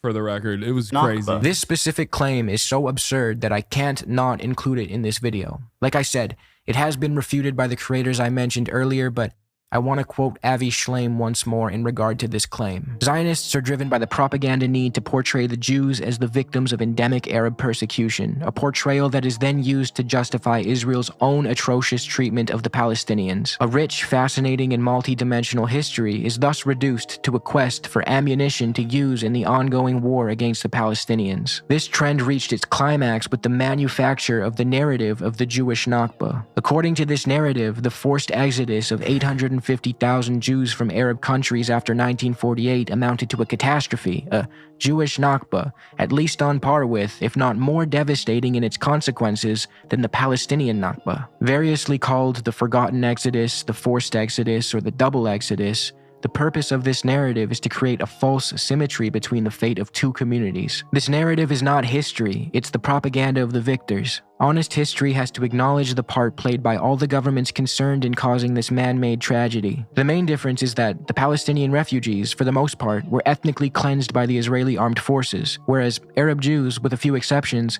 were given by the Arab governments the option of leaving or staying. Ethan also forgets to mention the fact that Palestinians were being ethnically cleansed well before the Nakba, also known as the catastrophe. Zionist paramilitary... And it's not a war, dude. The 1948 war is like saying the Holocaust was a war. It's fucking ridiculous. It was a planned ethnic cleansing campaign by a superior military against a predominantly unarmed group of indigenous people that were forcibly sent away from their homes and never allowed back into said homes. It's like saying the Trail of Tears was a war. It's fucking ridiculous. There was no army for the Palestinians at the time. Terror cells like the Haganah and its offshoots like the even more extreme Yirgun were ethnically cleansing Palestinians before 1948, and those terror cells were later absorbed into the IDF. Ethan's framing obscures the true nature of Jewish migration to Palestine. If you take his words at face value, you might... There was a war in 1948. The Nakba wasn't the war, but there was a war between Israel, Palestinian militants, and the rest of the Arab states. Oh my fucking lord. Dude, it was an ascetic band of fucking militancy that rose up in arms against the massacres that were being committed. Calling that a war is like saying the Trail of Tears is a fucking war. That's my point. My point is like saying that the Holocaust was a war because, you know, there was resistance against it by Jewish groups like in the Warsaw Ghetto. I come away thinking, well, the Palestinians were expelled, the Jews were expelled. It's just a complicated mess of mutual displacement. But that kind of moral flattening is exactly what the Zionist narrative relies on to justify what actually happened. Palestinians were ethnically cleansed, which contributed to a reaction from many Arab-majority countries, prompting Jews to seek a new life in Palestine. Yeah, oh, that's an even better example. Yeah, that's what the Turks are taught to say about Armenia, dude. Like, literally. Like, every single one of you recognizes, with the exception of the Turks in the chat, recognizes the Armenian genocide. Okay, if you understand how the Armenian genocide is taught in Turkish school, it is a involuntary displacement of Armenians, like an involuntary relocation of Armenians during time of war, because it was out of necessity.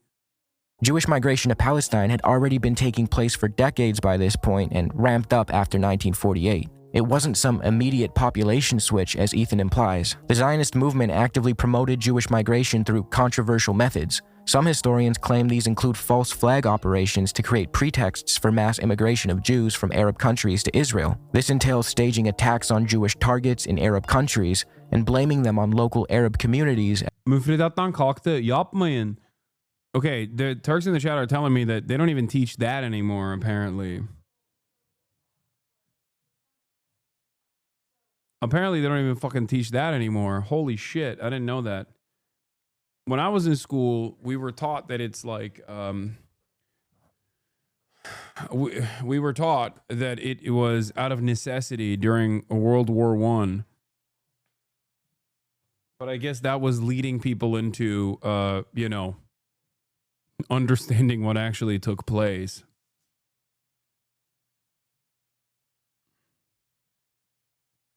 As part of a broader strategy to increase Israel's Jewish population and solidify a Jewish majority. And to make things worse, these Arab Jews were mistreated horribly by their European counterparts once they arrived in Israel. They were solely there to secure the viability of a demographic majority. A particularly troubling example of this was the mistreatment of Yemeni Jews. During and after Operation Magic Carpet, thousands of Yemeni Jewish children disappeared under mysterious circumstances. Parents were told that their children had died from illness, but growing evidence suggests some were secretly given to wealthy, childless Israeli or American Jewish families. Others likely did die, but due to severe neglect, and their deaths were handled with shocking cruelty and insensitivity. Some reports claim children were used as medical test subjects and died from experimental treatments. This has come to be known as the Yemenite children affair. The broader Mizrahi Jewish population was often relegated to lower socioeconomic status, faced systemic discrimination, and were marginalized within the new Israeli state, with Ashkenazi Jews occupying higher positions in society. So when Ethan just chalks this complex situation up to mere mutual expulsion, he overlooks all the factors involved in pulling Arab Jews to Israel over the course of years. All that said, this context doesn't change the outcome. Jewish immigrants displaced Palestinians, took their land and property, and subjected them to an ongoing occupation. It's unacceptable, no matter the reason for their arrival and no matter how the Israeli government worked to reshape its population. Over the past 18 months, many videos have resurfaced of Ethan Klein and his wife, Ela, engaging in dehumanizing conversations regarding Palestinian people, literally referring to a Palestinian person as it at one point. I walked with them to one house. Okay. I did get out of the car once, but surrounded with them, so. Okay. Did they arrest anyone that night? They did. Did they bring it in the same car with you? No. Oh, different car. There's a few cars going. Damn, that's crazy. Was it, like, how did you feel? Was it horrifying? It was strange. They've also revealed a double standard in the way they view Westerners versus the way they view people from the Middle East. For example, Ethan loves to accuse Hasan of being a terrorist supporter, and one of the reasons he makes this claim is because Hasan interviewed a young 19-year-old man from Yemen. At the time, Hasan was under the impression that the teenager was part of the Houthis, and he wanted to conduct an interview with him. It later turned out that he was not, in fact, a Houthi, but that revelation didn't matter to Ethan or Muda or Nux, and they all ran with the talking point that Hasan promoted a quote-unquote terrorist. Apart from the term terrorist... Ironic also because we found out about him not being a Houthi from said interview. We found out about his opinions about anti-Zionist Jews from that interview. We also found out, what else was it? There was another thing that I was going to mention. But yeah, also the interview that was conducted at the time, for the record, was not even if he was a Houthi, it was not conducted at a time when the Houthis were designated as a terror group, because Biden had actually taken them off the state-sponsored terror list, which Trump put them back on, and Biden had actually escalated them back to Biden had escalated right around the time that the interview was conducted. Biden had actually increased their classification, but it still had not taken place, even though I still, once again, maintain the position. I am not ashamed of this. I would talk to a member of the Ansar Allah movement. I just simply would not do that on fucking Twitch.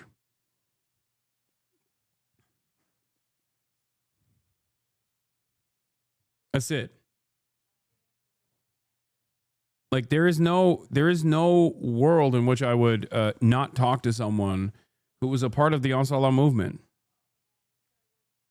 Being a highly contentious label often used as a political tool to delegitimize groups resisting oppression while legitimizing the violence of oppressive states, let's zoom out a bit and look at the history of Yemen. Yemen is one of the poorest countries in the Middle East. It has been the victim of a genocidal campaign waged by... Why would you do it on Twitch? Because Twitch has shown time and time again that they are infinitely more susceptible to pushback, public pushback, than other platforms are. Like YouTube is a place where I would conduct that, especially because it would be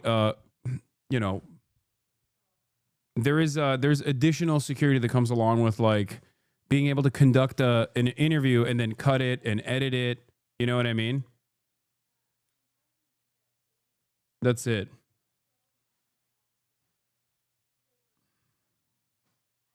By a coalition of Gulf states headed by Saudi Arabia and supported by the West. Israel's intentions align heavily with those of the Saudi-led coalition and is viewed as an outpost for Western hegemony in the Middle East. It is not exactly inconceivable why a 19-year-old from Yemen might be anti-Zionist, especially as the state of Israel is in the middle of committing a genocide. When this young man was asked by Hasan if he was anti-Semitic or simply in opposition to the ethno-religious supremacist idea that is Zionism, he confirmed the latter. Ask him what he thinks about the fact that in America, some of the like leading groups that are pro-Palestine are led by Jewish people who are anti-Israel. How does he feel about that?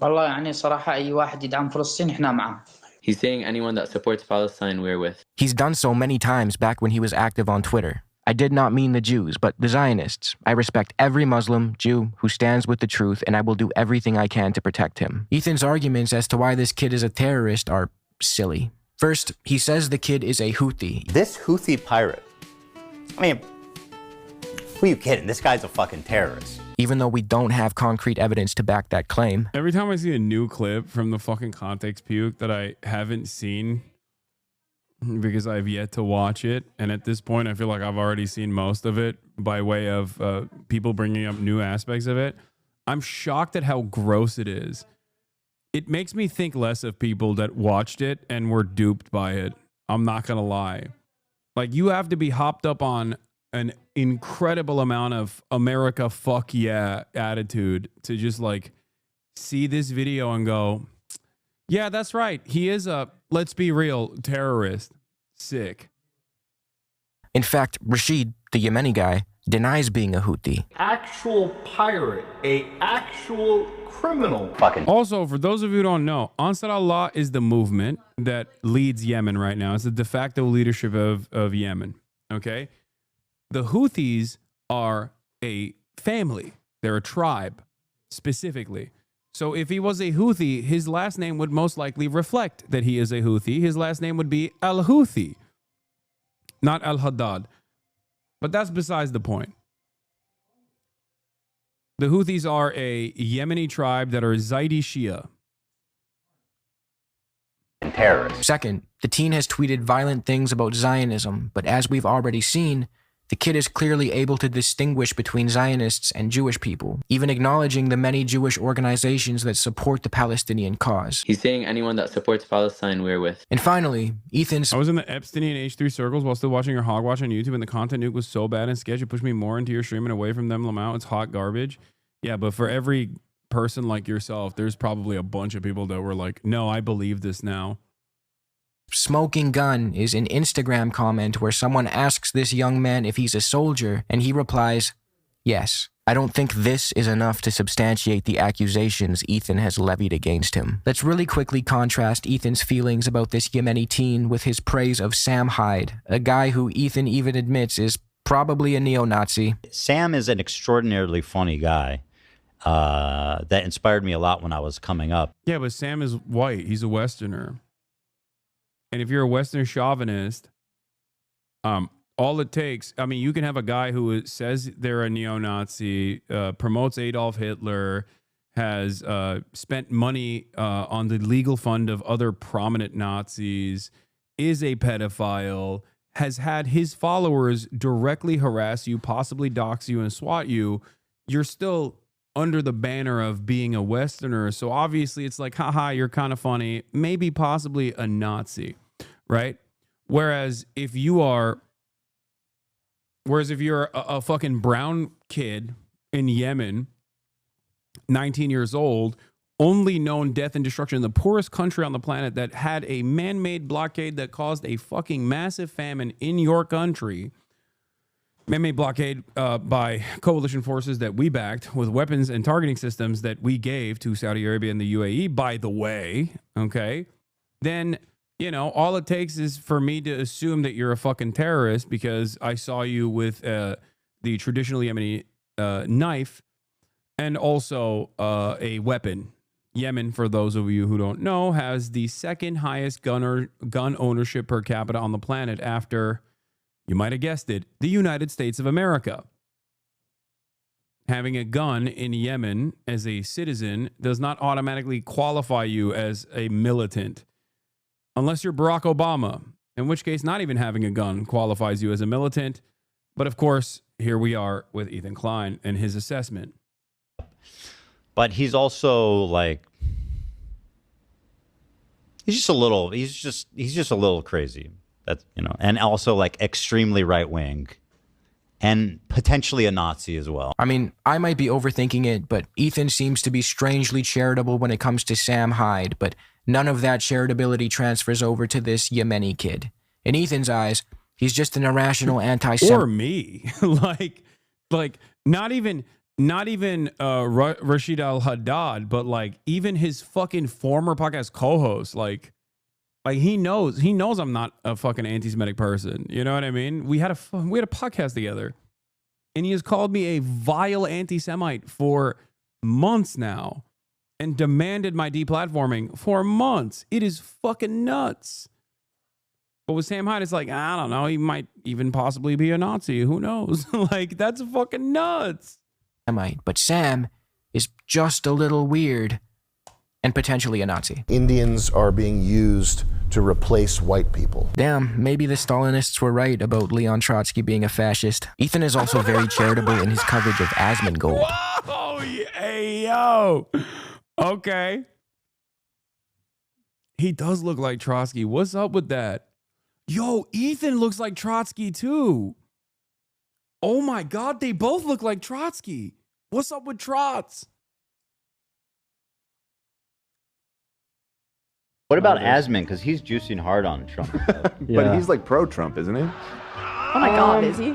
I wouldn't say he's... I have to imagine, right? I don't think he's like pro-Trump explicitly, overtly. I know people try to say that. I think he definitely leans more conservative, but I don't think he's as conservative as people try to paint him out to be. Inferior culture in all ways. Well, let's see. Asman is Trump killed it. He's Trump coded. That's no, a good... Trump killed it. What? Trump Killed. That sounds pretty pro-Trump. He said Trump what? Killed it. Oh, killed it. In other words, Killed we'll it. execute the baby. I think I would say he's Trump coded. Trump's good at this. ... I've watched his content. It's not. That was said it's not- sarcastically. it's not super pro-Trump. He's Trump coded though. Ethan minimizes Asmongold's role as a dangerous propagandist for the right and doesn't even mention. That's what I'm saying. Hey, yo, what the fuck? What is that? What's going on here, man? What the fuck? All right, let's keep going. Ethan Klein's new video. Hasan wants to assassinate me with an ice pick. Stalin. Stalin. First I was HasanAbi, then I became HasanAbi, and now I'm Stalin.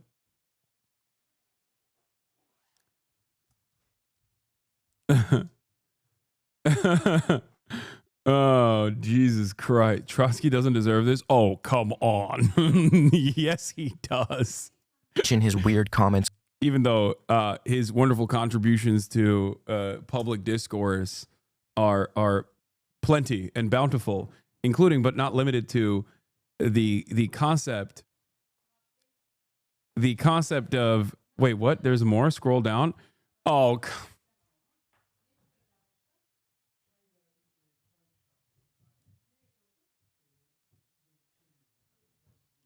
that's fucked up, man.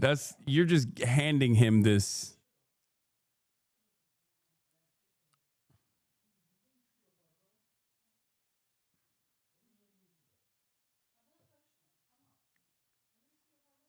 Anyway, Trotsky coined the term Hitler particles, which is fantastic. It's about the Holocaust. You're just saying that because Georgians are Turks, okay? This is my point. My point is Georgians are fucking Turkish. Okay, that's it. That's it. Look no further than this photo. Okay, Georgians are fucking Turkish. God damn. If I didn't have any fucking, Greek roots whatsoever, I wouldn't be 6'4". I would be literally also 5'4".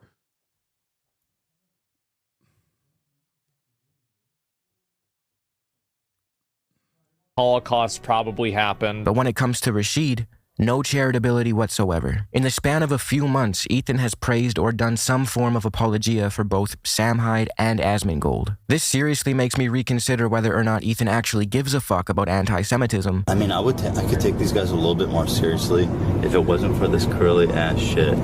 Like these fucking double curls. Yeah, that is disgusting. Or if his priorities lie mainly in using the Israeli-Palestinian conflict as a proxy to attack content creators who are critical of him. Anti-Semitism is absolutely on the rise. A cursory scroll through platforms like Twitter will confirm that. But instead of targeting... So if I get it right, you, the political streamer from day one, are opposed by a funny meme man, a hoarding a WoW addict, and an anime power skiller who enjoys lolly content. Why even care about their takes? I mean, I get Ethan because of his audience, but the other two are just a lost cause. Brother, what are you talking about? Their combined power is like being a leftist, especially online, is like being on a fucking island by yourself, being on a deserted island, okay?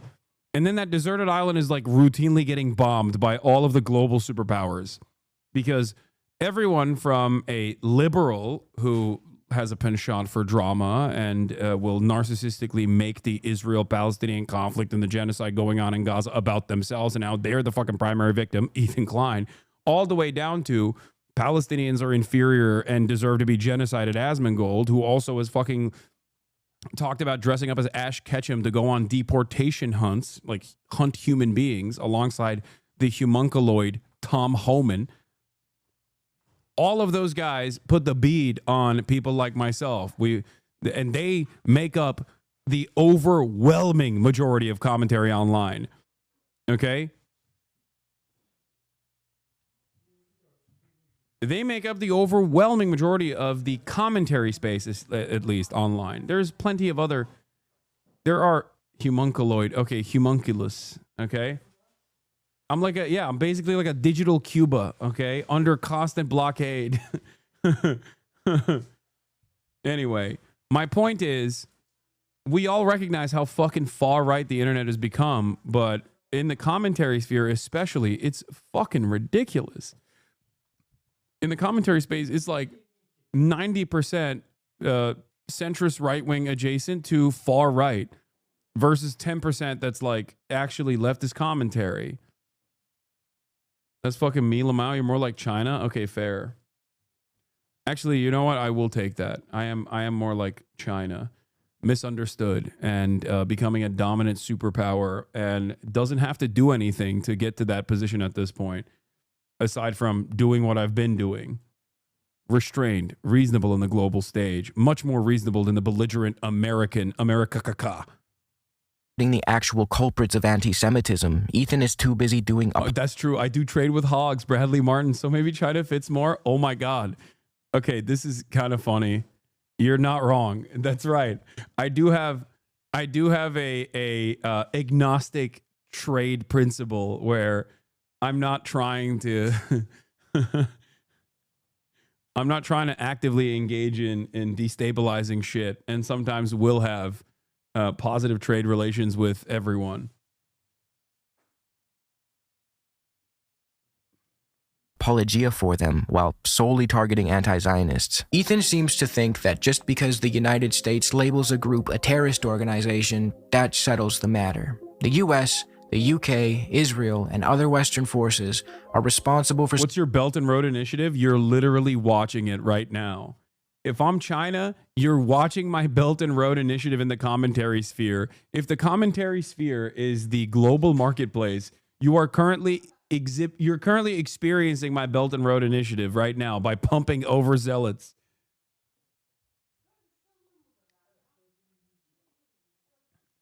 Some of the most horrific atrocities known to man. The number of innocent people the US and Israel kill for political reasons is astronomical, according to Ethan's own definition of terrorism. What is terrorism? It's intentionally targeting civilian population for political goals. Israel, the US, and other Western nations would top the list. If Ethan truly despises... Wait, when he talks about terrorism, is he... Refugees caught up in the Korean War were shot and straight by US forces? Wait, does he bring up... Is this Overzealots' own assessment, or is he saying that the American military's actions in Korea was terrorism? Is this in the original video? Oh my God. I was about to say, there is no fucking way that he actually put that in a video where he's just like eating the American propaganda dick.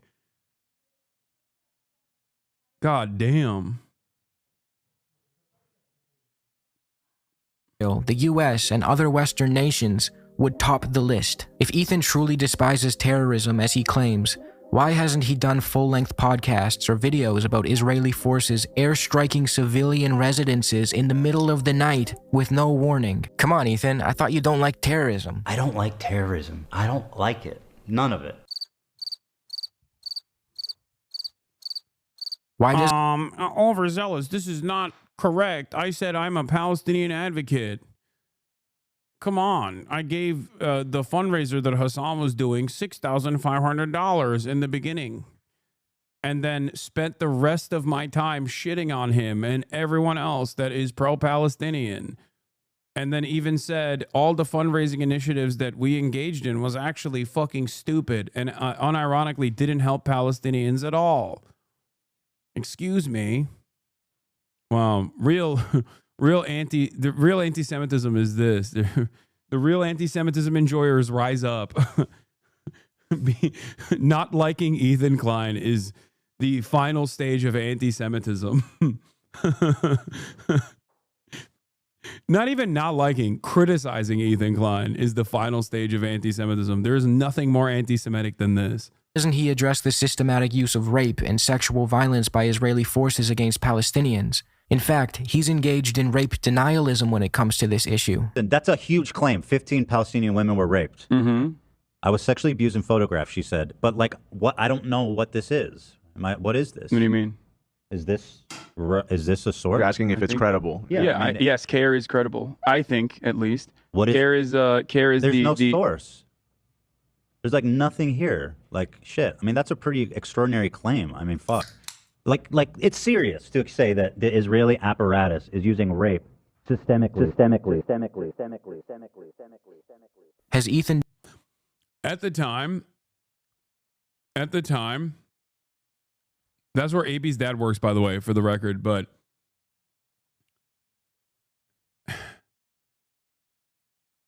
this was in the beginning, and that UN report came after Ethan had said that, except he never fucking talked about the UN report. So, you know, where's his commentary on that front? But at the time, all of the incredible amounts of information that had come out, like firsthand testimony that had come out from systematic sexual assault that happened within the Israeli detention policies, both in the West Bank and Gaza, were from firsthand testimony that was delivered to pro-Palestinian prisoner advocacy groups like Adamir. The problem is all of those groups that had real, accurate information were branded as terrorist organizations by the Israeli state and subsequently had to sometimes shutter their operations, or directly also, once they were branded as terrorist organizations and had their hard drives taken over by the Israeli government, the American government would follow suit and then also brand them as terrorist organizations. Done a full-length segment denouncing the right to rape protests in Israel, where people protested for the literal right to sexually abuse Palestinian prisoners without consequence. Maybe he did, and I just missed it. Has he mentioned the thousands of unjustly incarcerated Palestinians arrested on dubious security claims and subjected to this violence? For context, the security prisoner designation in Israel is widely criticized as an inhumane and politically motivated label used to justify the mistreatment of thousands of Palestinians. This doesn't get talked about enough. He used rape denial as a reason to use the most foul language against denims, and the way he talked about Frogan after October 7 was what snapped me out of it. This man has no respect for women. Yeah. His rape denial stuff is also interesting because he literally, I'm pretty sure he used like Sheryl Sandberg, who has sexual harassment allegations of her own, ironically enough. Sheryl Sandberg, after October 7, made this like massive, I don't want to even call it documentary, this propaganda piece about how like Palestinians had systematically raped women on October 7. And he used a piece of that, a testimony that was actually incorrectly placed in that fucking propaganda piece to say, no, it's real. It actually happened. Look at this person. This is a direct fucking firsthand account. It wasn't. And has been using that, has been weaponizing that, and has never actually corrected himself at all. Hey, he never actually went back to correct himself. Under this system, Palestinians, many of them minors, can be detained indefinitely without charge or trial through administrative detention, subjected to military courts with conviction rates of over 99%, and denied basic legal rights. The label often conflates nonviolent political activism with terrorism, stripping detainees of the protections afforded to political prisoners under international law. This framework has enabled systematic abuses, including solitary confinement, denial of family visits, and torture during interrogations. So although I do not condone everything the Houthis have done, and I will never support any acts of violence against innocent civilians or human rights abuses, no matter who commits them, when it comes to standing up against Israel's genocide of the Palestinians, they are on the right side of history. This is my assessment as well, by the way, which I get fucking yelled at all the goddamn time. Willing to do something about a genocide, while others just spew their bullshit from Bel Air. To use an analogy that might resonate with Ethan, I think it's safe to say that Ethan probably doesn't think highly of the Soviets. But I'd be willing to bet that if I told him how they took out 80% of the Nazis, he would agree with me that they were the good guys in that situation. According to international law, parties to the Genocide Convention are obligated to do what they can to prevent a genocide wherever it may occur. Yemen is a party to the convention, and the Houthis, who hold the most political power in the country, are attempting to fulfill that obligation by disrupting shipping and trade to economically pressure Israel and help stop the genocide of Palestinians. Legal arguments aside, I'd argue that the force trying to stop this mass slaughter has the moral high ground in this instance. Speaking of terrorism, specifically the definition Ethan himself uses, it's hard to ignore the fact that his own wife fits that description. This isn't exactly breaking news, many people have pointed this out before, but the facts remain. Ethan's wife, Ela, served in the IDF, an organization widely condemned for its role in terrorizing and illegally occupying Palestinian land. More than that, she chose to leave her role as a secretary and requested a transfer to Ramallah, an occupied Palestinian city. Why, you might ask? because she was bored. Forced up. Because you, what did you do? What was your role in the military? At first, I was given a role that was like in an office somewhat close to my house in Tel Aviv. Mm-hmm. And it was kind of like going to a day job in an office. So secretary. Yeah. Interesting. And it was super boring and I really hated it. So I tried to change my role. I filled out that form and I tried it, and then I somehow ended up in a better place that I liked a lot more. Before it was a daily thing where you go back home every day, and the new one was in a way that was a base that was far from my house. So you go there for the whole week and then you come back for the weekend. So you preferred that? Were you gone for a whole week? I did. Interesting. Why? It was kind of like just more of an adventure, more of a different experience that I preferred than to just go to a boring job. Yeah, by the way, Palestinian militancy is a means of existence.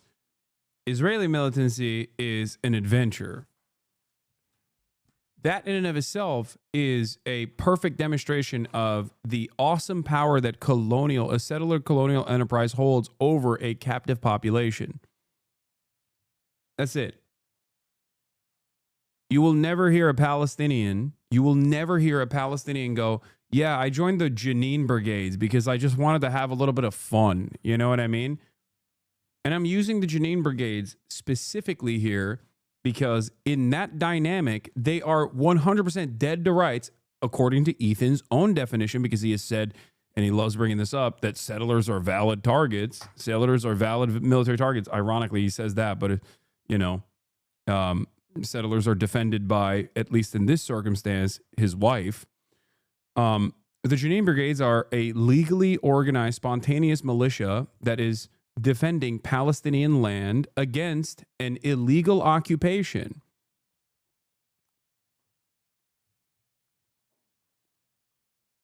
They are not only morally in the righteous position, but they're legally in the righteous position as well.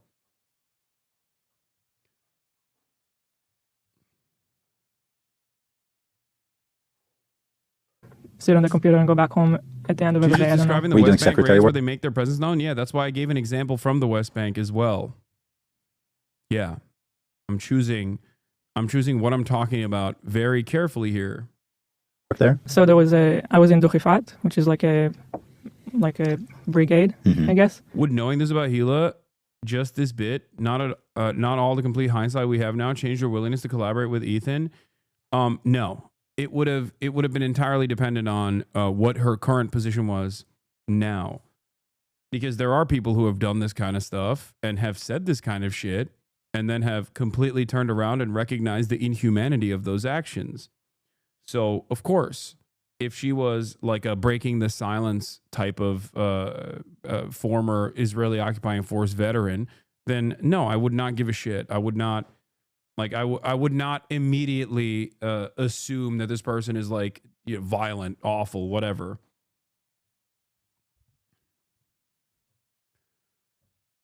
There are so many people whose minds I've changed on this, and I'm sure some of them are from Israel as well. Maybe not to the same degree. I feel like if you're from Israel and you watch me, then you probably already had these sorts of anti-Zionist stances.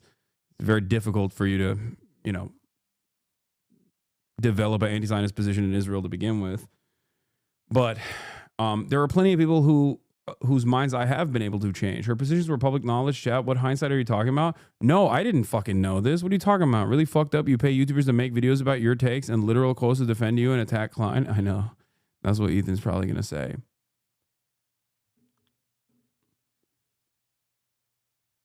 It's not what...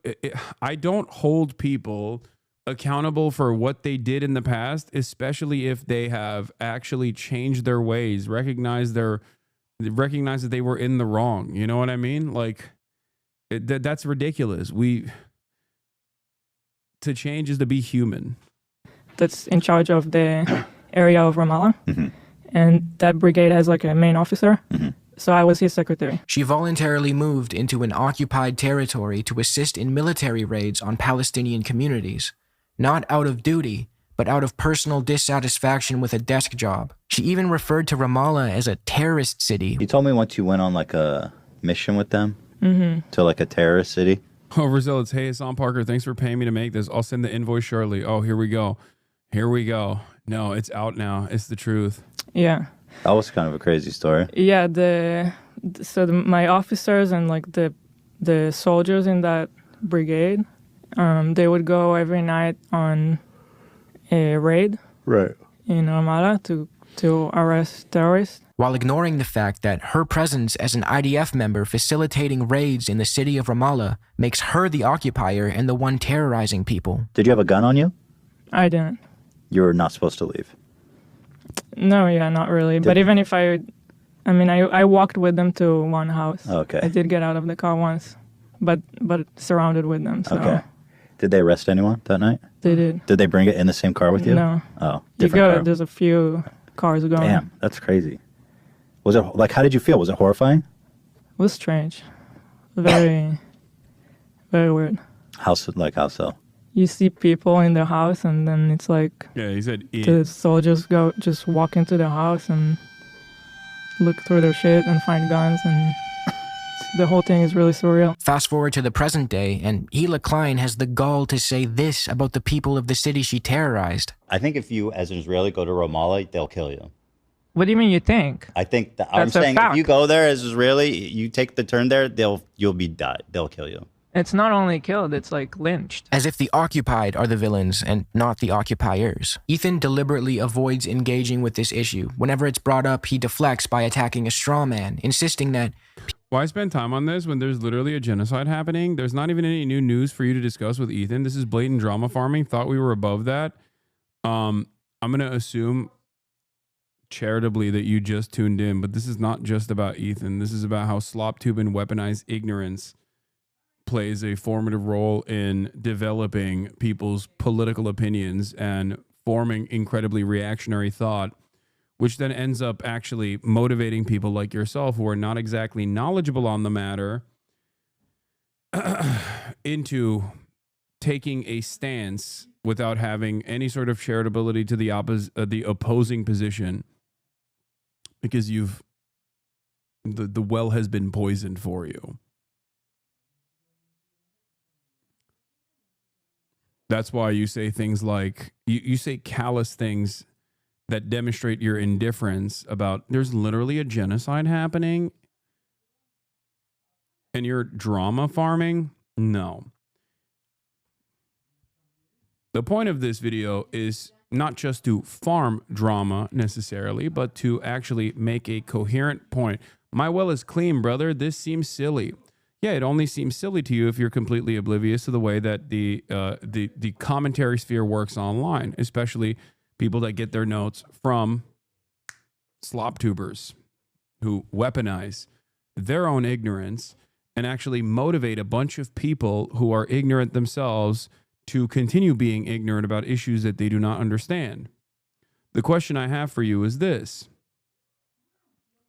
Way too charitable. This is drama. Let's do real news. The go-to move for hate watchers who can't stand what they're hearing. Exactly.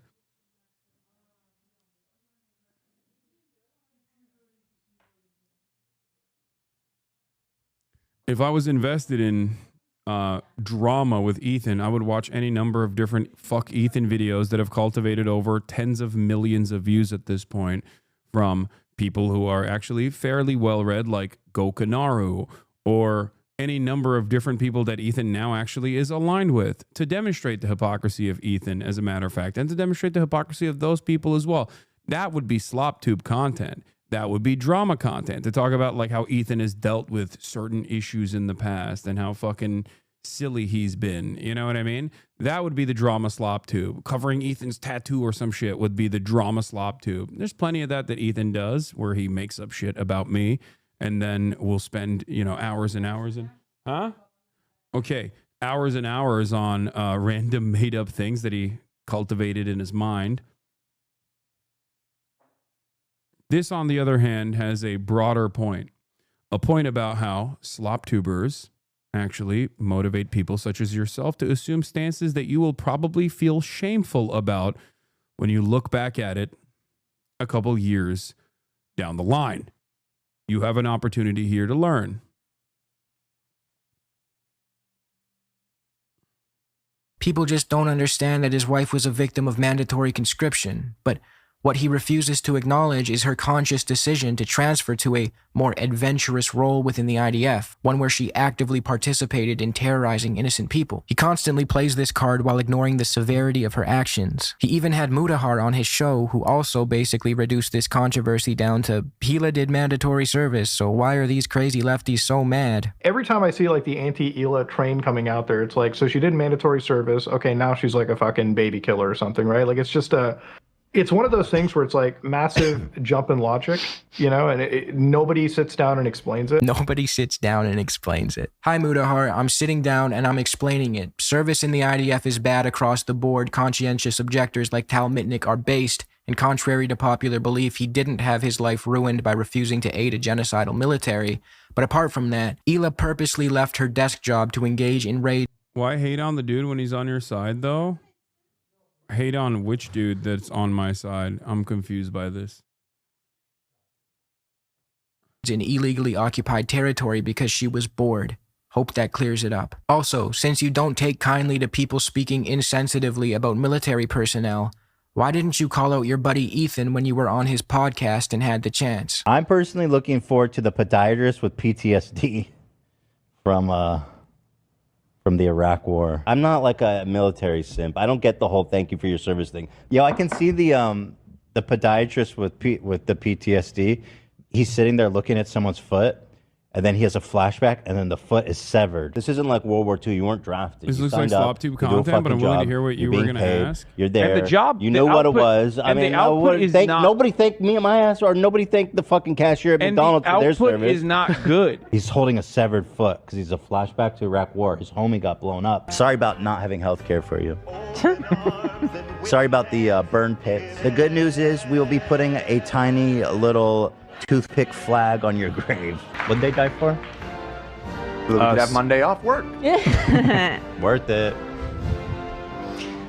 Shit, we need more troops to... No, I'm kidding. But when someone wearing a hijab says similar shit... Such vile fucking disgusting language. Oh, how out of touch do you gotta be? How privileged do you gotta be to sit These Sloptube guys stand for absolutely nothing. They have spines made out of gelatin. The only way I can begin to understand the cognitive dissonance Ethan displays is by accepting the fact that he applies a different set of rules to non-Westerners than he does to Westerners. Hila went out of her way to unnecessarily facilitate and ride along on raids in occupied territory, and she's not a terrorist, but this young Yemeni man who has endured nothing but death and destruction at the behest of Western-backed forces for his entire life is a terrorist because he hates the people who hate him. Alright. Ethan loves to throw around the terms terrorist and anti-Semite. He especially likes to direct those terms toward Hasan Piker, which I personally think is incredibly dishonest given that Hasan has time and time again denounced anti-Semitism for the evil that it is and highlighted how it differs from anti-Zionism. Israel's doing this, yes.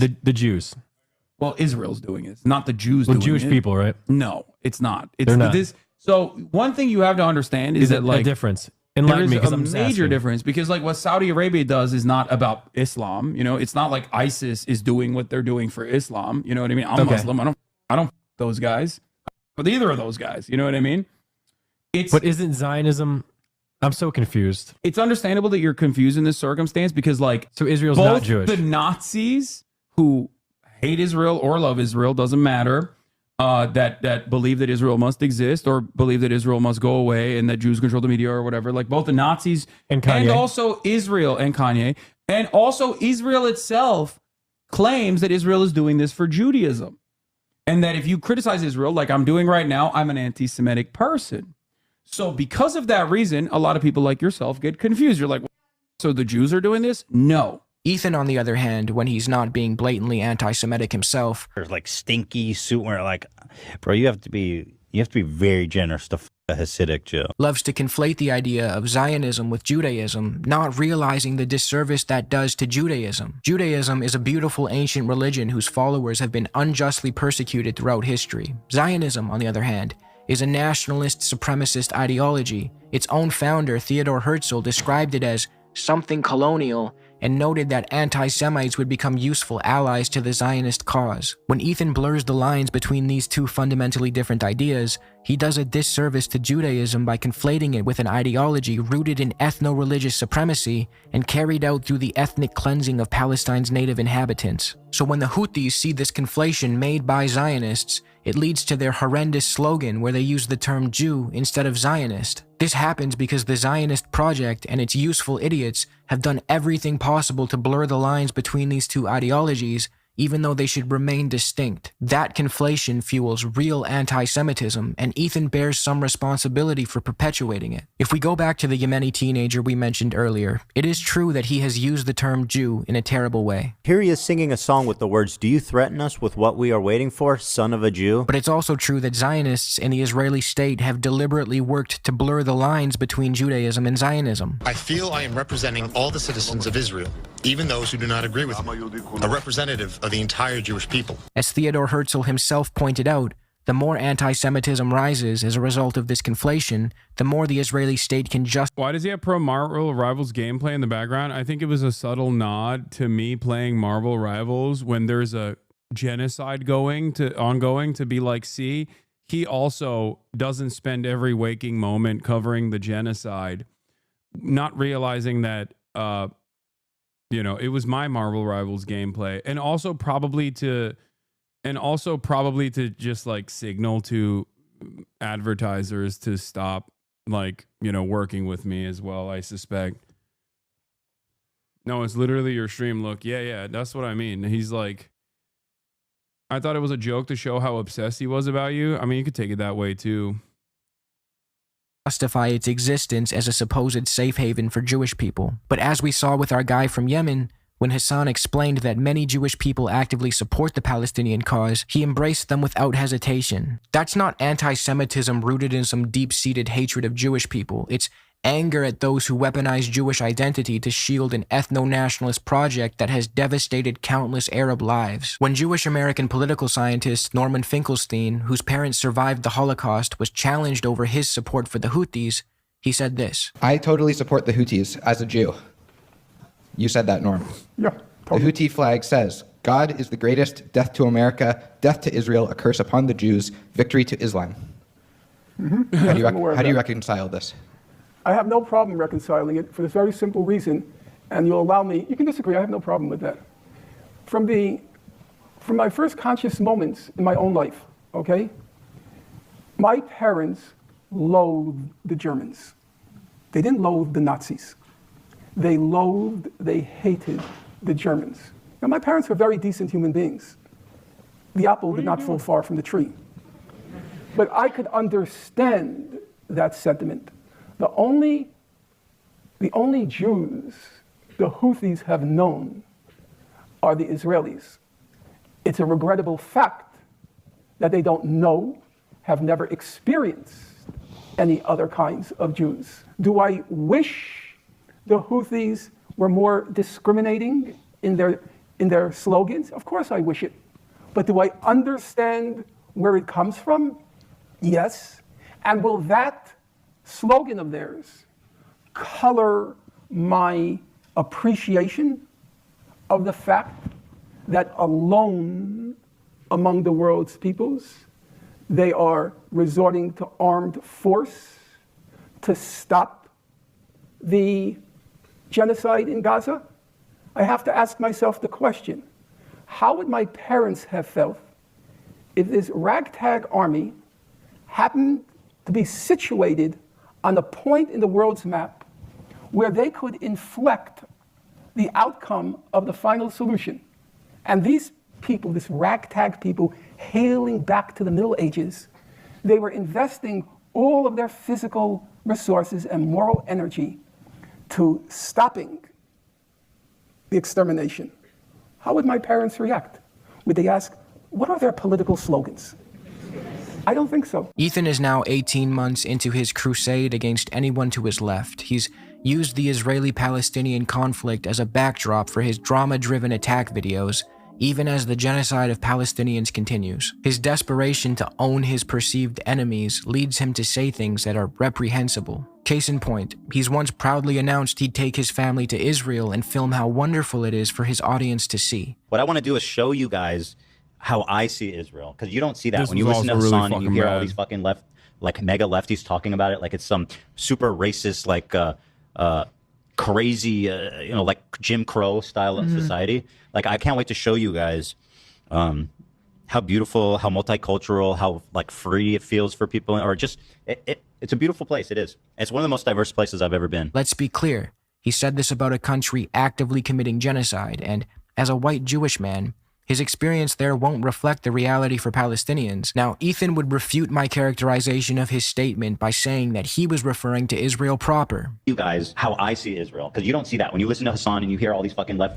mega lefties talking about it like it's some super racist, like. Oh my God, bro! You have no idea what you're talking about. He's now talking I'm about it talking on his about Israel proper. However, my criticism still stands. Apart from the fact that the Israeli state is actively committing genocide and praising even parts of it while this is happening is insane, Israel proper is not lacking in its discriminatory practices. There are tons, ranging from discriminatory planning and building laws, particularly in the Negev and in the Galilee. There are land laws that prioritize Jewish people, the anti-terror laws that disproportionately surveil and affect Arabs. Take the 2018 nation-state law, which declares Israel the nation-state of the Jewish people exclusively, downgrades Arabic from an official language, and promotes Jewish settlement as a national value. The implications of this law marginalize minorities. I don't blame Ethan for not exactly cluing into this oppression, but that's a testament to his privilege and ignorance, not the multiculturalism and tolerance of Israel. We should move to Israel to spite them. Ethan has admitted that he doesn't take criticism well. He deflects, shuts down, lashes out, and completely ceases to think critically.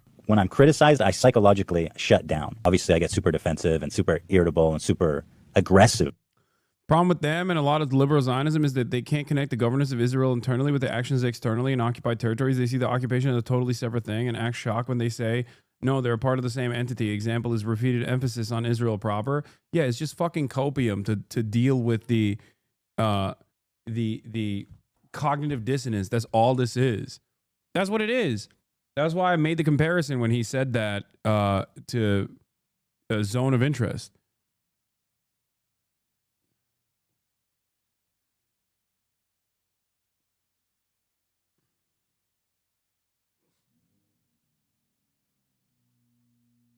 Towards those that criticize me in a way that's not healthy. And instead of learning from criticism, deflecting it all the time and making it the world's problem and not mine, right? From taking aim at pro-Palestinian creators like Matt Lieb, who himself is a Jewish man, to doxing random Instagram users. This one's real. We caught you, Joe.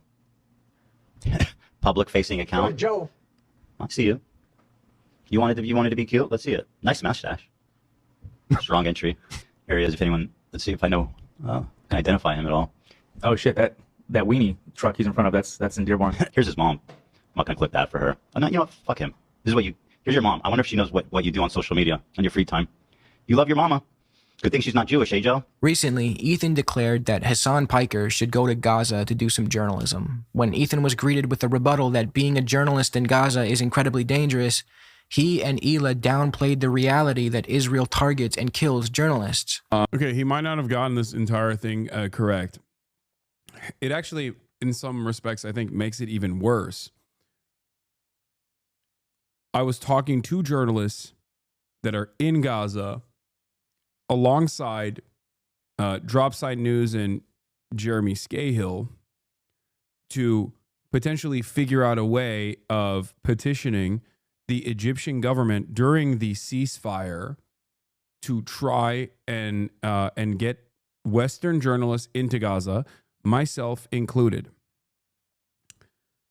And of course that did not happen. And even from the beginning, I said, of course, I would try to make sure that we get, security assurances, which are never going to be 100%. And that 100% security assurance, for the record, is from Israel, not from Hamas. Make no mistake. And of course, it did not happen. Israel violated the ceasefire. Israel destroyed the ceasefire. And we were never able to. You're not a journalist. I said, I'm not a journalist. Wait, what? A YouTuber, streamer cannot make that criticism? I'm not a journalist. I'm not saying I am a journalist. I was saying we were trying to get journalists in and myself. Okay?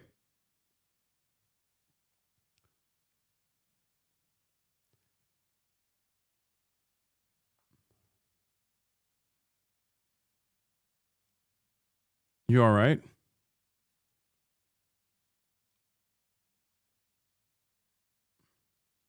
Regardless, they made it a joke. They turned it into a mockery, and in the process actually made it seem like journalists weren't being deliberately targeted, or anyone that wants to shed light on Israel's atrocities or being deliberately targeted by Israel. I can't get any security assurances against Israel, obviously. Well, bro, it's not like Israel that is worried Look, about it's not like Israel's going to do a precision strike on Hasan. They don't fucking. Yeah, but I it is don't- dangerous. It's a war zone. Like I. Wait, no. The idea that like Israel would not do a precision strike on anyone with a fucking camera from the West is ridiculous. They absolutely would. And it's not because I have such a high opinion of myself. Israel has done precision strikes on people in my community. Like Meadow comes to mind. People in my community that are Palestinian, that are in Gaza, that were operating like a TikTok account or a social media account that simply talked about what it looks like to live during a genocide and to try to survive during a genocide. The notion that Israel would not deliberately strike anyone that is showing the truth about their atrocity, especially someone from the West, is so fucking stupid. Israel deliberately sniped, killed a Turkish American, Ayşenur Ezgi, in the West Bank. That's not even Gaza, that's the West Bank, okay? And the American government did nothing to punish Israel for that, by the way. She was an American citizen. I believe she went to school in Seattle, university student, graduated from university, went to the West Bank, and got shot in the head by an Israeli sniper. I agree, it's dangerous. They might. Sure, it's a war zone. They may. But what? He was in the running for anti-Semite of the year. They may. Nah, I don't think you guys understand Yeah, Israel. It doesn't work like that. They're not. It's not. But regardless, I agree. It's dangerous, right? Yeah. It's dangerous in a war zone, right? Not because Israel will like target him. I don't think it's like that personally. Claiming that, yes, going to Gaza would be dangerous, but that's because there's a war going on there, not because Israeli forces would purposefully target a journalist. They would never. Now, apart from the fact that constantly calling a genocide a war is a form of genocide denial and obfuscates the reality that a genocide and a war can occur concurrently, as is recognized by international law, and as we've seen in Srebrenica in 1995, Israel does in fact target journalists, medics, humanitarian workers, and so forth. Hundreds of journalists have been killed by Israeli forces since October 7th, 2023, some of which were literally burned alive. This is an issue. Yeah, while he also was complaining about me or making jokes about me going to Gaza over and over again, and simultaneously offering a defense to Israel, claiming that Israel doesn't target journalists deliberately, not even just journalists, but like any influencer, humanitarian aid workers and the like. He also no longer is going to Israel. He said he's no longer going to go to Israel because he's worried that his children will be traumatized by the air raid sirens. If you can comprehend your children being traumatized by the air raid sirens as you walk into a bomb shelter, think about the trauma that Israel has engaged. Think about the trauma that Israel has brought about an entire population of Palestinian children. There was a point in Ethan's life where he could empathize with the Palestinian existence. He cried in the first episode of Leftovers that we did after October 7th. He cried thinking about his own kids because he had seen an image of a Palestinian father holding his child in his arms that had died because of Israeli bombings.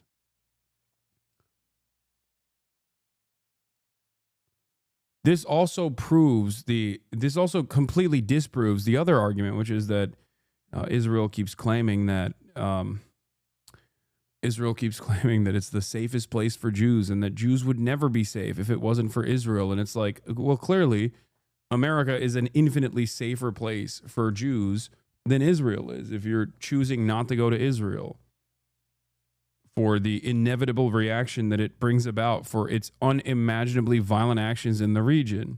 That predates the current genocide in Gaza. There are infamous cases like that of Rachel Corrie, an American journalist who was run over by an Israeli bulldozer in 2003. Her death was then mocked by members of the IDF who made Rachel Corrie pancakes. Apart from just journalists, other volunteers or workers aren't safe either. In March of 2025, Israeli forces killed 15 Palestinian medics and buried them in a mass grave, and the list goes on and on and on. Will the H3 podcast ever retract their statements that Israel doesn't target journalists? Will they ever issue a correction? Will Ethan ever admit that he was wrong to attribute the entire death toll of the Syrian civil war to Hezbollah? I said Hezbollah's killed a shit more load of Arabs than IDF has.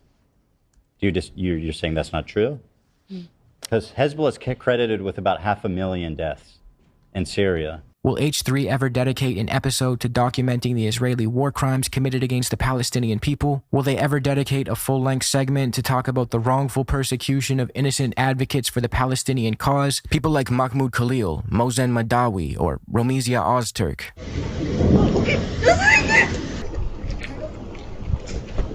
He absolutely is getting his audience to be on board with these actions, by the way, whether voluntarily or inadvertently, it doesn't matter.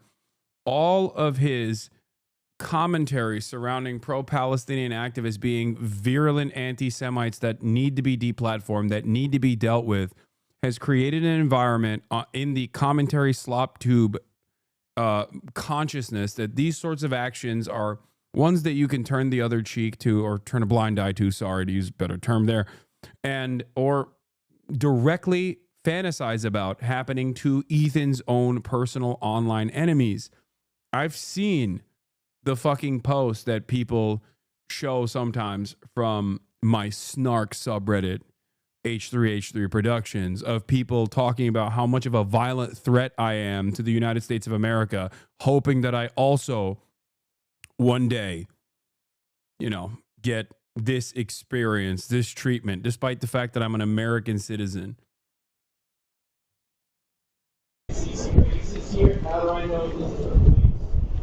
The H3 podcast is a very... Sending me to fucking El Salvador.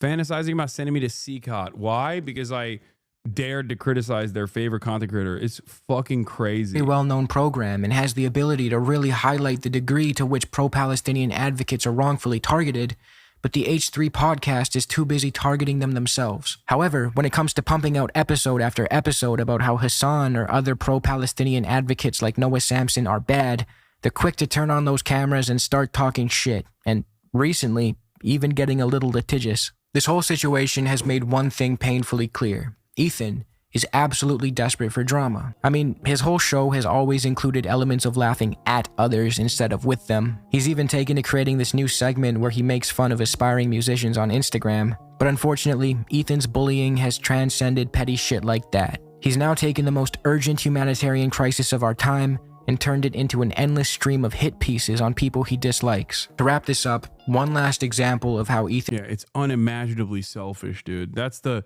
thing that I can't fucking understand how people don't see. Like, you don't have to be the most well-equipped politically. You don't have to have any sort of knowledge over what's going on in Gaza to, one, recognize that it is atrocious. Even if you don't even consider it a fucking genocide, like, this is crazy. This is unlimited child murder happening in broad fucking daylight. And then you watch your favorite, like, has-been popped off in 2014, Goofs and Gaffs commentary channel, and all he's doing is making himself out to be the biggest victim in this process. Like, it's fucking crazy how the average American doesn't look at that and go, oh my God, dude, fucking think about someone else other than yourself for one fucking moment in your goddamn life, dude. Holy fuck. That is something I truly cannot understand, because even the most oblivious person can probably recognize the indecent way that Ethan is moved around. Because even some of the most outspoken liberal Zionists in the early days of October of 2023 have at least had the decency to pipe down after 16 months of live-streamed child holocaust. Ethan, on the other hand, has only gotten worse and worse over time. It is shocking. Ethan benefits from his role as a drama slop creator, whether he realizes it or not. is how his audience uses his just a silly internet guy persona to run defense for him. Bro is still obsessing over Ethan, not like he makes a comedy podcast. I don't know. I don't think it's really funny to do genocide defense over and over again. His fans push the narrative that since he's just a comedian, he shouldn't be treated as what he truly is, a dangerous source of misinformation with an ego so massive that it prevents him from issuing corrections or engaging in any adequate form of introspection. And instead of learning from criticism, deflecting it all the time and making it the world's problem and not mine, right? This is what I mean by weaponized ignorance. When massive creators with millions of subscribers cover contentious issues with half-truths, omissions, or outright lies, it's on the rest of us to call that out and hold them accountable. Ethan says he apologizes for everything he gets wrong and insists he never defends Israel. Can you name one thing I've said in defense of Israel? Just one. Just one thing I've said in defense of Israel. Or like in defense of the IDF, really. I mean, you could defend Israel. He even bragged that his wife apologized for calling international war criminal Yoav Gallant a really good guy and claimed that he and his wife have no issue owning their mistakes. You know, that's how mature people do. That's how you're supposed to handle yourself, isn't it? Like, what more do you want me to do? I have no problem apologizing and admitting and whatever is needed when things happen. So, Ethan, feel free to correct the record on your claims about Israel not targeting journalists, about Israel proper being a multicultural wonderland, about calling Ramallah a terrorist city while ignoring the fact that it's under illegal military occupation by a force known for actual terrorism. Or actively trying to deplatform every pro-Palestinian advocate within your orbit for the crime of ever criticizing your fucking wishy-washy or defensive takes over Israel. Yeah. And the rest of the issues I laid out. For the record, I see no reason to hold things over someone's head if they sincerely apologize. The issue with Ethan is that he spreads so much disinformation, and whenever he's called out for it, he just attacks his critics instead of actually apologizing. So his bloviating about how mature he and Hila are when it comes to taking responsibility is, frankly, insulting. It's understandable why everything tends to get transformed into internet drama slop content, even topics that deserve more respect and responsibility than the medium of beef videos can offer. But one thing we can't afford to downplay is the fact that these drama videos are unfolding while a genocide looms in the background. Don't forget that, no matter how much Ethan Klein and his contemporaries obfuscate that reality. Great video by Overzealots. We're moving on fast away from this to much kinder, much gentler, much more fun times. Oh, okay. Well, I'm under attack. This was supposed to be I'm an hour and 20 minutes late. Well, wait, hold on. Hey. Okay. Let me raise your audio levels because you're going to be quiet. Hello. MAYAHIGA, everybody, ladies and gentlemen. She basically brought Rain to Los Angeles so that she could avoid playing basketball with me because I would cook her. Take him outside. Take him outside. When did it stop raining, Hasan? It's when no did it longer, stop raining today? It's no longer raining, but it's time. It was raining before. I also had some other people that were supposed to play basketball with us, including 24K Golden and Pat and Mike from the Crash Dummies podcast. Pat and Mike are going to be here later. I told them to come at, hold on. What is it? They are, okay, y'all can come whenever. If she brings rain, California should pay her law. True. Maya is trying to prevent a drought, and this is how you treat her, shaking my head. Yeah, no, I just wanted to sit there and watch YouTube videos. That's what. Did you have fun at least? Did you guys all have fun? I had a great time. I had so much fun. Cool. I hung out with Kaya. It was nice. Yeah. So, what is this? Click here to make chat feel jealous that they aren't petting Kaya. Oh my God. Look at the freaking... They're trash. Specific. So if it was a movie, these last... That, by the way, that like all of those noise in the background is exactly what the house is. Like my dad's phone constantly fucking ringing. Guys, I'm going to make some Kaya edits. Yeah? Have you seen those reels where they edit dogs like cars? No, but I love that. I want to make a car edit. She deserves it. Look at those jowls. Yeah, that's a nice doggy. Yeah. She's fat and wet. Can I have sody? And yeah. and smelly, but she's still the best girl. She's still the it girl. Dads always have their phones on max volume. Well, Diet Dr. Pepper action. Hasan's always got the freaking sodies. You have so many boxes of sodies. Yeah, I do. Chat, check this out.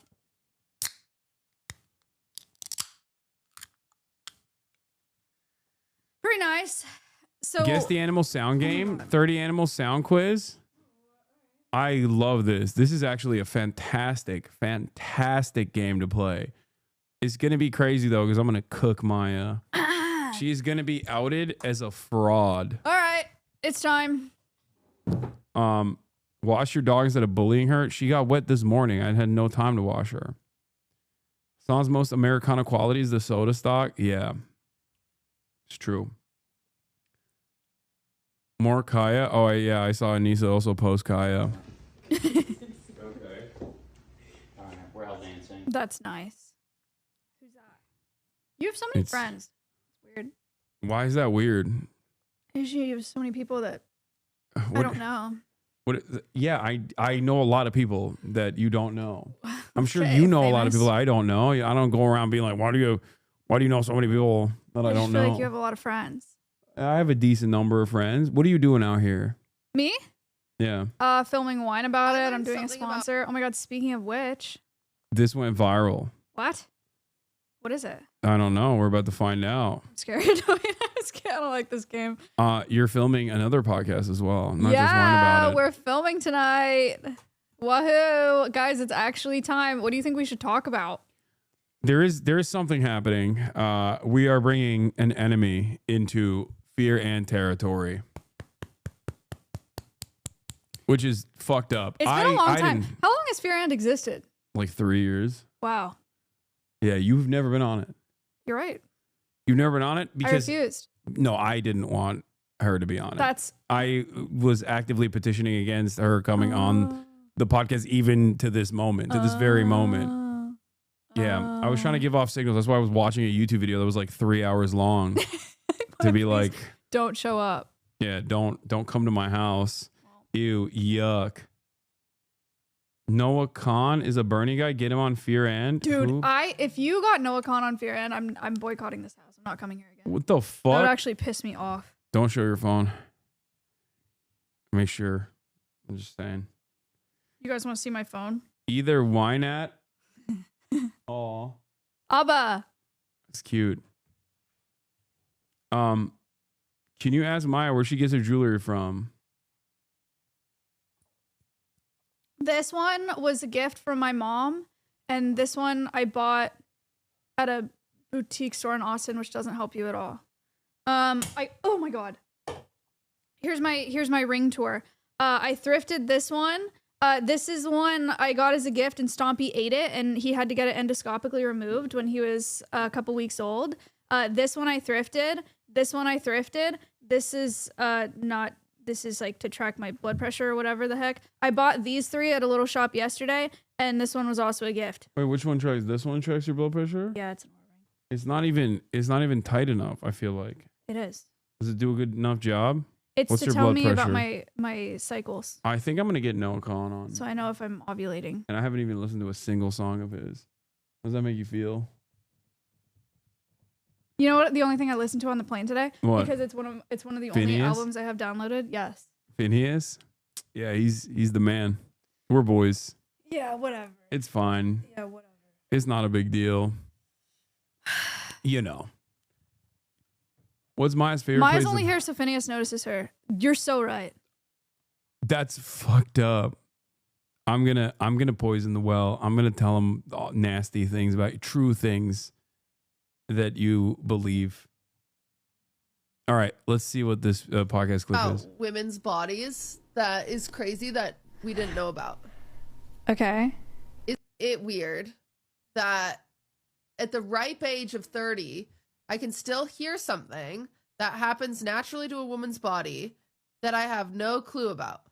It's called your decidual cast, and apparently sometimes when you are a uterus having person, instead of getting a period, you'll have this like malfunction where all of a sudden you'll have really horrible cramps, and then this thing will plop out of you. Oh! Like, And they it's a say baby? it looks like raw meat. Oh! And it's almost shaped like your uterus, and it can be like heavy, like half a freaking pound type heavy is what I'm saying. Like plops out of you like a Bro, women scare me. What the fuck is going on with your bodies, dude?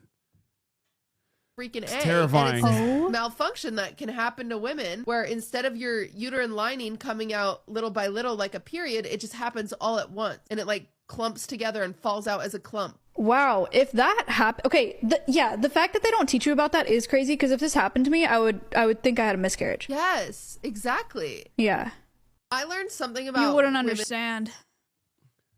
No, you're right. I would not. That is terrifying. Jesus Christ, dude. Are these expensive?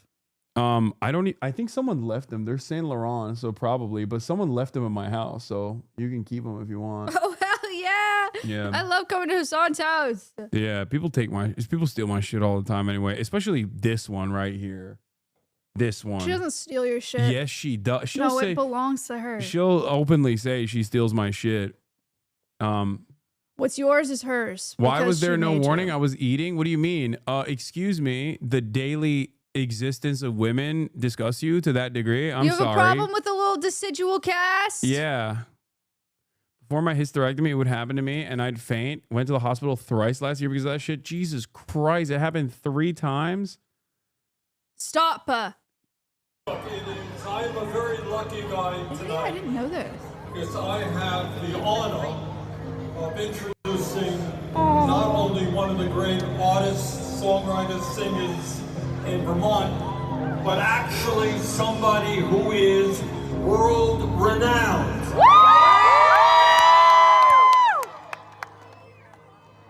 Noah has made his mark in countries throughout the world, but he hasn't forgotten. Damn.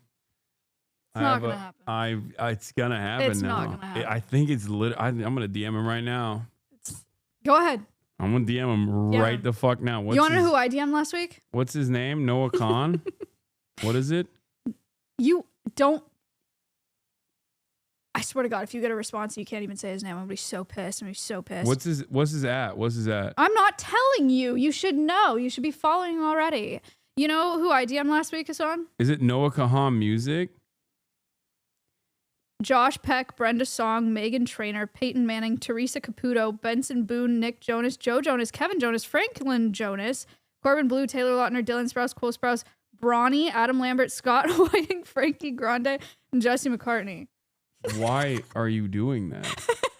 Because me and Cutie were trying to get, we would need people on the pod because you guys got Phineas, so we wanted famous people. So we were like, you know what? Let's just hit them all up, see what happens. Nobody responded. Bronny? Yeah. That's crazy. Okay, Frankie Grande. I feel like you set your sights low on that one. Hey, no yeah. disrespect. That is disrespectful, first of I all. think Guys, you got to shoot your shot, okay? Yeah, you cast a very Teresa wide. Caputo could go crazy. Look, I don't know anything about her besides she was on Long Island Medium. Noah Kahan Music. And that could go crazy, no? Hey man, saw you with What's up, Pants? Bernie. Would love to have you on the You see Fortnite Friday yesterday? pod sometime. Yes, I did. There was some interesting information that came out of Fortnite Friday that people didn't actually focus on, but apparently he just casually slips up and says that Baron helped set up the stream. Guys, have you ever heard of Alvea Sanctuary? Viewers drop when you brought on the girl. This is I think is this Connor Eats Pants?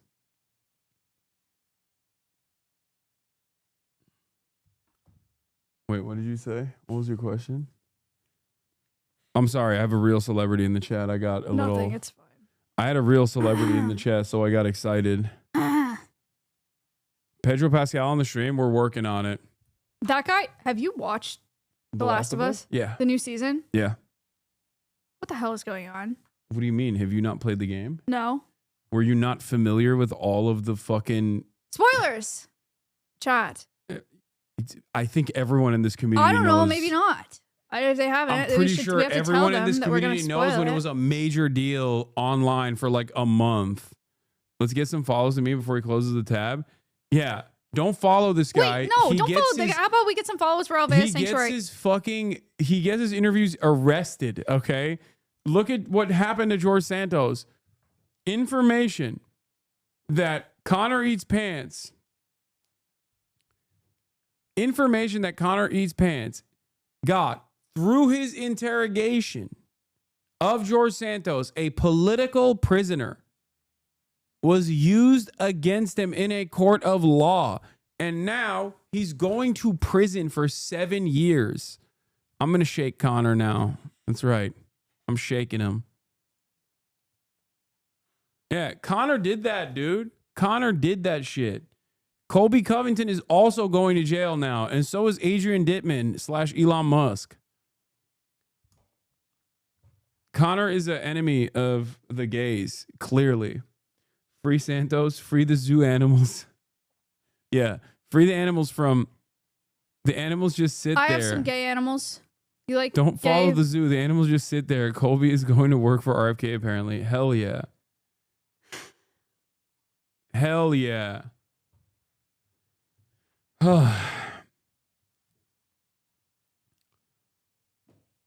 Perfect Last of Us 2 clip for Maya. Oh, yeah. Truly invested in Shimmer's well-being than Dina at this point. If Dina dies, I'm like, fuck it, who cares? I am such a horse girl. Oh my god. Literally, I am turning vegan right now. With the like, I want to make sure that Shimmer is safe above all else. Always.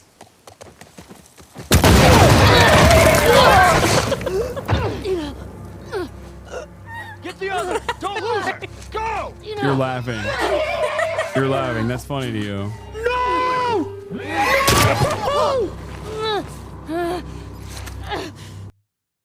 That's a classic clip. What the heck?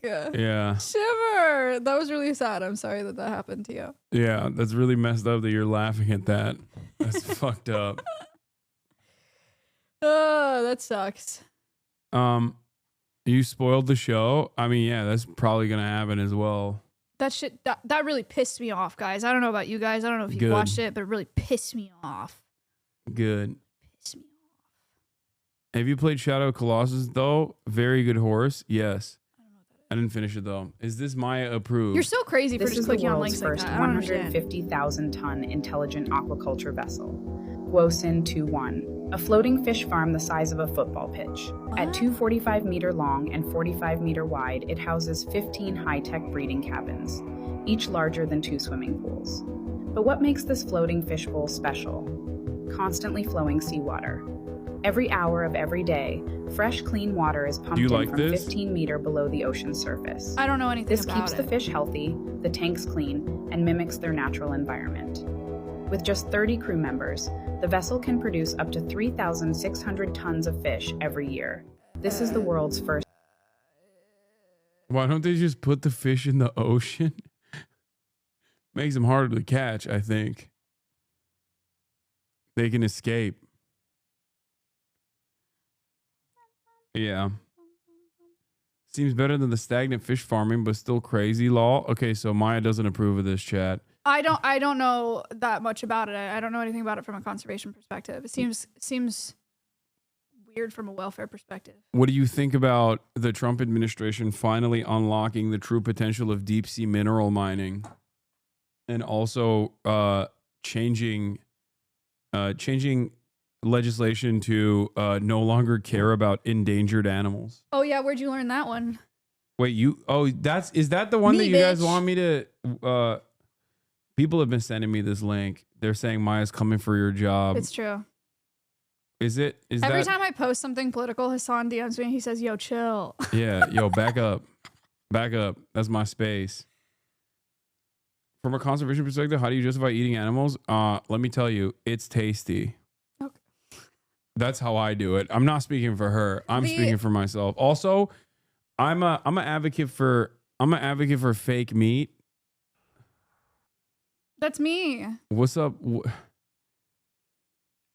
You're doing a car rant, so I'm assuming you're gonna say some right-wing shit. That's crazy. That's how it works normally. That's crazy. That's how it works normally. Oh, they're here. The boys are here. What? I'm scared. No, they're chill. They're dope. I don't know them.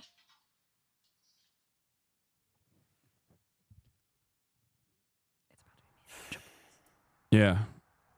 Here's the deal, guys. The Endangered Species Act is the most efficient law that we have in protecting endangered species right now, all right? It means that we cannot kill them. It means we can't export them. It means that we have to protect their habitat. It means we have to have recovery plans. It means that we can't harm them, right?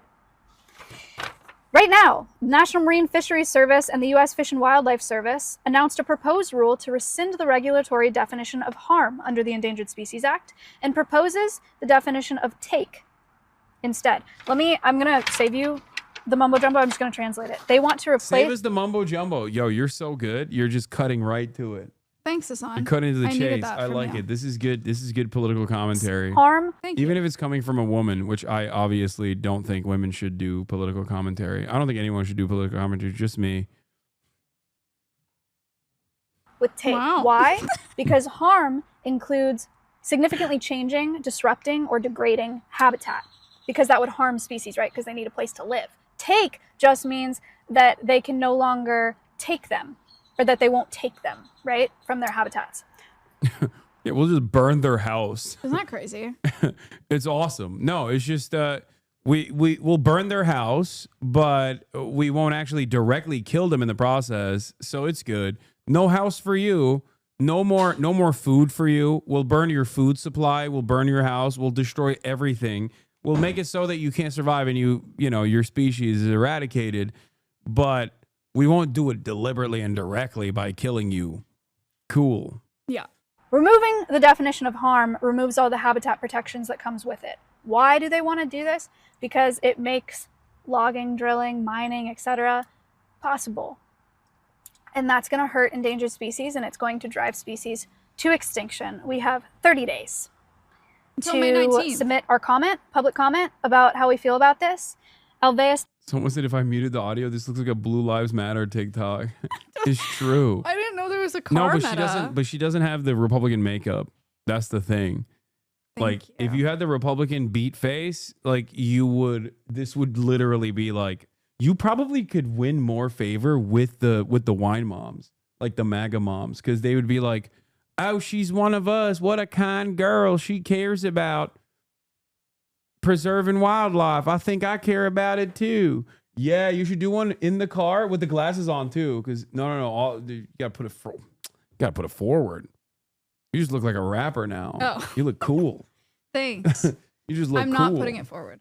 Why not? I'm not doing that. I guess you don't give a shit about animals being fucking genocided. What are you talking about? That's what's gonna happen. What's gonna happen to the endangered species? I don't even like coming here, man. What's gonna happen to the endangered like species? Yeah. What's good? You guys go shopping? Nice. All right. Well, we need one extra chair for one of you guys. This is Maya, by the way. Maya, Mike, and Pat.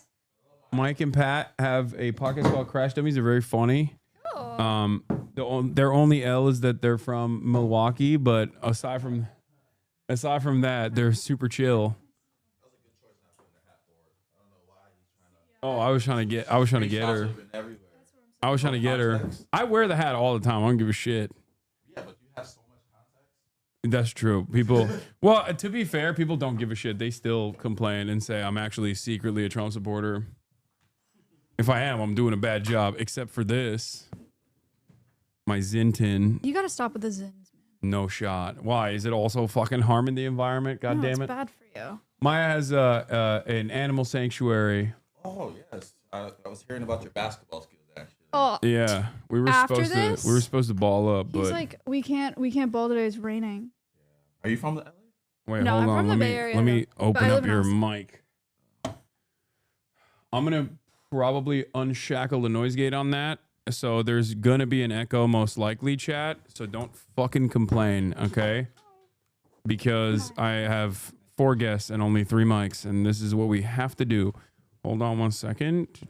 Let's see. How about we just take away yours? Wow. Wow. That's funny. You're funny. You're quick. Is that her in the video? Yeah. Yeah, That's me. When you see someone in a car, okay, let me ask you this. When you see someone in a car, right? Uh-huh. Okay, hold on. Let me fix this real quick. Fix the noise gate. Let me turn off the noise gate on the 3rd mic. Where is it? Boom.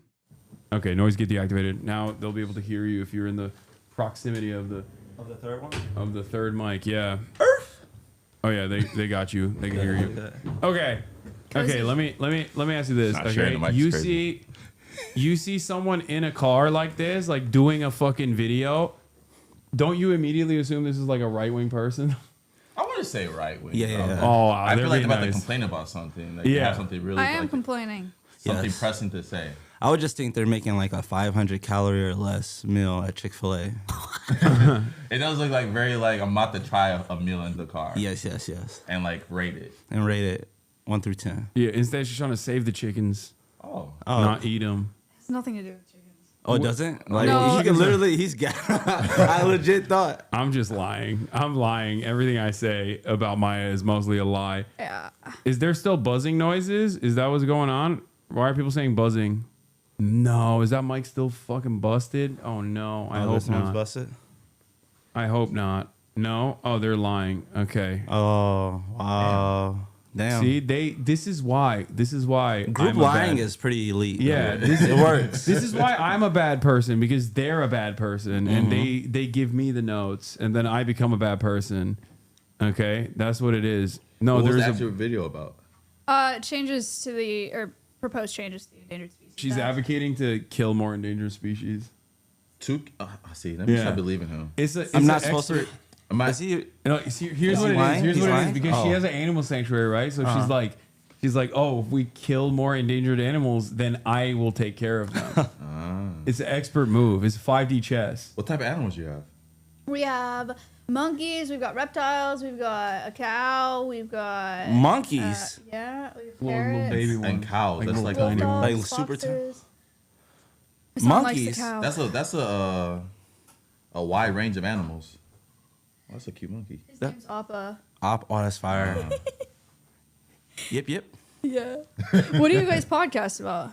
Talk about? Brain rot. Yeah, we're for the people after they listen to the song. They can we'll smooth their brain over. Yeah, come get dumb. With all that information, come get dumb. Yeah, Come get dumb with your boys. It's very funny. There's a lot of there's a high pitched buzz, like an amp not being plugged in fully. Okay, well, there's no way to fix it. Okay, so Refresh calm your down. tab. There's nothing.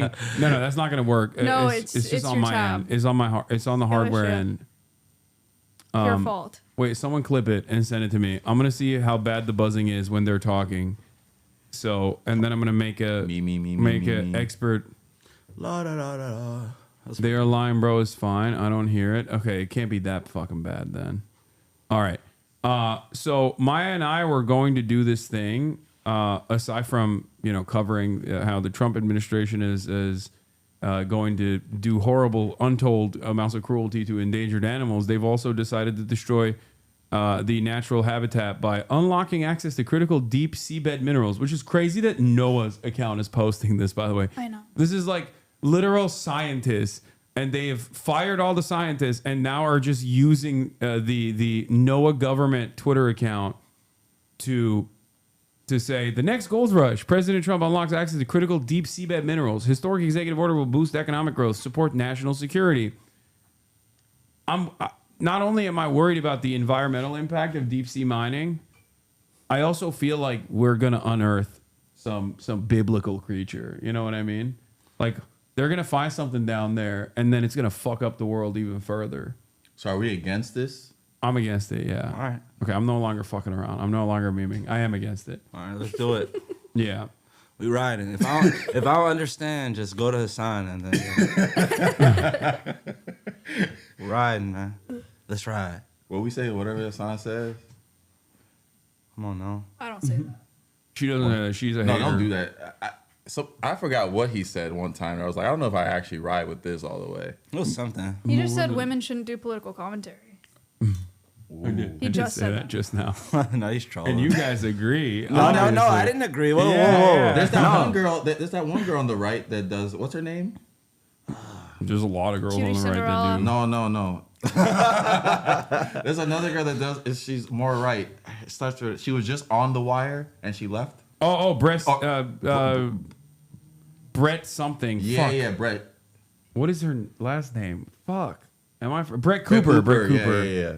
That's nice. Thank you, chat. She's pretty popular. It's like 10 people that got that. Good job, guys. Yeah, she's popping. Wait, let's hear the buzzing. Okay, let's hear. This. I'm against it, yeah. All right. Okay, I'm no longer fucking around. I'm no longer memeing. I am against it. All right, let's do it. Yeah.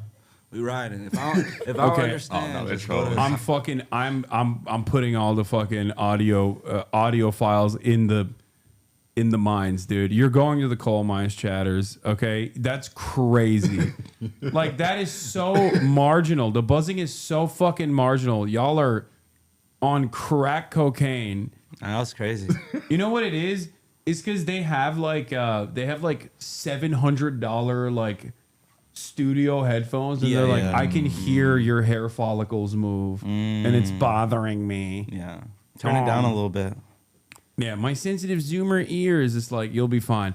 All right. Speaking of animal noises, we're gonna do a guess the animal sound game. 30 animal sounds quiz, wildlife trivia. I don't even know how we're gonna play it though. We close our eyes.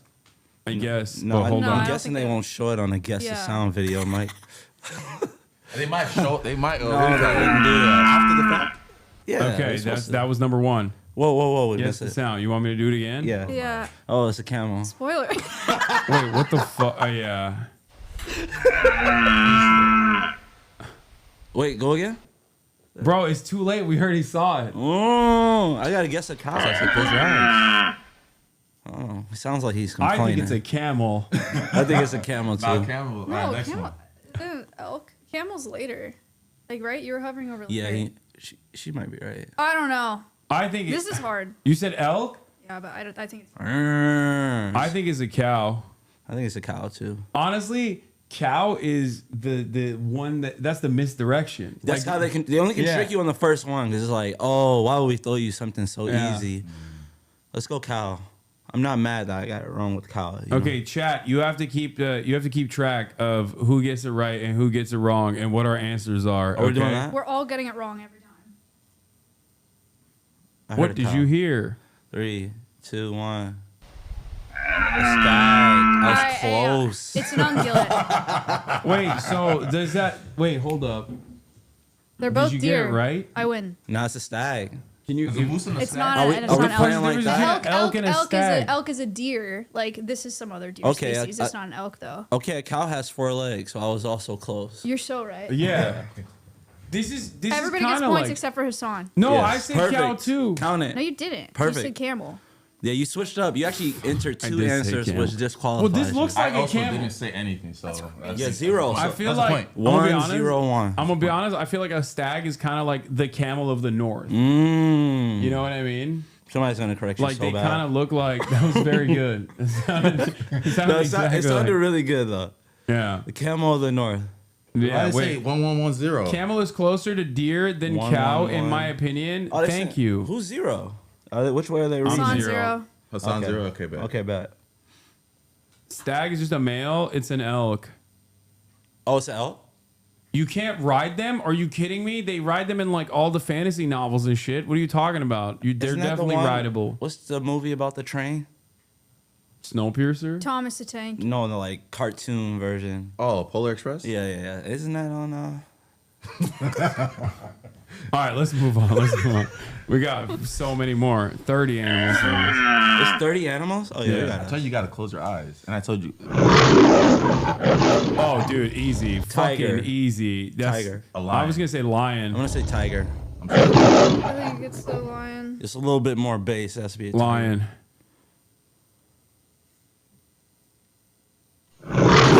I'm just trying to be different. What's the point of tying? Yeah. I'm trying to win. Yeah. Okay. All right. All right. That's 1 point for me. This is a test. to see if you go with the norm.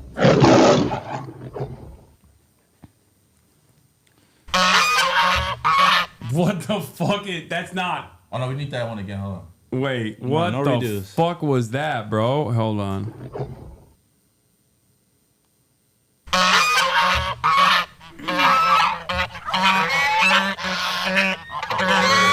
I'm gonna go. I think it's also a lion. No, I'm kidding. It's like it's an attacking bird.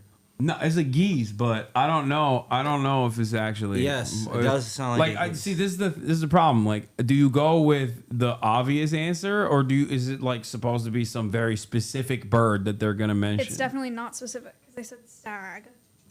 So I think goose is the answer. What are you, an animal expert? Yeah. I think the answer is goose.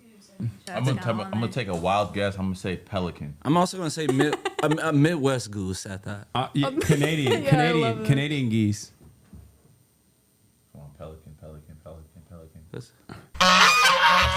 Weird. That definitely a Midwest. I should get extra points for that. Yeah. You could tell Chicago. Okay, guess the sound. It's coming up. Eagle. I'm gonna go eagle or falcon. I'm not even joking. I think you might be right. It's a great guess. I'm gonna go falcon. No, that's actually what, the first one or the second one? I'm Because I've guessed multiple times. I'm going hawk. Oh my god, that's tough. I'm gonna go I don't think it's eagle because I'm gonna say falcon. The eagle noise is more like screechy almost. Okay. Where this is more of a whistle tone. I'm gonna go falcon. Falcon? Yeah. I'm gonna go falcon with him. Okay. All right. So falcon. You said hawk. Yeah. All right, fuck it. I'll go with eagle then. Fuck it. Why not? It's Oh, hard shit. doing this with chat. I feel really gaslit. I know. We gotta almost like not look at the chat. Thank God I can't read that far. Oh, it's a seagull. It's gonna be a seagull. No Chat's way. Oh! No. I was right.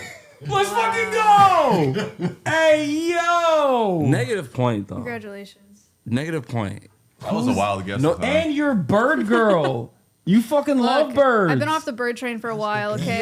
Yeah, you like I'm bugs about the too bugs much. now. Yeah, you're bug girl now. I've switched jealous. sides. Let's fucking go. Oh my god, that's the real sound of freedom. Yeah. Isn't that crazy that they just like gaslit everybody into thinking that like the eagle actually doesn't have this lame ass noise, and it actually has the like the cool noise is crazy. Why didn't we should have like pushed for the lion.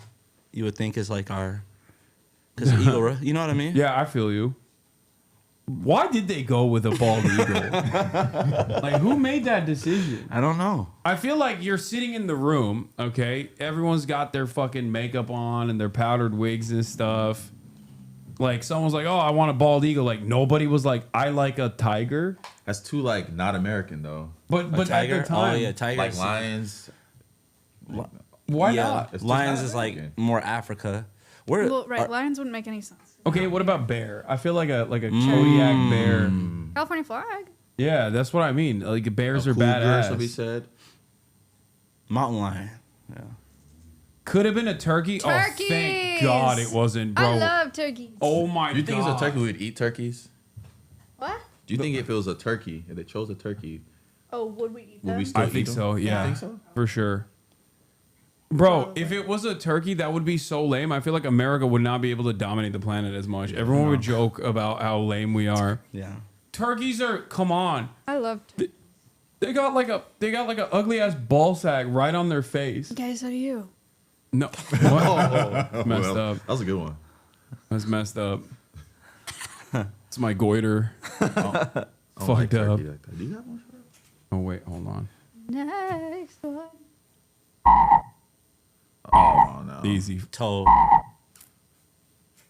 easy. You gotta do wrong answers only for this one. Toad. Frog. Toad.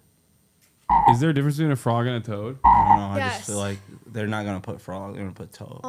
All toads are frogs. It's a not all bullfrog.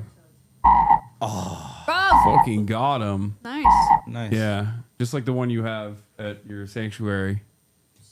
It's also a frog. Yep. Yeah. Do you have, how many frogs you got? I have one. He's an African bullfrog. Yeah. I love those. This is an American bullfrog. Yeah, he's fat as fuck. Yeah, it's he's crazy. a big guy. But they're He's meant to super be that fat. way. He's super fat, Georgie. And when you hold him, it's like weird. It's like he's got like it's like a bag. Wait, he has a new enclosure. Go to the Alveus channel. Is it up? Guys, Georgie got a new enclosure yesterday. It's a freaking mansion. He's got a waterfall. He has thunder. He has lightning. He has a rain machine. Wow. And he has new fish friends. It's Georgie? Yeah, his name's Georgie. Mods, hurry. Oh, look. See, there's his underwater cam. Those are his fish friends.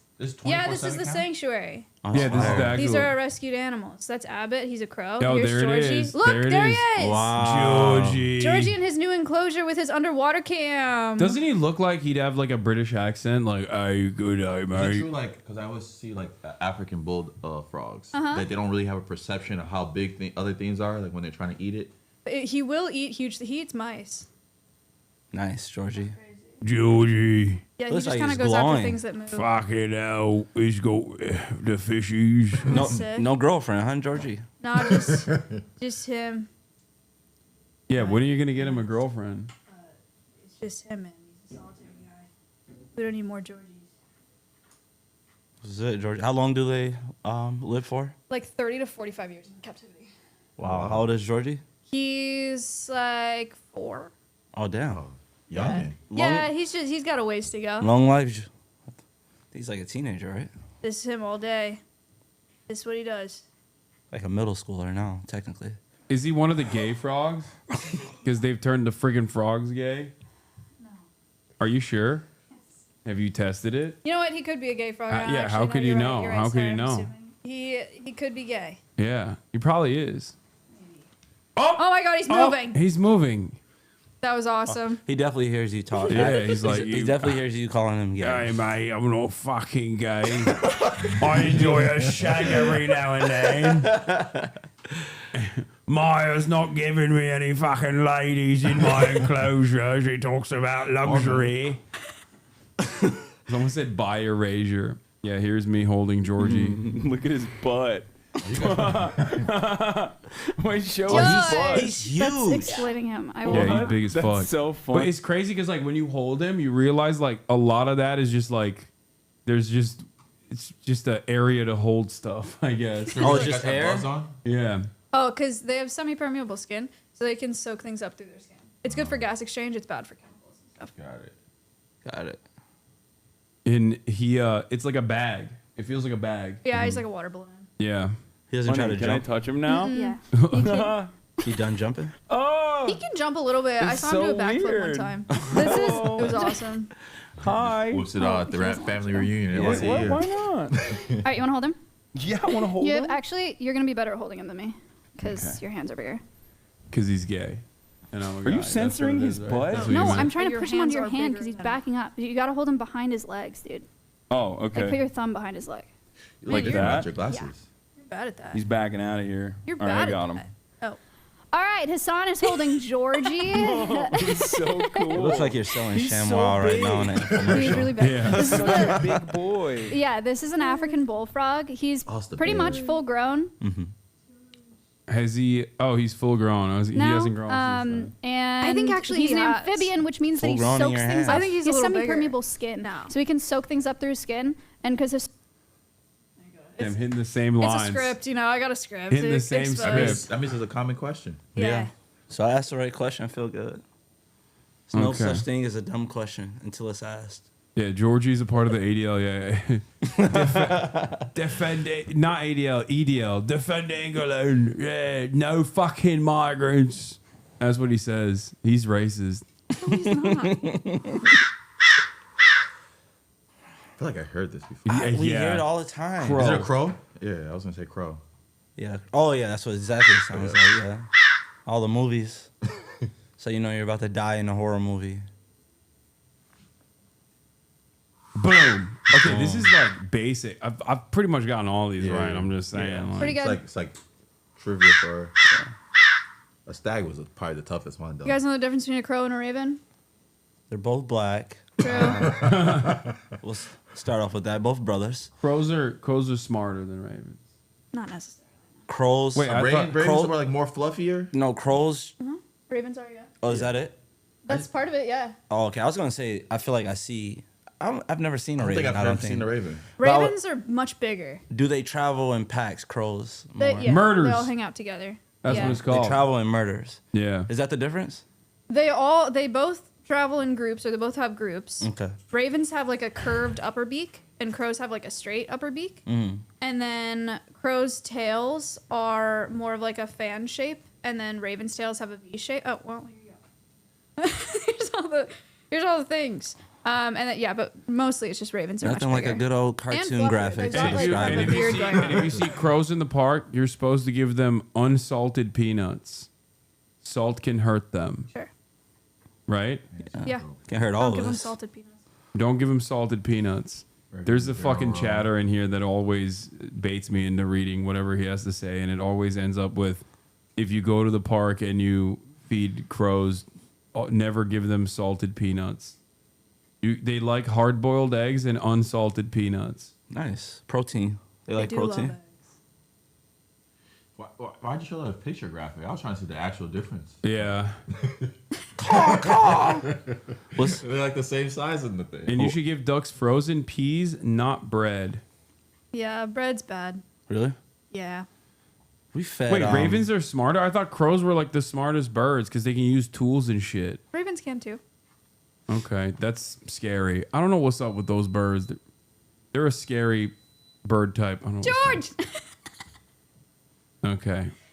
All right, guess the sound. Number 7. Okay. come on now. Yeah, I wonder what this is. Dog. I want a hamster. Domesticated hamster. That's crazy that they put this in here. Like, did they run out of fucking animals? Like, really? No, it seemed like it's. I feel like they're trying to like dumb you up a little bit. Like, go ahead and get some right. Get on the street. Yeah. Feel confident. Yeah. I keep dried peas in my car to feed birds. What the fuck? Bro, this is a video for children? Yeah, stupid children. Yeah. Give us some for smart kids.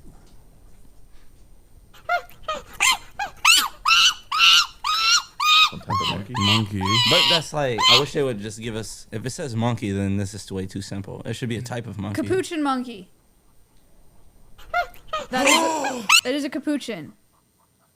What? That is not that crazy, guys. That was crazy. You fucking That was crazy. That's like a very That was common Ultra species of Instinct. monkey. What Definitely, the fuck? definitely aura farming. My albino cousin looks just like that too. That's crazy. I used to have a capuchin monkey on my line. I got an albino as my cousin, too. string, You do? As a zookeeper. It looks just As like a zookeeper, they were what? I had one on my string as a zookeeper. Her name was Crazy. Was she crazy? Yeah. Did she attack people? Yeah. Because they're actually fucking super They violent, can- right? yeah, they're Are really those the ones dangerous. that chill in like they're chilling in jacuzzis? Those are macaques. Oh, okay. The macaques are the ones who also fuck like crazy, right? A lot of primates fuck like crazy. No, but the macaques specifically, like there's bonobos are the ones that specifically They fuck fuck like like they do like incest and stuff. They're 100% of them, by the way, engage in bisexual behavior. Oh, really? They all fuck each other. All of them. Yeah, that's what I heard. There's Bonobo no parties. heterosexuality in bonobos. That's the nickname, bonobo parties? I just made that up. That's crazy. They're the ones that sexually assault deer. That's wild. They're hitting way above their fucking weight class with that one. No, that's actually crazy. Yeah. Insane fact that person Bonobos be knows clapping also. cheeks indiscriminately. Owl. What kind of owl? Barn owl. Great horned owl. Yeah, what she said. Yeah, great horn. Yo! What the I heard fuck? who? Yo, you're a never fraud. seen- You're a fucking fraud. Delete the VOD. Yo, you're a fraud. Delete the VOD. You guys want sodas? I got it. Yeah. Dude, I love pigeons. Wow. They got Diet Dr. Pepper, Zero Sugar Cream Soda, Diet Dr. Pepper Zero, Diet Dr. Pepper Regular, Canada Dry, Diet Mountain Dew. It's protein shakes. My energy drink for now. Not It's enough. all diet. Not enough. Can you play it again? Yeah, flag on the play. Flag on the play. This is wrong. The video is wrong, actually. No, seriously though. I didn't hear No, enough, it's yeah. I think you can hear it at the end. Now that you know it's a pigeon, it feels like really. No, it still sounds like an owl. Oh, I don't fault you for that. I still believe in you also. thank you. I believe in you. This is very deceptive. I no longer believe in you. No, the last I'm 0 for 2 birds. She convinced me with the last one. She can do no wrong for the rest. Yeah, that was pretty cool. She aura farmed and then minus 10,000 aura. She's even now. Not bees, but wasps. Hornets. Hornets. Yes. That's what I thought too. I'm gonna go wasps. I'm just trying to be different. I feel like hornets. Oh my god! I just realized I've done this to I did a thing as well, where he never lived it down. I did a thing. My buddy from Australia, he's like a big fisher. He does like spearfishing and stuff, and he prides himself. It's the wolf dog. You still have the Oh obvious my open. god! I was like, what the fuck is happening? I thought I heard whining. I was like, this sounds like Aquila or Awa, and it was Yeah, she got wolves. wolf dogs. Wolf dogs, wolf hybrids. Where's he at? Wisconsin? Oh, fire. Why is she crying? They do that every day. Wait. It's not crying necessarily. Did she Yeah. miss you? Is that That's why? Awa, and Aquila's here too. She's like, where's Maya? No. But her tail is tucked under her cheeks. I don't know what she's. howling at. The frog stuff, was it here? Or was it? Same channel, yeah. Okay. There we have live Bro, cams this in kind all of the feels enclosures. like no disrespect. I know the Muslims are gonna get mad at me for comparing this, cause like, but it sounds like a call to prayer almost. Like it sounds like Ezan from afar. I swear to God. Maybe. Oh well, Turks are wolf descendants. You know, it's holy. That's what it is. She's saying protect the dolls. Yeah, that's what she's saying. What is that? The dolls? Do you know? Oh, you don't know what dolls are? No, I'm like 6 weeks Twitter sober. Oh wow. Thank you. Congrats. Everybody, thank you. Honestly, if you had told me you're like 6 weeks sober from a drug, I wouldn't have gave as big as a congrats. It's hard, man. Yeah, Twitter's tough. I pay someone to give me a recap though once a week. Shut the fuck up. Are you Swear to God. serious? I pay young Jeff 2 vodka crayons a week to give me a Twitter recap Vodka about the crayon. MAYAHIGA bar tab. Keeps me healthy. That's funny. Yeah, the doll is a term for trans women. Oh. Like a specific term for like a specific type of trans woman, I guess. Oh. Huh? Yeah. Right? Isn't that right? I think. Dolls slang from the 1980s ballroom scene, Maya, not Twitter. Yeah. Yeah, some real fact checkers in here. Double screen fact checkers. Yeah. Yeah, it's an affectionate term. So when people say protect the dolls, they're talking about protect trans women. Oh, okay. That's what it is. It's So a it's term good of term, right? Yeah, it's a term of But sometimes endearment. it'd be words that it's like, oh, this is offensive, and I'd be like, oh, yeah, Yeah. I didn't know it in the moment. Okay, these wolf dog hybrids are so fucking cute. Oh my god. Oh, didn't they bring back a Dire wolf? Dire wolves, yeah. Okay, let's hear Is what that- Maya's is that the take Game of is. Thrones? What do you think about that? Because I have some. I'm not the biggest fan. What do you think? So okay. So there's this company called Colossal Biotech or Biosciences, the biotech company out of Dallas. They released this piece where they said that they brought back the dire wolf from extinction. That is the first time that dire wolves have howled in 10,000 years. I think that the controversy is that the way that they did it is they had DNA from dire wolves from like skulls and teeth, which is sick from like 72,000 years ago or something. That's very cool. But they didn't actually like insert that DNA into another animal and like make an actual dire wolf. They compared that DNA with a gray wolf DNA, and they genetically engineered a gray wolf essentially to look like a dire wolf. So they took all the traits that made it look like a dire wolf and then put it into a gray wolf, put that embryo into a surrogate dog, and then birthed what they're calling a dire wolf, but it is an animal that looks like a dire wolf. It's like So it's not a dire wolf. Yeah. it's technically no. I mean, it's a- semantics, but no, it's a not. gray wolf. It's a gray wolf that Yeah. looks like a dire wolf. Gotcha. Did you guys hear about that? Forever ago, they tried to genetically modify tomatoes to be more frost resistant, and so they spliced in winter flounder genes because they have this like antifreeze in them so that they don't freeze in really cold water. So they tried to Tonight splice we in the wanna- genes of this flounder into tomatoes. So in this example, it would be like calling that tomato a fish. Gotcha. Does that make sense? Yeah. It doesn't make it a direwolf.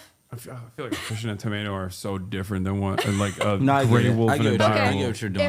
If I made a human be hairy all over, and have like a shorter nose bridge or whatever, and it looked more like a chimpanzee, it'd be like calling that human a chimpanzee just because it looks like one. How's that? It's not the same. Better.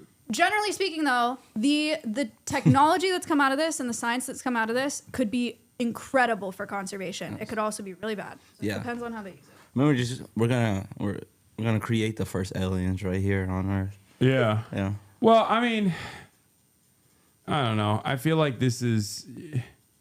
I'm such a fucking Luddite when it comes to stuff like this, where I'm just like, I would rather work on preservation and conservation rather than trying to bring back species that we've made extinct. So they have cloned 4 red wolves, which are critically endangered right now. The same company.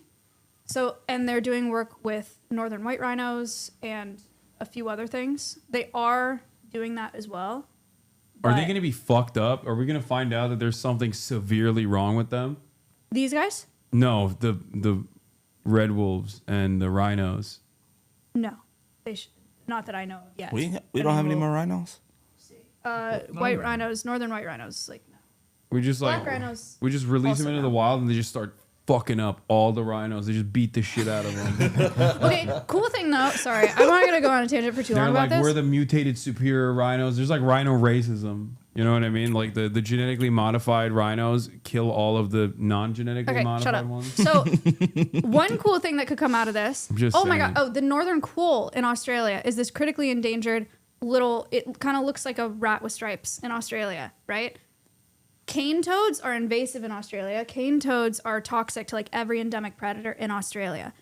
In South America, where they're native to, all of the endemic predators have like evolved a resistance to that toxin. So like they can live with cane toads because they've had like forever to evolve that, right?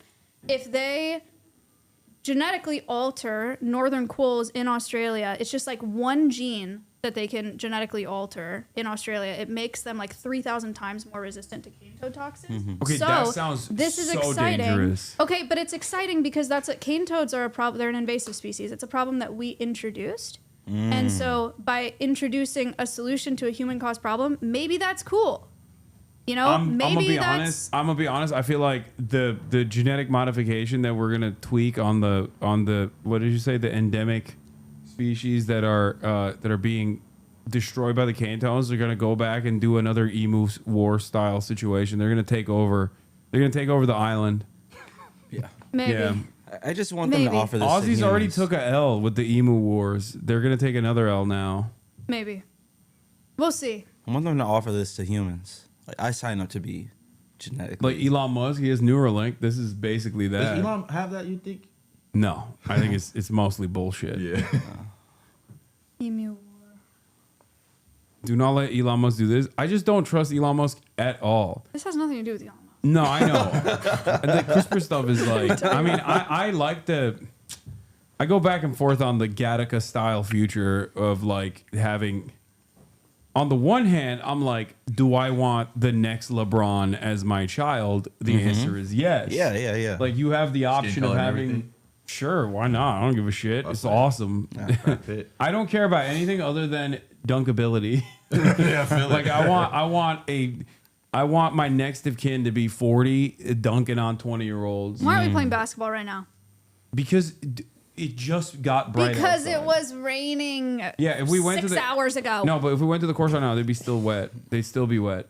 I just like that LeBron's never too far from a conversation. Always remember that. He's never too far from being connected to it. Start off with dire wolves. We're here at LeBron. Yeah. Go. You can always insert LeBron. Yeah.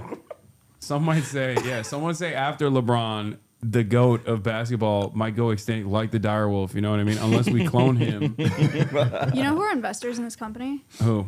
Tom Brady, Tiger Woods, Paris Hilton, Peter Jackson. Who else? How do they make money? Is it like government contracts and stuff like that? It's a for-profit company, so I think just a bunch of private investors. That's weird. But like, what's the return? That I'm saying, like, well, eventually when they fucking tell you like we're Peter gonna Jackson put genetically 10 million, that's we're gonna coming. genetically modify your next of kin to be LeBron. Got That's it. what's gonna Yeah. be the moneymaker. And then you get to Gattaca, where the rich have like full-blown genetic modification and the poor don't, and then they get slotted into different categories in society. Have you guys not seen Gattaca? I guess no one has seen it. It's a great movie. I gotta check out the movie. It's an amazing movie. what would you modify then If I were to modify, if you could? Easy. Just like one thing though, Like- height, weight, In a child? speed, Oh, only one athleticism. thing? Just one thing. You saying in himself? No. In In my his next kid? of kin? Okay. Yeah, not If they one could be thing. excel at one thing. and Yes. Just like, Not Fuck. getting cancer. Basically, it's him though, because he's thinking about his traits. Yeah, I'm not getting cancer. No, fuck that. I don't care if he as long as he's great for. Who said that? What? They're ruining it. Not What are getting you saying? cancer. How is No, that she like? did, Maya Oh did. god! What the fuck? Yeah, no, she's giving like a smart answer, which is lame. I don't even care if he gets cancer later down the line. Also, everyone's getting cancer at a certain point at this point, so you'd feel left out. I don't know. Probably athleticism. Like Okay. if that's like one catch-all, I would go athleticism. What kind of athleticism? Like baseball, hand-eye coordination, Vertical. basketball, or football? Like what kind of Basketball. basketball type of coordination? Basketball for sure, because I feel like it's more applicable to virtually everything else. Yeah. I feel it. So you basically just Ty Jerome at this point from the Cavaliers, just like a Sure. yeah. Yeah. Someone said disc golf athleticism. Hairline fix? No, I don't care about that. That's easy. You can just go to Turkey. Quick trip to Turkey, get that shit fixed up. But if I were to do like, I would max out everything. I would max out everything. Intelligence, charisma, like a fucking, Charisma? I don't. like a slider, like a slider on a video game. I'm just like, I don't give a fuck. People be like, no, you have to make this balance. I'm like, nah, fuck that. I feel like charisma is very like you can't really like. It's not like It's not an explainable thing. Yeah. It's very different. Because what is charisma? It's not a genetic Like if thing, you were so- rank charisma out of the four of us, like how would you rank that? Ooh, that's a tough 1, question. 2, 3, 4. Yeah, I'm number 4, You guys are together. obviously. Hasan has no charisma because he can't make eye contact. You know, I actually That's not believe true. I Hasan can't. was. I actually believe Hasan did have autism too. No, Because that. Hassan, she said he can't make eye contact, and then can't. he looks all three of us in our eyes for the first time today. I was There you like, go, guys, I didn't even look. notice Hassan hasn't looked at me. I'm like, yo. Yeah, because I'm streaming. It's not because I can't. Dude, if anything, this gave me autism. Maybe RFK was right. You can get autism from computer. No Everything's- joke. Everything's computer. Now I'm looking at you guys on purpose. Yeah. It's I'm kinda looking. weird, though. I'm Yeah. looking deep into your It is eyes. kinda as I weird. talk. You're way too deep right now. Now you don't like it. Okay. All right. All right. What were we doing? Oh, we were doing the fucking animal test. I forgot. Oh yeah. Oh, it's gonna be like zebra next or something. The zebras don't make noises. What was this one? Oh, this swarm of bees. Bees. Does hornets count or no? Sure.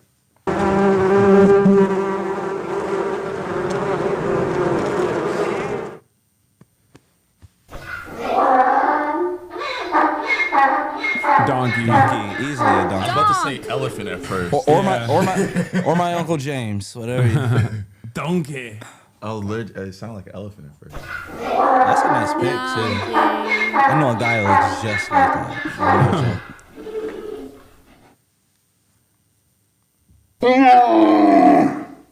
Okay, that sounds exactly like the donkey. What the fuck? That sounds. That's a bear. That's a great. Oh. I don't know. I'm gonna say bear. I think grizzly bear. No, now it's a camel. Oh, because of the. Oh, it is a camel. No, I think it's a bear. I think it's a camel. Oh, it might be the camel. Yeah. Spoiler, yeah. Yeah. He knew where he was when he Because you saw it want in to put the slider. cursor over, boy. No, I didn't. No, I didn't. No, I didn't. Horsey. Horsey. Zebra.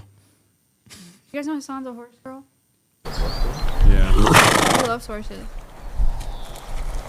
Why that picture? Yeah, it's like the. Yeah, it's kind of like the donkey picture too. You're a horse girl too. Okay, now it's an owl, right? No, that's like a smaller bird. I'm not hearing. What? Okay, what do you think it is? I think it's an owl. An I don't think it's an Oh, I like that. It's like something like a red robin or something. Yeah, something different. Okay, Maya's not even answering. Answer. Okay. I think it's like aquatic. It's giving aquatic to me. So I would say either like a grebe or like a grebe. A grebe or like a loon.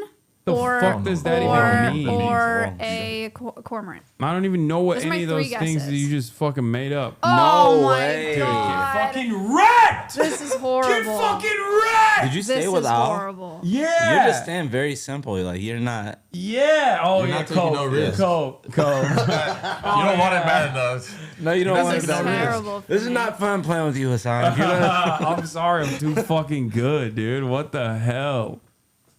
Also, you're a fraud. You're a fucking fraud. I said I'd be bad at Do this you game. even care about animals? What is this shit? No. Might just need headphones. That's all.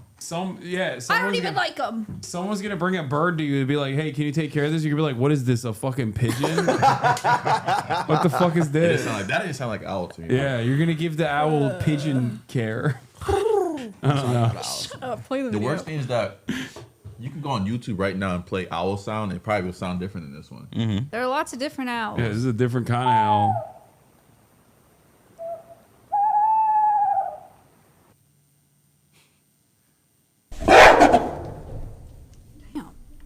That's it?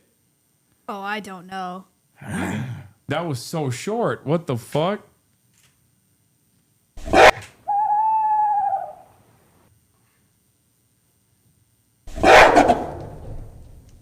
Maybe an 8. Could be an 8. Yeah. I'm going with some deck. It's what would attack me like that? Lunge at me. That's like a. It's like a cat. Mountain lion. Something like that's a cat. I'm going mountain lion. Because you Sound see like- how he jumped too? That's how you would jump. If They you don't see really one. have a roar, but Yeah. it sounds like an aggressive, like I a think deep it was a voice. 2003 Ducati. That's what that was. Some type of cat. What do you think? I think it. I agree. It kind of sounds like an ape, but it also could be a big cat. I have no idea. I think it's a gorilla. I'll go. I'll be mad if Hasan gets this right. I'll go baboon. What did Hasan He say? said gorilla. Oh, if it's a gorilla, I quit. Probably not. You saw this before, this gorilla. Accusations. Let's see. I don't know. No, if it's a gorilla. Yo, No, you saw this before. You're lying. No, you're lying. You're lying. No, I told you. No. You're You definitely watched this video before. you had an hour before you hopped on stream before we Pre-watch. left after Bro, our workout. Someone sent this to me on stream, so there's no Pre-watch. way I gotta watch this. Paid Oh a my paid chatter. god, bro, I am fucking goated. What shit are is you so talking crazy. about? They call me Steve Irwin around these parts. Definitely a pre-watch. Irvin. Irwin. I'm ESL. Don't make fun of me. Do you speak Japanese? Exactly. That's what I thought. Fucking. Yes, I've never heard that as an excuse. Man speaks perfect English. Okay, I'm ESL. mister, I'm from Nigeria. I didn't say that once. Oh. He mentioned it. That's what he wanted you to do. Hassan. Yeah. He mentioned it. That's why he threw yours out there. Yeah, you definitely watched this. 1000%. I'm just so good. You're gonna throw me off. You're gonna get this wrong on purpose. Wait, I can't. Hold on.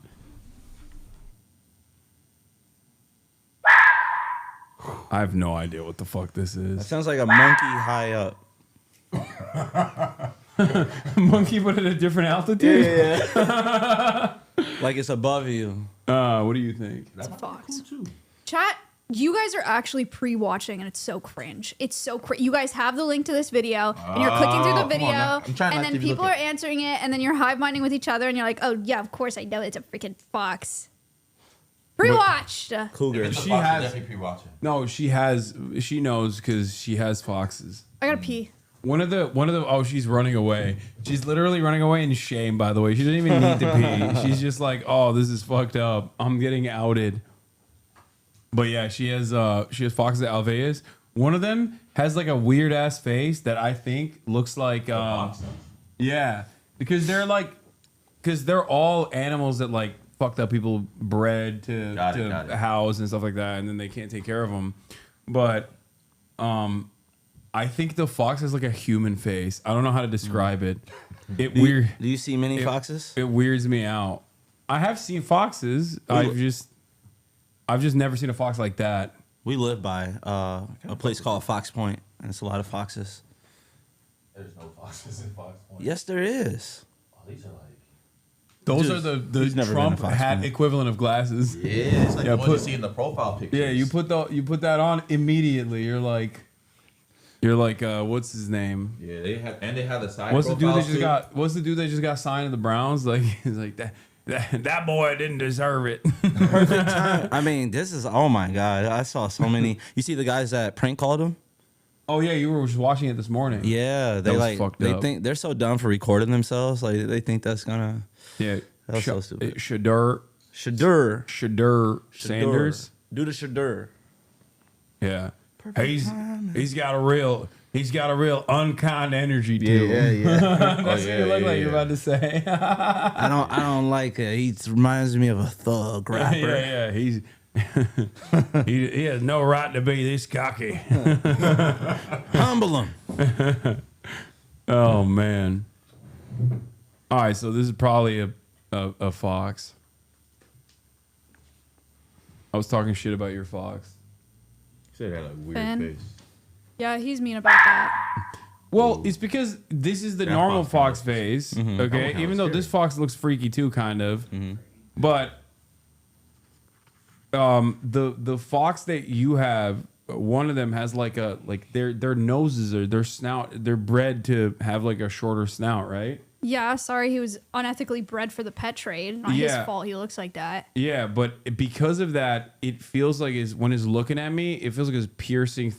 You see what I'm saying? Like, leave him alone. Like when you see him in person, That's your fox? Yeah. I didn't see him like skinny. I saw him fat. He's not fat. He's just really fluffy. Wait, both of them are the same in the fox? winter. Yeah, that's him in Yeah. the winter and the summer. I only saw him in the winter coat. When he was fat. Yeah, they have to stay warm. His name is Finn. He was confiscated from the illegal pet trade in California. Actually, that's why he's at the sanctuary. A black fox. Yeah, so he's an American red fox. That's a species, but they breed them to be lots of different colors for the pet trade because they're cringe. What the hell is that? Is that him? Yeah. It is. Wait, is that him? Yeah, he looks freaky. When he looks at you, he stares into your soul. No. I'm serious. Yes, he's got like a No, he real. doesn't. This is why they say clever like a fox, because he just looks like he understands shit. Definitely got a face for radio. He's literally. Yeah, it's true. Thank you for saying that. No, he's literally. I don't know how to describe it. He looks like he has the face of a person, and it's like he's like trapped in there. You know what I mean? What does he know? Make out his face from here. Left. You're so far away. Yeah, it's like a French bulldog from here. He looks like he's gonna talk. Yeah, no, he looks like he can talk. He just chooses not to. My favorite video games have a fox. If I saw him in the wild in a forest, I'd be like, "Oh, I'm being visited by the spirit of the forest." I'd be like, "This thing is gonna give me a quest now." Yeah, see, someone else said that too. He looks like he gives side quests. That's what I mean. I don't know. He looks wise. There's that. At least he's safe. Yeah. He's safe. Is he friendly? Yeah. Can you pet him? Yeah. No. No, but you can feed him. He's not friendly. Yes, he is. He don't fuck with humans. Well, that's not true. He'll take chicken from your hand. Chicken from my hand? Yeah. Interesting. Very nice. I like that.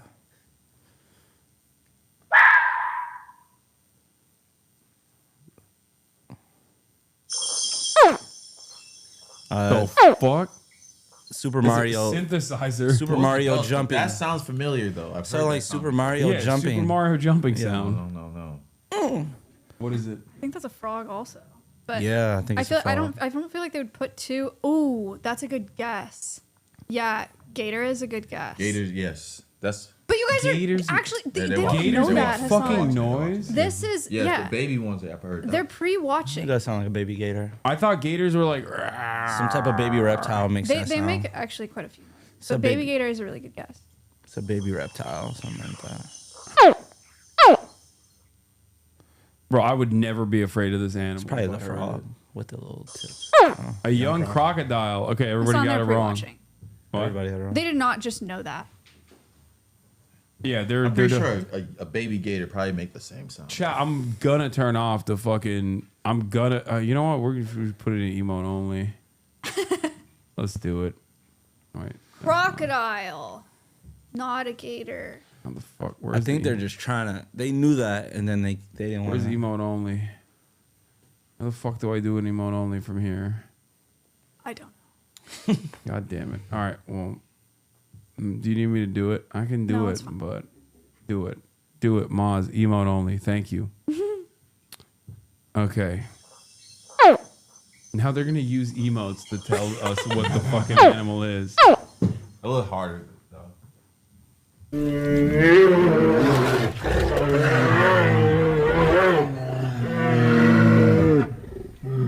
Two grizzly bears fighting in the woods. Yeah, it's a bear. But at first, I thought it was a cow if it didn't have the background like the. Sound like two grizzly sounds like a bears tiger. fighting when they're like. You think it's a standing up. tiger? I don't know. I think bear is also a good guess. I'm really bad at this game. Yeah. Yeah, this is bad, guys. I didn't get so. I literally knew they were fighting. This You sounded could like tell they that they were were fighting. fighting. Yeah. Going back to the baby crocodile one, why was there like bell sounds at the beginning? Oh, I don't know. Why are they throwing us off with that? I don't know. Flag on the play. I'm calling into question the legitimacy of this game. Fucked up. I think you created more comments by putting into emotional.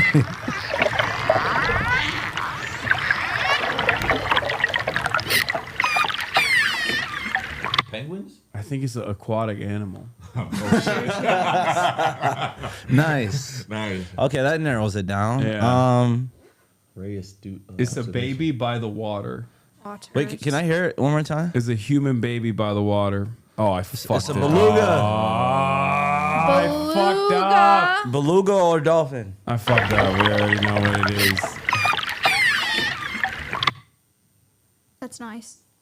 Yeah. What is it? It's a dolphin. Dolphin. But it's like, dude, that's crazy because they're rapists. Don't they kidnap people? Whoa. We put They, that they, on. I don't know if they yeah, kidnap no, they are. They are rapists. They're fucking. Yes. They are like serial rapists. Yes. the Navy and- trains dolphins. I've seen two dolphins kidnap a woman dolphin like for miles and just stay one on top, one on How bottom. we know it's kidnapped? How did you watch? Where did you watch this? He's seen it. He was there. I was there. I said, "Hey, so you guys stop that." Yeah. They did it. And you went for a mile with them. You stopped there right now. How do we know this? Like, how do we know? I don't know. They observe them in the wildlife, but then also there's a lot of. Maya was just about to talk about it, but there's been a lot of experimentation with dolphins as well. Like the military has trained dolphins. There's LSD experimentation with dolphins specifically. I think there's what's the dude's name? Eli something. There was a woman who fell in love with a dolphin during the LSD experimentation. That was Some freaky ass shit. They were like literally living side by side with the dolphins, if I remember correctly, where they would have the dolphin like be in the room with them and shit. Like they had an elevated bed, and the dolphin would like sleep, or the person would sleep inside of the dolphin habitat. Interesting. Wait, let me look this up. Aren't they ranked? They're ranked pretty high on like animal intelligence. Yeah. very smart. That have to be like top 5, right? And not 5. Yeah, The Dolphin Who Loved Me, the NASA-funded project that went wrong. I remember this. In the 1960s, Margaret Lovat was a part of a NASA-funded project to communicate with dolphins. Soon, she was living with Peter 24 hours a day in a converted house. Christopher Riley reports on an experiment that went tragically wrong. She fucking fell... Dude, imagine that's like what you are remembered as. Like the crazy lady that wanted to fuck the dolphin. She want that double D. That's crazy. I'm just saying that's a big L for science and for you in particular. Yeah, that sucks. Yeah, you are never living that down. That sucks for NASA. Also, That's fine. I feel like they're allowed to do that weird shit. They're NASA.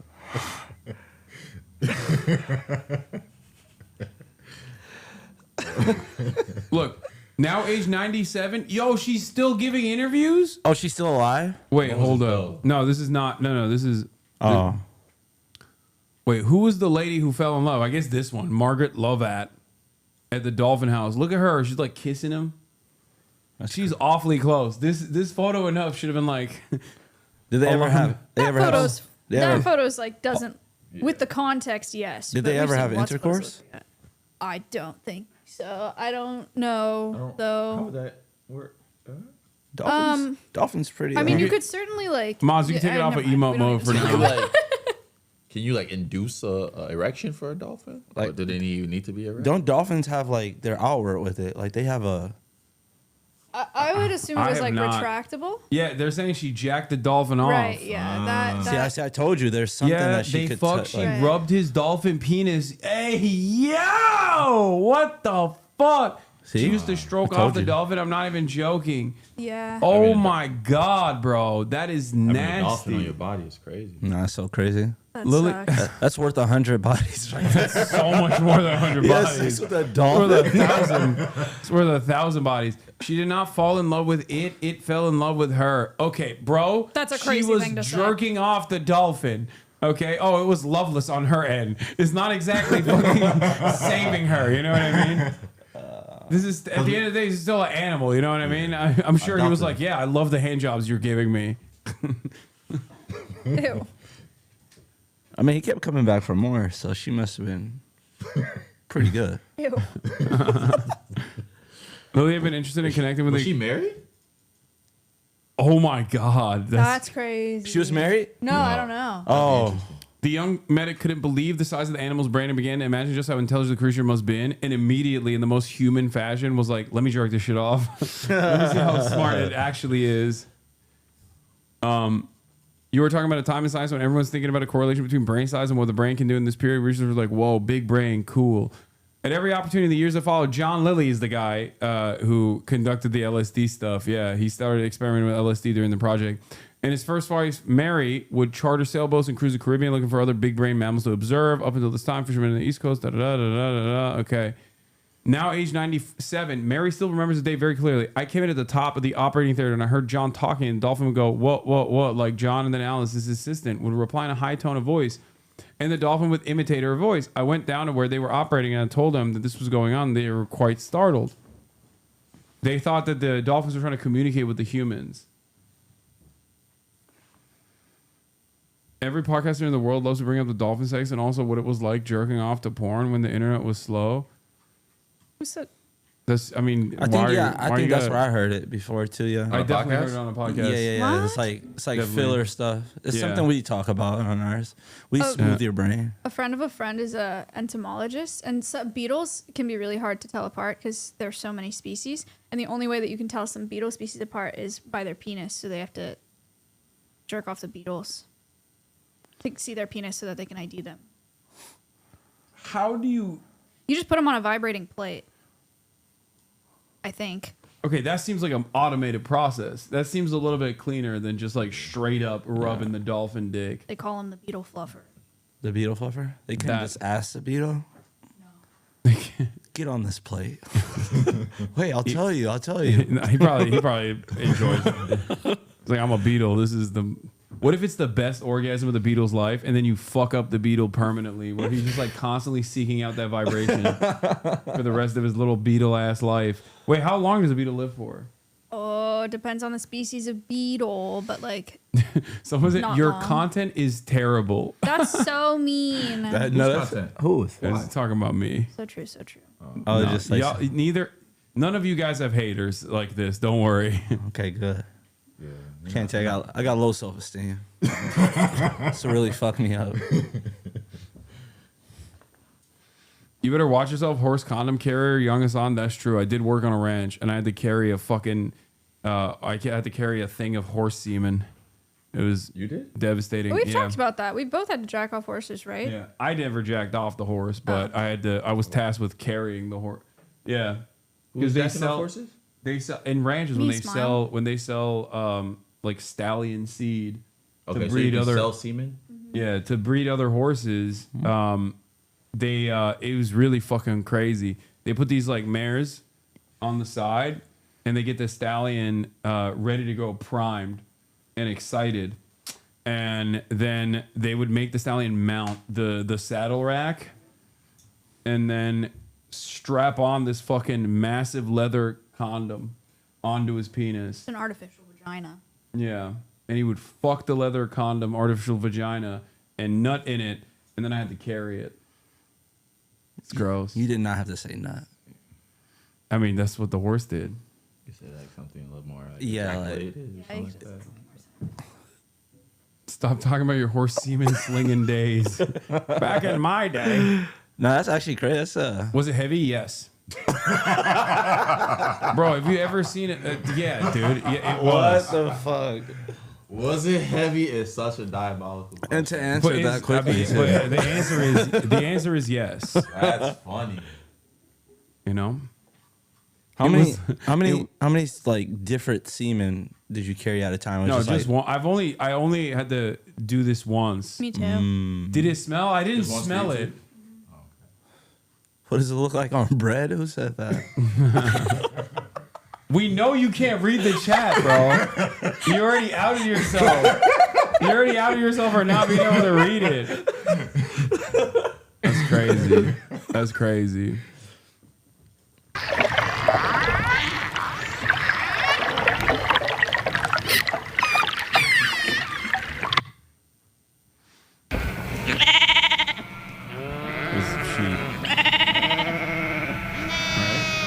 Sheep, goat.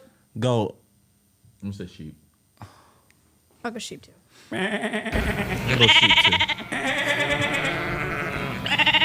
I've communicated with your goats before. Sheep do more of like a bat, and goats do more of a mat. You know.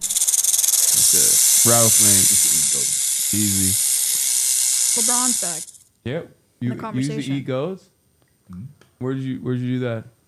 Back in my country of origin. Where is that? Don't worry about it now. America. Wow, you're not representing your country now? Wow. Say hello. Don't be Say embarrassed, hello. man. Just say it. Rattlesnake. Do you have any snakes? Yes, two. Okay. Carpet python and a ball python. Carpet? Oh my god, this Yes. dude went to North Korea and he had a rattlesnake like rum. What? And there was a full snake in it. And I've had it. I had it in Japan. Rattlesnake rum. I don't know if it was a rattlesnake, but it was like snake rum. And I know that the snake was in the thing that I drank out of, but the snake was in the bottle in this dude's video, and he fucking opens the bottle and the snake's tongue is sticking out of the side of the bottle, and he had to pull it out. He had to pull out the snake before he could like pour it into the glass. Ew. It's so fucking gross. What is the point? I mean, it's disgusting. It tastes like I said it tastes like broth, like alcoholic broth, but not as like not even salty. You drink? Sometimes I party. That's actually crazy. Are you talking about Mike? Okay, yeah, I am. That I did a thing. I don't know why that made me think of that. I did a thing. I've only talked to him one time. Did I tell you about this? No, He DM'd me on Twitter years ago. Do you guys know this guy? The YouTuber? I did a thing. probably not. Who's can I see him? What does he look like? He's always barefoot. He DM'd me once on Twitter years ago, and he was like, I want to make this video where I train wild cockatoos to pick up knives and like drop them while they're flying through the air. He's barefoot in every video, and first thing that shows up is him. And I was like, I don't know how you would do that, but it seems really dangerous. Maybe you shouldn't do that. And that was like the only time we've ever spoken. This guy. Right to say, I don't know the young fella. Oh, look at that, Kaya. Oh, Kaya. Who's that? Who's that in the middle? Damn, Hasan, your head looks comically smaller. I'm gonna be Yeah, real. That's with you. fucked That's up. actually It's kind of the fun. Did they angle. edit it? It's AI. Did they It's edit the it? angle. That was so- Oh my god. That was so fucked up of you guys. I chill. feel like that was edited. All right. Well, this is go ahead, attack me because I've destroyed you in the marketplace of ideas in this fucking animal quiz game, which by the way, many are saying are for smart children and not for dumb ones. Okay, I was trying to give you the benefit of the doubt. I really think they edited that photo. My back hurt. I don't think your head's that small. Uh-oh. Your back hurts? Yeah. Oh, no. Oh. Easy. We already heard it. Aywa. We already heard it. And Alveus. A dire wolf. Yeah. It looks like her. Not just a wolf.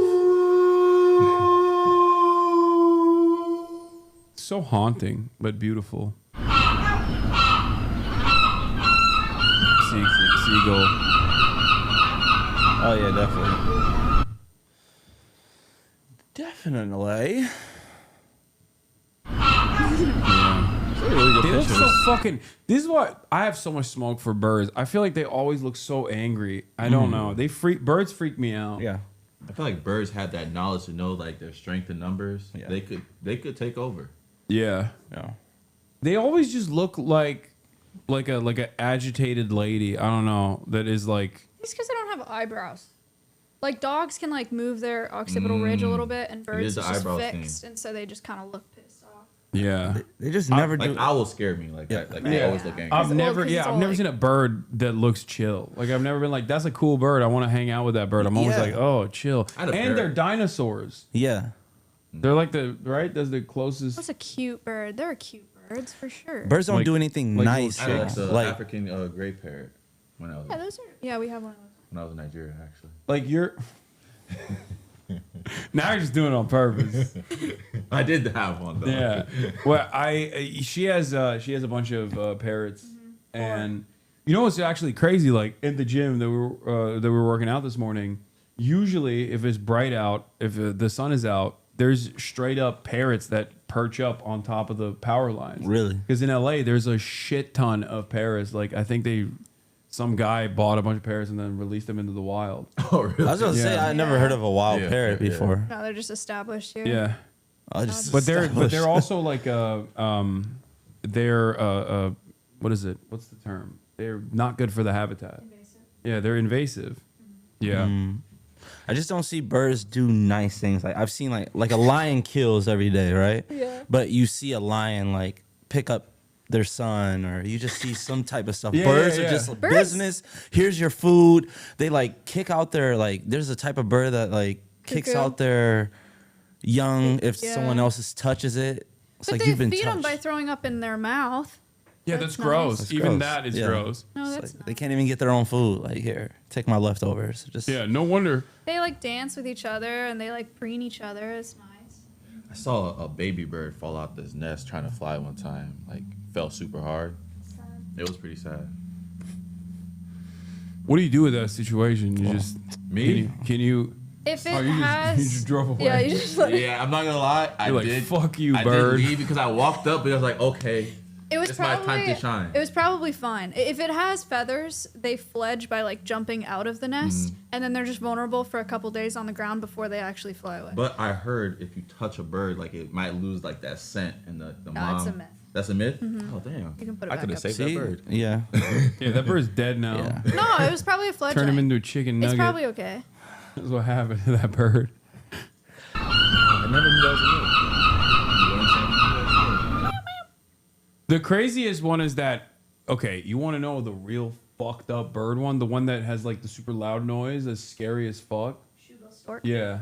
Oh yeah, yeah. Yeah, The one y'all that, seen that? It's that meme. It's that bird everywhere. looks like a fucking animatronic, dude. Let me see that bird. Oh, dude, it's gonna fuck you up. It's very creepy looking. No, no. Oh. That's not even the one you look. Oh, that No, one. no, no. It is.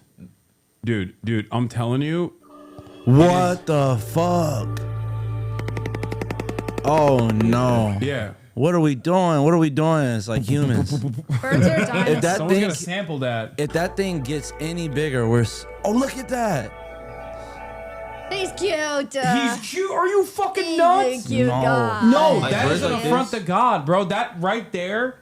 If I see that thing and I have a gun, I'm shooting it like immediately. I'll take the time. What the hell? What are That's you kidding evil. Hopefully the That time. does look like my sleep paralysis though. Yeah. Just what? Just because you're scared of it? me? It's so big and like yeah. that Okay. fucking So are beak. you? I'm not gonna shoot you in the street because I think you're am I scary. birds are not supposed to be this big. No, It's like weird. can I see it next to the guy again?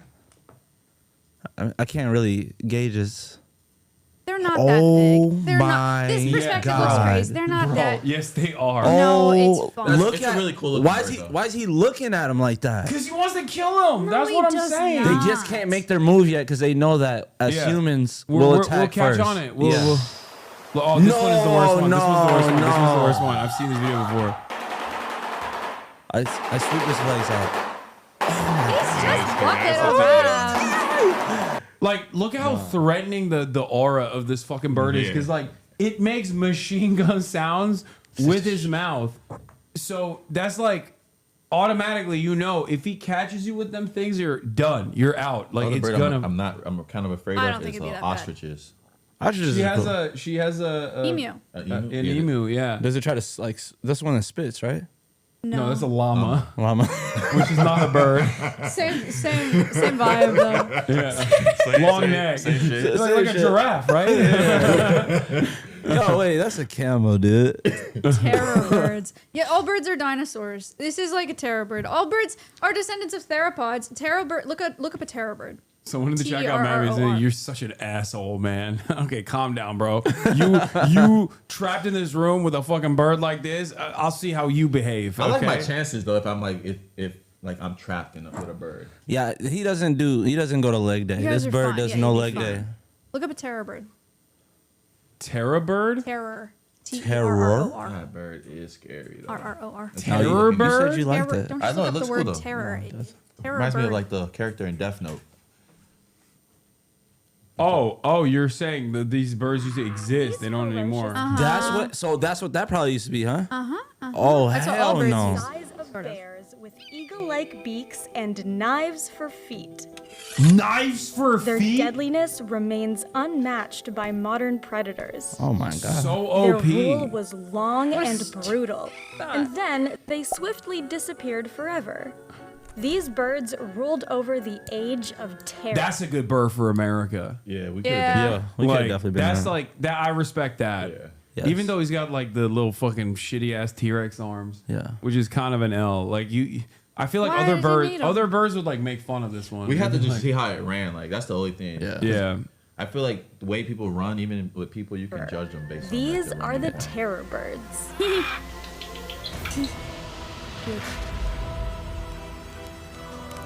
The Purosaurus. Context, the shoebill stork has one of the in many ways more similar to a theropod dinosaur like Velociraptor than to any living You predator. can tell she loves birds. Kelenkin was about The 3 shirt is meters there. long from head to tail. They're ferocious predators. Okay, Their why do they fossils only have have toys? the I wanna most see. I've ever said. Badass name. They as a couldn't like jaguar animate a found run. 14,000 years ago. I like how all animals The just look difference is better that ostriches overall, evolved just like to run face away cards, you know, from back then. Wait, you think he's ugly? Yeah, like grizzly bears look good, you know. Grizzly bears look cute as fuck. That's Yeah. the problem. Mhm. I Oh, think, here we go. Oh my god. Oh, Okay, I feel so like, I guys, have I don't this- know. I feel like I could vibe out a bear. I feel I have this. This is my most unreasonable position. Okay, I feel like catch me in the wild, me and a bear. Okay, bear sees me, notices my vibes, and is like, "Oh, you're chill." Like he just like perches, sits down next to me. We eat together. You know what I mean? We hang out. We dab it up. As two men, are you embarrassed right now? Well, I know that bear's gonna eat his ass.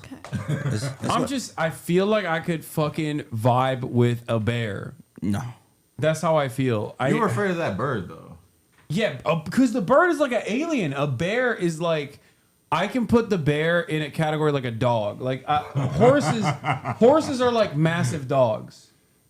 They're not at all. Yes, What- they are. Where are Oh you my- drawing that comparison? Horses are like huge dogs. They're very smart and you know they recognize you. They're chill. They can be very dangerous. But where horses even Humans are very smart. They can recognize you. They're dangerous. Therefore, humans are dogs.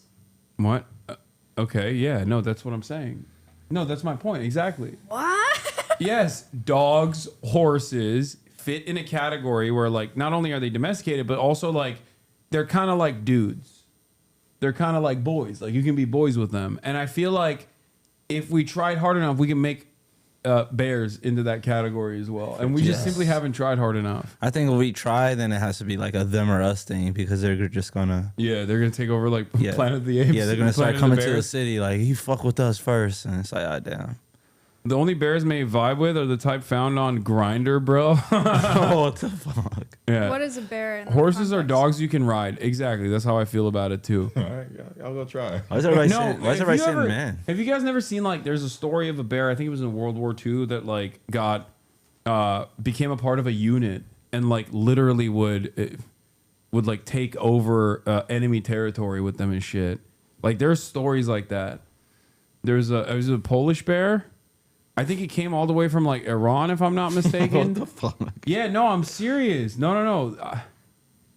What the funniest animal theory you'll ever hear? I reckon there's too many. Like, not in terms of population, but like types, you know? Yeah. Like, there should be 4 types. Like, there should be dogs, cats, bugs, and water, and that's it. You know? I agree with 'Cause, like, that. yeah, let me explain. A dog... I agree with this. This is actually he's spitting. Was the last one water? Yeah, water. I feel like when people are into like animals and they have an accent, it's kind of like a cheat code. Yeah, see, this is it. Look, Wojtek. It phonetically spells Wojtek. Was a Syrian brown bear, not from Iran, sorry, from Syria. Adopted by soldiers of the 2nd Polish Corps during World War II as a young cub. His mother was shot by hunters, and he was found in the mountains in Iran. Oh, I was right. It was in Iran. By a young boy. The boy then sold him to a group of Polish soldiers who were in the country after being evacuated from the Soviet Union. To provide for his rations and transportation, he was eventually enlisted as a soldier with the rank of private and was subsequently promoted to corporal. He accompanied the bulk of the 2nd Polish Corps to Italy, serving the 22nd Artillery Supply Company during the Battle of Monte Cassino in 1944. Wojtek helped move crates of ammunition and became a celebrity with visiting Allied generals and statesmen. After the war, he was mustered out of the Polish army and lived out the rest of his life at the Edinburgh Zoo in Scotland. This is my point. Like, I feel like there are some bears that just want to be boys. Well, but what was the process of domesticating that one bear? I mean, We don't it's know just if like it a was baby. you think that would fly today though. You get a baby from birth. This is everything that she hates. I'm literally saying everything that, well, if more people think like me, then you can have more animals in your sanctuary. So No, the problem with me is like if I work for a company and there's a bear ranked ahead of me, so it's like, what the fuck am I doing with my life? you just gotta grind harder, man. You gotta fucking do Sigma grind set. That's a bear over me. I couldn't even bear it. Okay, we're supposed to do the pod right now, but I don't know where the fuck everyone's at. Is it 6? Yeah, that's what we were supposed to. That's when we were supposed to do it at. It's 6 already. 6 on a dot. But of course, I'm not gonna let you guys off like this. We're gonna continue the fucking guest. No There's way. only 6 more. Dude, it's actually incredible how long it takes you to get through an 11-minute video. Yeah, That is It's like I do really love impressive. pausing. That's why they call me HasanAbi. Now, this is like full court pressing and you're up 10 with 10 seconds left. This is woodpecker. Wait. That's the woodpecker. Yeah. It's not the shoe That'd bill. be crazy if it was. No. It's the woodpecker. Is that the sound they make or the sound that they make? Oh. When they hit the wood. That's valid. Yeah, it's Yeah. Oh, I'll get you a woodpecker and we'll figure it out. Come on. Dog. Oh, good one. Haram. Oink, oink. I put in chicken. My favorite. Ears. Republican. People eat pig ears. It's like people eat everything on a pig. It's actually insane. Whoa, what the fuck is this? Lion. Wow, that's I was saying elephant. Seal. Wait. Seal. You just saw it on No. Don't even. Seal. Sea lion. No, she said sea lion, and I wanted to say seal. I have a video of Wow. No, it's because I wanted to say something different than her. But close enough. You want to hear what baby sea lions sound like? Sure.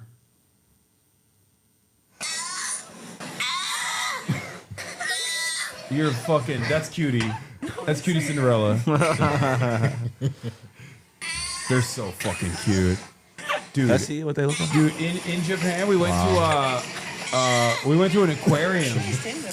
Bro, they're so big. The sea lions get fucking crazy big. There was like one that was like 6'10". Wait, what are we talking about? Sea lions. And Yeah, how big they're they huge. Get. They get massive. They're so fucking cute. Oh wait, I know which one you're talking about. Yeah, the one in Japan. Oh no, never mind. They were recently talking about that seals on Twitter. Someone said, "Why don't we eat seal?" People do. I think indigenous, like certain types of indigenous tribes It's a lot of eat fat, it. though. Yeah. I feel like I've seen that dude on TikTok that has the face tats, like the indigenous tattoos. He's always using like some weird cutlery tool. Oh, I know you're talking. And he just like chops it up, and he has a white girlfriend, and he makes his white girlfriend eat the. I'm not gonna say crazy food. I'm gonna say specific foods that I would find to be, I don't know. I'm trying to be politically correct. This is why it takes so long. Yeah. Peculiar. Peculiar is a good word. Peculiar is a good word. No, because like there's one type of I think it's Inuit. There's one type of food that there's one type of meat that is I think kind of endangered too, but like apparently it also it tastes like strange. I don't know what it is. Is it beluga? Could it be beluga? I don't know. But People it are like eating belugas. But it's like there's a traditional reason for why there's a traditional reason why they eat it. They don't even eat it for like taste, from what I understand. But also I don't eat any seafood. That's part of the reason why. Narwhals are so sick. Inuit ice cream, whale blubber, and blueberries frozen. Yeah, narwhals are pretty popular coming up in elementary. Yeah. Because when we did you had to do a report about an animal. I wanted to pick something that was so different, so I did platypus, and then I did a narwhal. I was really simple. Always go with the golden retriever. You know? You can say anything and it's true. You know? Yeah. Oh my god. Okay, they're not even fucking trying no more. This is crazy. Such buck buck. I thought it was buck buck. A hen. Wrong. Yeah. The knife you're talking about is called ulu. Wait, really? Bro, maybe Native Americans are fucking Turks. That sounds like a Turkish word, bro. What the hell is this? How many we have left? Yeah, this is what I'm talking about. Yeah. Yep. There's only I think like 2 more or 1 more. A cut above the rest. Yeah. Yeah. Yeah, this is the dude I see on TikTok all the time. chopping shit up, making his white girlfriend eat it. Why you keep mentioning that she's white? because he is obviously accustomed to the taste, but she is sometimes not. Oh, does her face say it? I mean, not really. Like she's into it.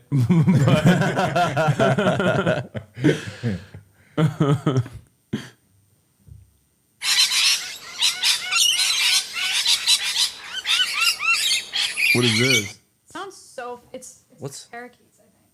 It sounds yeah. It sounds like a like a parrot. Yeah. Sounds like some type of bird. A bunch of birds fighting for But food. yeah, there's also it could be like. Might not be a it does sound like a bunch of birds. But fighting for food, like what birds? What like, kind of bird though? Oh, I know what you're talking about. Yeah, you know, at the gas station or something. Yeah. At the gas station. Very common one. Starlings. Yes. Starlings, see if that's what he's talking about. European starling. Well, let's see what it is. I think it's a parakeet. No fucking way. I've never seen a group of I've parrots never like seen a that. group of parrots. So why would they have that? Wouldn't they talk? Wait, why aren't you guessing anymore? It's just the ones are easy, but this one I just didn't even guess. Crazy generalization. Okay, last one. What? What the fuck is burping? Warthog. Yeah. Oh, We already did crocodile. I thought they wouldn't say warthog after we did pig already. Oh yeah, true. Yeah, I have no fucking idea what this is. Boar. Somebody said the devil. Yeah. No way. No. They're lying. Koalas make that noise? Bro, that is, you have no business sounding like that. Okay? These things they're so fucking cute. Yeah, they look like English teachers that don't curve tests. The grade is a grade. Yeah.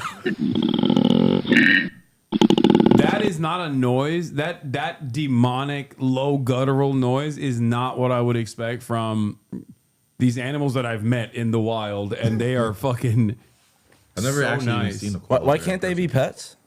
Do they do something? Oh, dude. Are they in danger too? Stink. Oh, they stink? Oh my god, they piss everywhere. They fucking stink. Yeah. No, he doesn't seem like the type of guy. They piss on themselves. Like.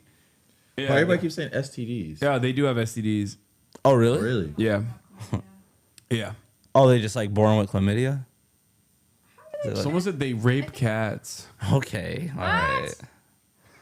Just like, what the fuck? Oh, yeah, that's the other. I think they eat poison all day. Yeah, they use eucalyptus, which is toxic. Yeah. Got it. They will rip your face off and give you chlamydia while doing it. What did they say that they're violent? I don't think they get violent at all. I haven't really been around koalas. Can they give humans chlamydia? Why are you inquiring about that? I just wondering. Someone said they're a fail species. Nah, these guys aren't that fight. I saw a sign. They just push each other until one gives up. They're so cute. Look how slow he's attacking. That's not a little different than the other one though. I guess they do have sharp claws. That's true. What is going on? Just do it already. It's too weird stuff. I don't know. They just look like two old people. Yeah, they look like they're a part of Gryffindor, and I can't Chlamydia is explain passed it. down by mothers to babies through their feces, which the babies have to eat to develop their immune system. We got one more. Yeah, they eat poopy. Is the video over? My cat is so scared. This is the most boring fight I've ever seen.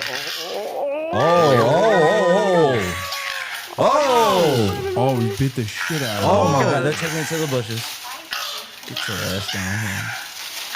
Goodness. Remember that girl at the place that you went got hurt? Yeah, that's true. They get high from the eucalyptus. They have sharp claws. They stink. They get bored as fucking captivity and shit and piss everywhere. There's an old internet meme about a. Oh, he got shit hanging out his ass right Yeah, now. they're nasty. They're fucking nasty as shit. Oh, now they sound like the noise from the video. Oh, they really? I mean, they just get high and shit and piss all day. Sounds like Uncle James to me.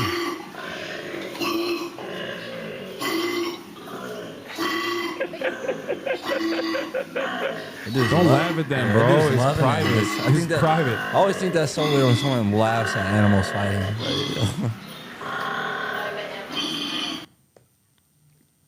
Yeah. That was what's that? Where the fuck? All right. There's one last one. Last one.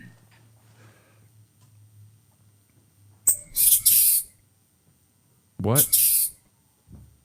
I don't know. Cricket? Like, what the fuck? Some type of rodent, maybe. No. It's a mouse. Bats. Okay. Bat. I think A bat it is is a bat is a good. I was thinking. I think like, it is a has to be bat. some type of rodent. Hey. Ugh. Well, I was kind of right.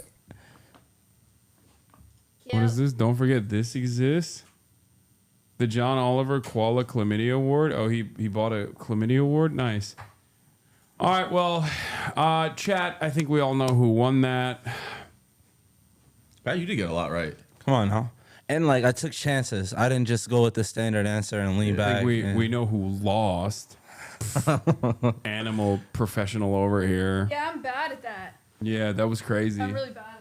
Yeah, you can't. We now know that you can't tell an animal if you only heard the sound, you would not be able Hasan to. didn't guess for like 5 times. I didn't guess pig because I knew it was pig. It was obvious. I'm trying to get people to realize he didn't really do well at the beginning, and then he went on a streak of 5 and then celebrated. He and just then got like, the gorilla one was just the highlight. Yes. And it kind of made it seem like he was getting a lot I more right than he was. farmed the aura and I walked Yeah, away. the gorilla was a good one. I give you that. The gorilla was away. That's some loud ass wins. That's why she didn't even brag on her monkey. funky one, and she got it down to the T. Right, thank you.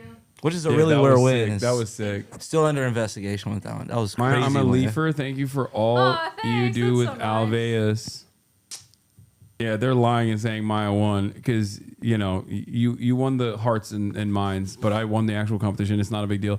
Anyway, thank you so much, everybody. Crash Dummies podcast. MAYAHIGA, thank you for coming. Anything you guys want to say before? Twitch.tv/Alveus Sanctuary. That's right. YouTube.com/Alveus Sanctuary. What about you guys? Where can people find you? Crash Dummies podcast everywhere, anywhere. Subscribe, like, do it. All right, everybody. I'll see you tomorrow. Bye-bye. All the shadows trickling in has helped people hate. Sunny Los Angeles, California, says Hasan. The starlock to the starlock to the topic just begun.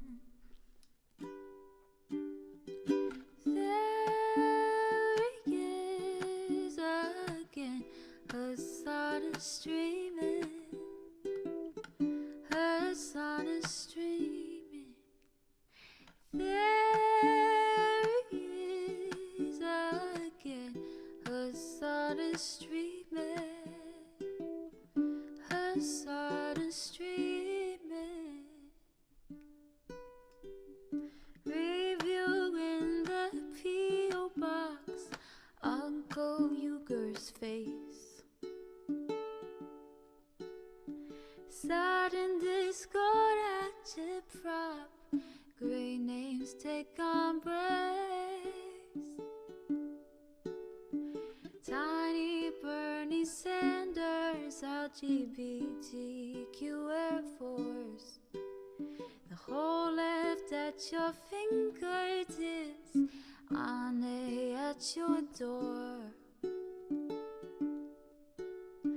H3 crowded debate, the Young Turks online show.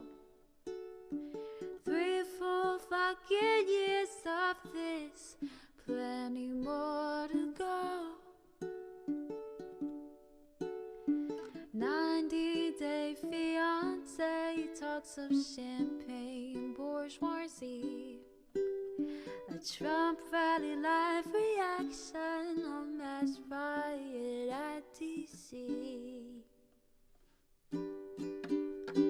There he is again, Hasan is streaming. Hasan is streaming. There he is again, Hasan is streaming. Hasan is streaming. Reading live stream fair comments, Austin show CHADVICE. And all the ways the right-wing pipeline can suck you in online. JCS react, Lord frame gets broken, cover blown. A full-blown mass pandemic, monster streaming at your home. Total radicalization coming out to find.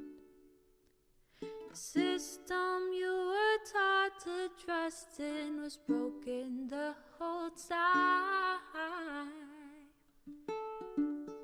All these daily streams, whether big or whether small, have helped me and so many find the meaning through it all.